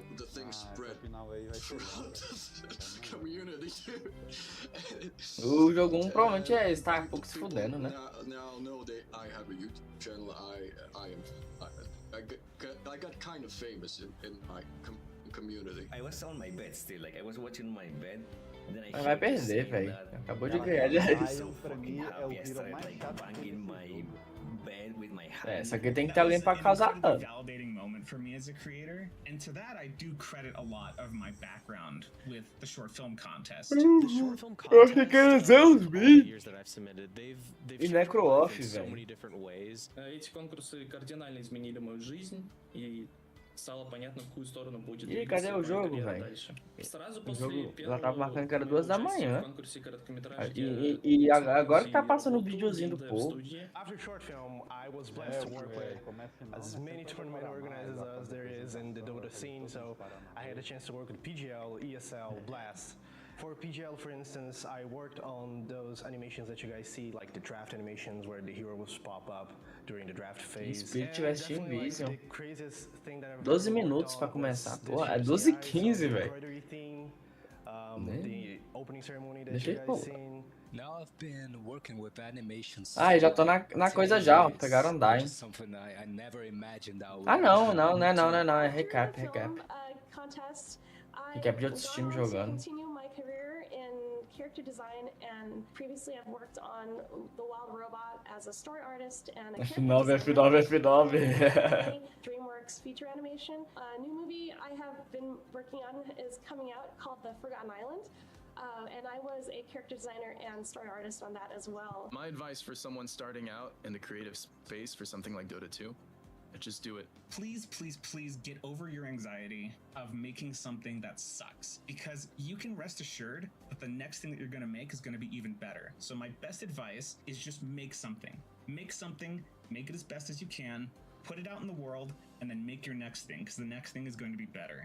And trust me, 3 years after that very first video, you're gonna be happy you hit that button. Working in animation is just being surrounded by a community of nerds like me. Dota is this wonderful heritage for us because it's come from a very bottom-up place. It's very grassroots. It's been built O Ed through gostou the do Lion. community and the love of the community, and that includes not just the game, but the community around it that's making the art.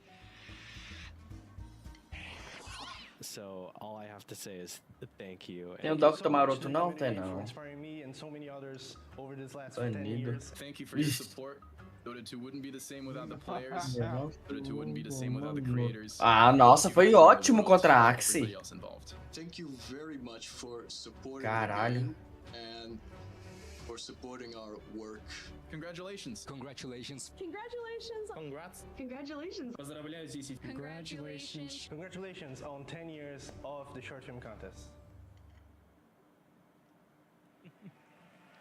Thank you so much. Now, besides just introducing you to some of the real people behind the winning films, we wanted to celebrate the first 10 years of the Dota 2 short film contest with a little something different for its 10-year anniversary. We asked all of the finalists to come together and craft something special for you.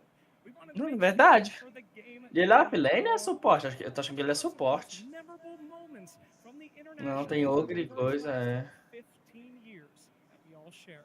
Hope you guys enjoy. Nossa, velho.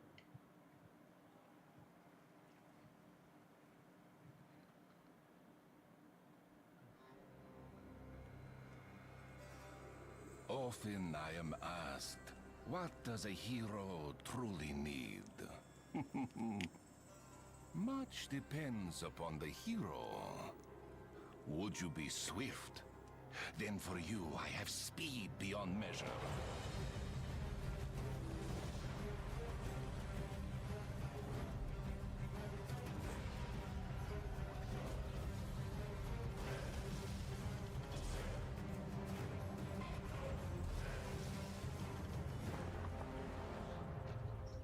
I'm the best. Did you see that? No. It was the play from TI2. I was all, black hole. Okay. It's like the most famous play ever. Okay. Speaking of famous plays, TI3 had a pretty good one. Okay.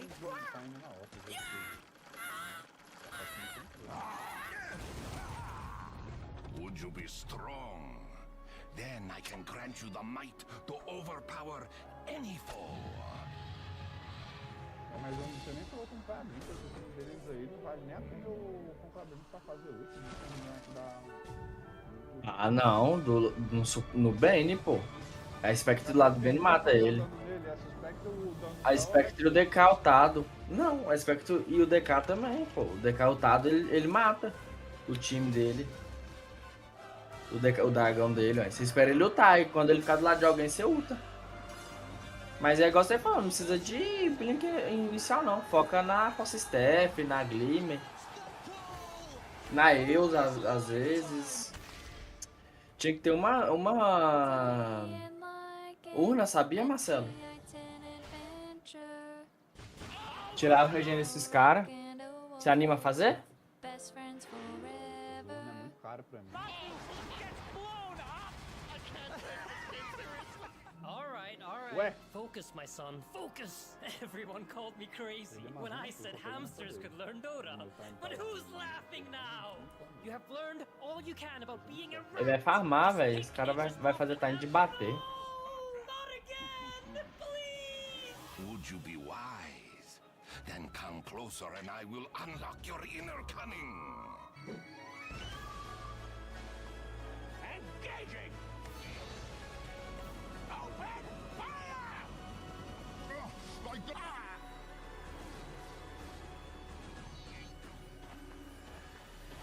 Mega creeps inbound. GG, with their last chance, can they hold?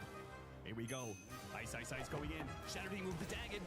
It's not doing much, but the other Dagons are triple Dagons. Timbersaw, he's dead. They might be able to do this. Divine Rapier on Void, he's going in. EG with the impossible comeback.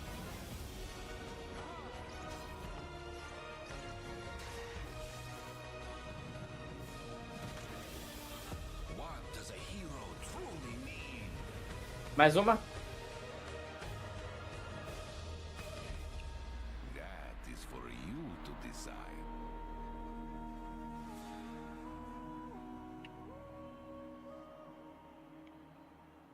Ixi, tem a move speed maior que a minha. Gastar uma mana aqui.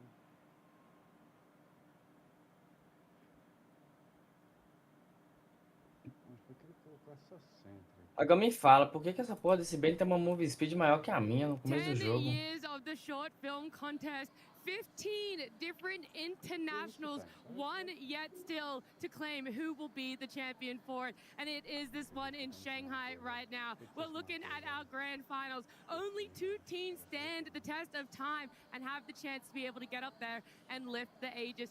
And how far we've all come since the first international. You yourself, Insane, you're having a cameo in the short film celebration there, and how far you've come as a player too.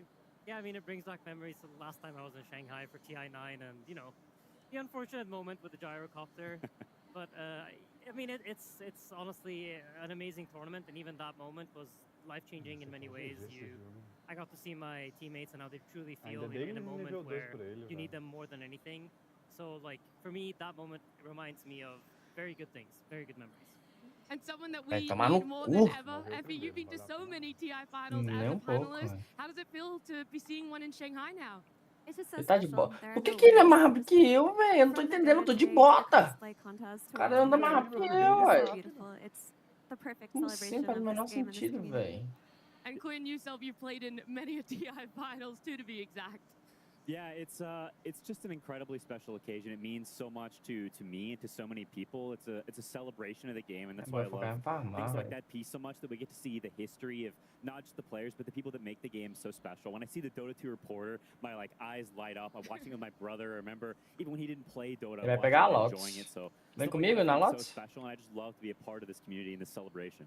I mean, today is by far one of the most emotional days that exists in the season of Dota. It's our final day of TI, and we're on to our last best of 5 here, our last series that we're going to get. Looking at the grand final now, and it's so hard to pick who is going to come out on top. Vision have looked by far one of the best teams. They haven't dropped a single series in their TI 15 run, whilst they've been pushed to the limits. On the other hand, you have a Spirit who thrive with their backs against the walls, who have loved to do this lower bracket run in a way. I mean, coming into this, Vision were the team to beat. They were the team everyone was watching, everyone was studying, o cara girou. and as the tournament progressed, Cara, tá complicado isso aqui, eu não tô conseguindo matar os caras. Tipo, eles tá ficando miado, mas eu não consigo matar eles, ó lá. A vida dos dois. It doesn't matter how they do throughout the year. If they show up at TI, they're absolutely going to show up as the anime protagonists. They're here to cook. And Spirit, I feel like, is a different beast when you play them. Like, we saw them match up earlier in the tournament, and that was an upper bracket round 2. I think at this point, they've had so many series to figure out their draft. They've had so many series to iron out the kinks in their gameplay and just get everything on the same page.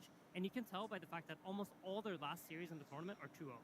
It's actually crazy to look at Spirit's matchups here. One, they've played significantly more best of threes, but the only two teams in which they've lost these best of threes to is Vision and Enigma Galaxy. And they lost twice to Vision in that group stage to be the first 4-0, our only 4-0 team. And of course, that upper bracket best of three that they had just a couple of days ago too.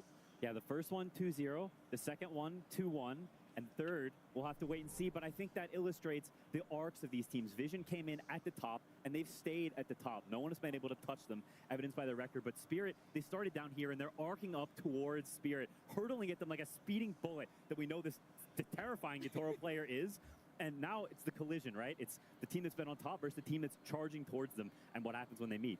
I'm more curious than ever. Of course, the Dota is what we want to celebrate and have fun with as well, but also what form of Yatoro are we going to see? And I don't mean what hero is he going to show up with, what playstyle he's going to have. Is the man going to come out with a shaved head? Are we going to see the run back of a Bull Toro in another TI Grand Final? I hope so. I mean, I can tell you, as someone who on stage and witnessed the horror firsthand, seeing my dreams crumble in front of me, it's just so iconic, such an epic moment in Dota history. And he is, I don't know, for the last 6 years or so has been like the iconic player. And so the fact that we're even questioning what his hairstyle is going to be for the grand finals is, I don't know, a testament to how legendary he is. And just for context for those who may be tuning into this TI as their first ever TI, Yatoro, every time that he has won the international, he has shown up on the finals day with a shaved head and has just completely unleashed himself upon his enemies as the best carry in TI. I believe the quote goes something like, at TI 10, he sacrificed his hair to the Dota gods in order to win that final against LGD. So then he did it again in Seattle. So, I mean, if he's not bald, I will be very sad. I think we could all agree with that one. Then I wonder on the flip side, you know, does that play into Vision's mentality at all? Because for every single member of that 5-stack, they have not lifted in ages. For many of them, actually, they've never made it to a TI Grand Final. I think about last year for Vision, how close they were. They were having this extremely dominant Game 3 in the lower bracket final. The lead slips away from them slowly but surely. They sink in the reality that we don't have control of this game, and unfortunately that's where their previous TI run ended, top 3. Now it's secured at least top 2, but they won't be happy with that one. Yeah, it's a totally different beast, and I think it's something you dream about for so long, so that when it finally becomes in your grasp, even the idea of being in a grand finals is so distant. There's so many series, there's so many steps along the way that you can't really focus on that. Tá ruim o mago aqui, velho. Matou o Axe, mas eu tô sem a coisa.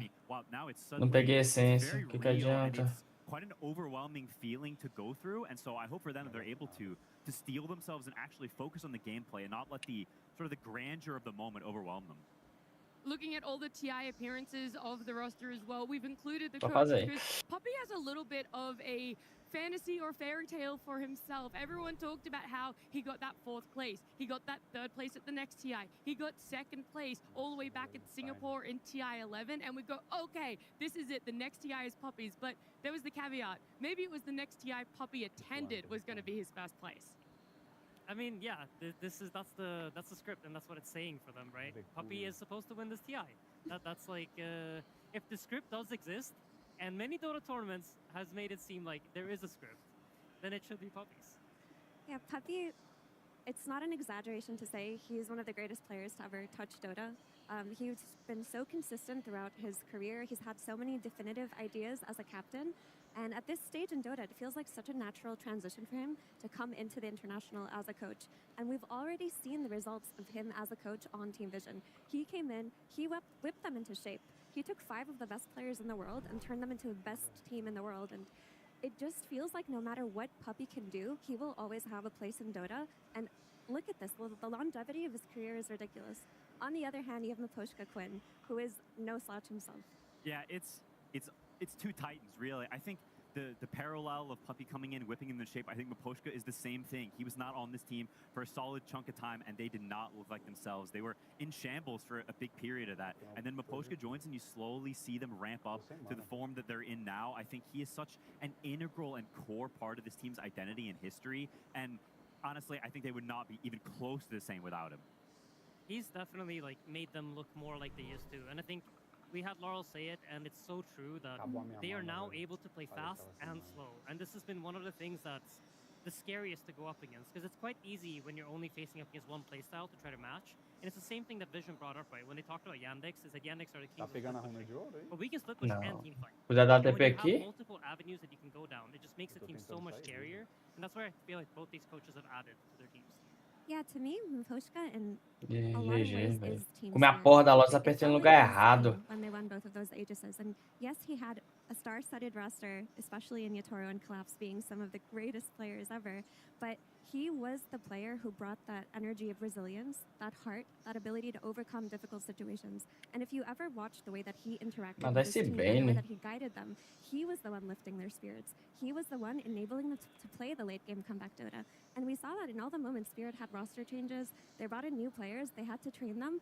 They all had that team spirit energy because of Mposhka. So when he did leave this roster, it did feel like a massive loss. And now that he's back as a coach, they're in the TI Grand Finals. Slowly we're seeing his voice show up in game even though he's not there for them, and that has been such a pivotal point for Spirit here. And I just love the fact that we're seeing them be Spirit of old, because we missed out on them on the main stage 2 TIs in a row. They make it to a main stage, they drop to a lower bracket, and they are completely unfazed Quinn. They go, okay, and? Yeah, I think having someone like that for both teams in your corner, that we've seen them come back from games that they dropped very unconvincing losses. They lose a game in pretty, I don't know, drastic fashion. And a lot of teams would crumble. Quem faz, mano, em vez de pegar o Mindset portal? drops, your gameplay drops, and you Quer lose ficar the aqui até series. But morrer. they walk off stage and they've got someone who says, hey, it's okay. These are our ideas. And you trust them. You really believe. They're not just saying it to say it. They're saying it because it's true. And you believe that. They have the presence and the stature to make you buy into that. And I think that's what's so special about these players and why this will be such an amazing series, is that it's not a team on either side that will crumble. They will hold strong and push until there's nothing left to give. I think what adds context to how surprising it is that Spirit are here, because if you tune in for TI every year, you go, this is an org, a roster, lineups, players that we're expecting to make deep runs. But this is the one year in which we have not seen Spirit win a single Tier 1 event. Every other TI since that TI 10 run for themselves, and even including in that year, right, they were able to get an event win for themselves. This time around, 2 second places was the best that they were able to do in Senior, and so they really did, I think, slip to the wayside in people's minds about the potential threat of what they can all bring together as a roster. GG. Morreu com a girada. I mean, and on the other side, you have Vision that's been pretty, like, honestly, ever since they got the roster together, ever since Notice joined, 1/6. Os caras muito duro. Não comba não essa lane. do what these guys are capable of. So, in many ways, it is like David versus Goliath, but it's Spirit. So, like, it's Goliath versus Goliath in TI terms. Yeah, exactly. Aí os caras não morrem, pô. No, I think another really cool thing. Toda hora é isso aí, ó. Toda hora é isso aí, ó. Is an iconic tournament. It's when Spirit first like came to be the greatest team in the world. And I know like Team Secret at that tournament coming in, they were like the favorites of that year. They had this super dominant online era, and they come to TI, they lose to Spirit in the end. In Vai this like ficar a base kind lá. of crazy game. Voltou. Achei que with, tá like, farmando a jungle. tiny situation going on. Anyhow, I'm just Pesado. the reason I bring it up is because we talked to Sumail at some point, and I remember he mentioned that he thinks Vision is the most similar team to Vai that farmar scene jungle, ever foda-se. since Puppy's joined. So I think for Puppy, this is also like revenge for TI10. And if that TI10 mattered more than any TI, I think, to most players that were there. So for him, I think this moment means everything.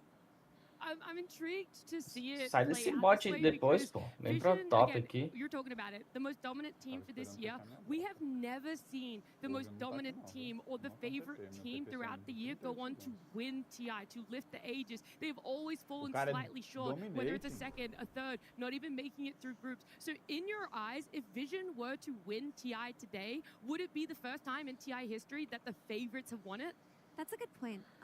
I would say that they're an exception to this because they were not the most dominant team for the first half of the season. They were going through the growing pains of their roster. Oh, o cara prefere que nenhum dos dois pegue o last hit, só pra eu não pegar o last hit. Puppy came in as a coach halfway Esse through é o meu the season. mid. It took a while to wrinkle out a lot of that growing pains. And towards the last 3 months, they've been the beast. So maybe they can break that curse by peaking at just the right time. It's very reflective because both Spirit and Vision had to go through qualifiers. We always have our direct invites every year, and whilst most of those teams play really well for themselves, we have two teams that had to fight through the qualifiers to be here, Quinn. Fight through qualifiers, group stage, upper bracket, lower bracket, you name it, they've done it between the 10 of them. Yeah, I had completely forgotten about that, and it is such a crazy, and I think it's very push mid about peaking at the right time, and I think this plays a lot into it. You've had a bunch of games. You weren't the greatest.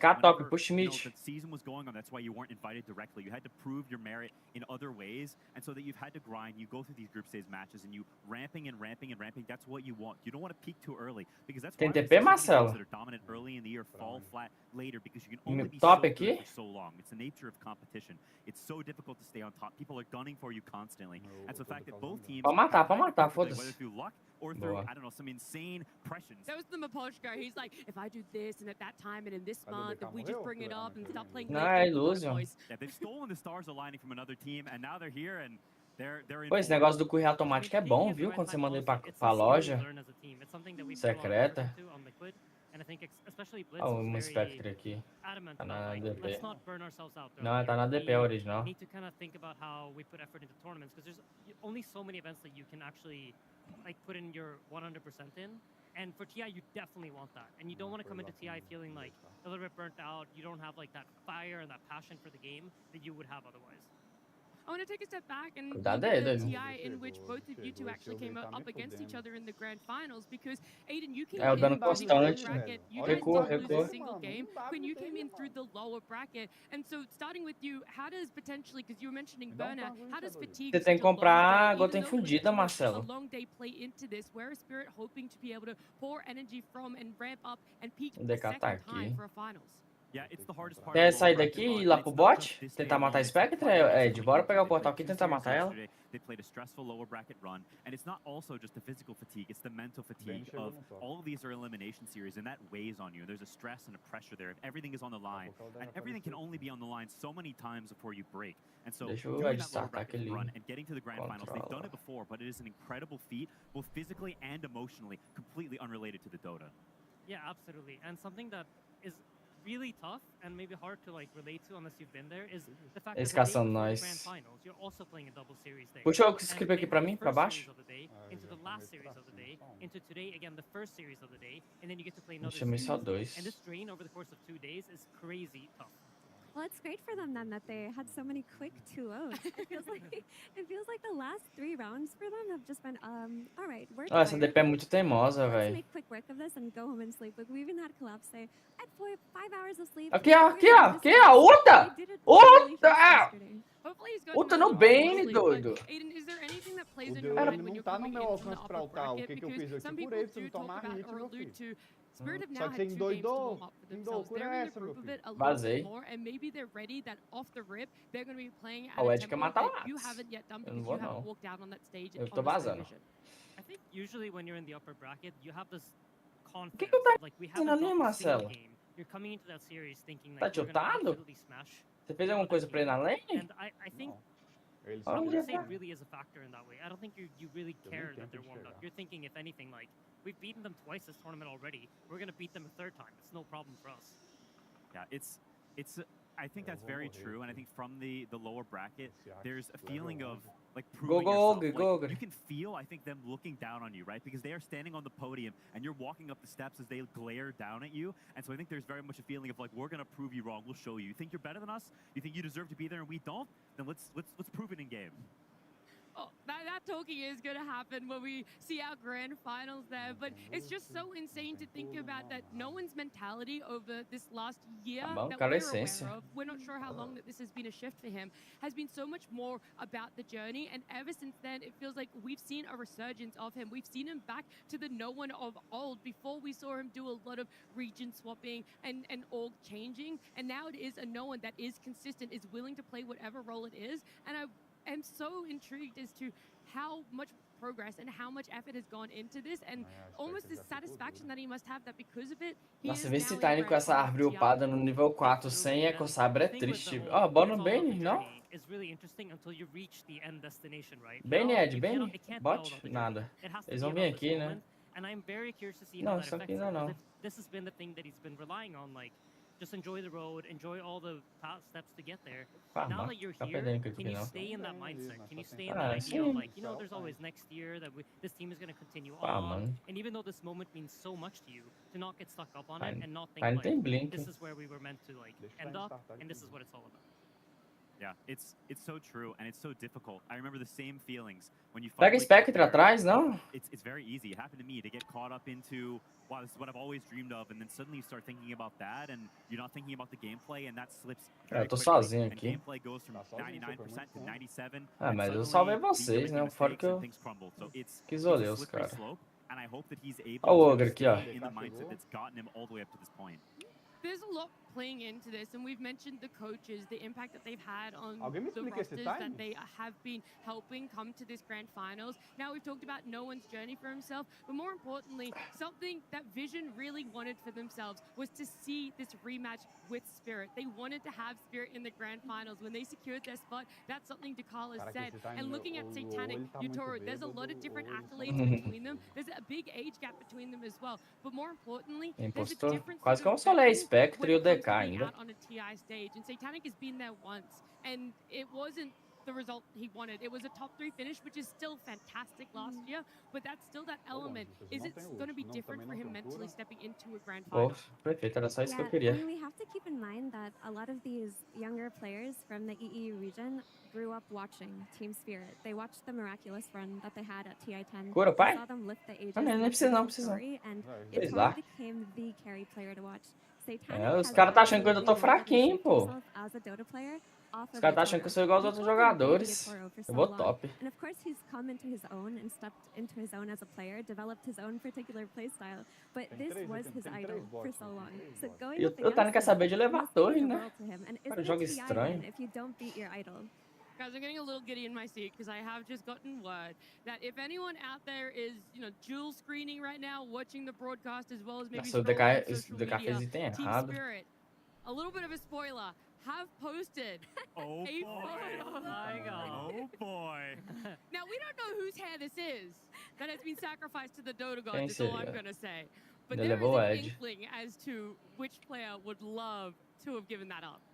My goodness. I mean, you talk about King versus Prince. What better situation to try to take the throne than versus Baltoro? Can you imagine if Satanic comes out And it's- dead? I mean, Fair Mira talks way about it it is. as the idol. Yeah. Do you think? No. You never know. You never know. Really? You never know. I mean, this is I fully agree with Mira's point, and I think it's so cool that it is like he is his idol, and you see that throughout his gameplay, his style, the heroes he plays, and they've gotten all the way to the grand finals, and it really Ué, is a throne. eles são na jungle top, viu? Moment. Like that is what it is. Yutoro Atrás is de mim, what acho que eu everyone não thinks of the conheço pinnacles vocês. carries, and Satanic has risen and risen and risen to be in contention for that, and now the proof is in the pudding. Are you really better? Show me. We're looking at the hero pool comparison. There's a lot of common No overlapping DK, vai, heroes, pega o but Axe, when it pega comes gol. to unique heroes, we're not seeing as many come out from Satanic, but there's a caveat to that one in Senior. Remember, they haven't played as many series, they haven't played as many games, but I also think that that is a lot of props to Poppy. He's not putting Satanic in a Aí, ó, pega o situation suporte, that you have to Tiny. reach really deep Ele gastou, into né, pra your hero farmar. pool and hopefully get the final pick, the last gotcha pick Não, that comes véi. out from our carry. It's a stable, all-rounded draft, and you can just excel in those heroes in which we're picking for you. Yeah, absolutely. And it comes down to the different draft styles of the two teams. We saw multiple times throughout this tournament where Spirit just end up in a position where they're last picking their carry against a team that's also last picking their carry. So Ih, morri, the Marcelo. maximum amount of bans Uta. that can be on carries are being hacked. And I think Valeu. Yutoro thrives in that position. That's what he wants to be in. He wants to abuse the fact that he has a big hero pool and make sure that neither carry is necessarily on their most comfort. But I think Não, this mas is where o- Satanic can match him. He just hasn't needed to do it Tô yet. de Aganim, viu? Chegou na hora Looking certa. towards our offlaners as well, because that has been the narrative around Vision. It felt like they Vem, were vem, vem. unsatisfied T2, with their top T2. 3 last year, and things just needed to change. They ended up Poxa, o bringing cara in errado. Poppy as their new Ele coach, já but era, acabou obviously ele o Notice now season. joining them as their offlaner as well. And it was a departure of DM Mas dá with pra a levar. stand-in of SSS, and once Notice became that free agent from Yandex, they brought him over into Vision here. And Dust, they're looking sentry. at him. He is Cadê? not necessarily Ah, a só matar, same só matar. Eu player tenho in the pulo way de that novo. collapses, despite Cura, us cura. seeing a similar hero pool up the Ah, top there. matei It no is just pacto. so different in how they can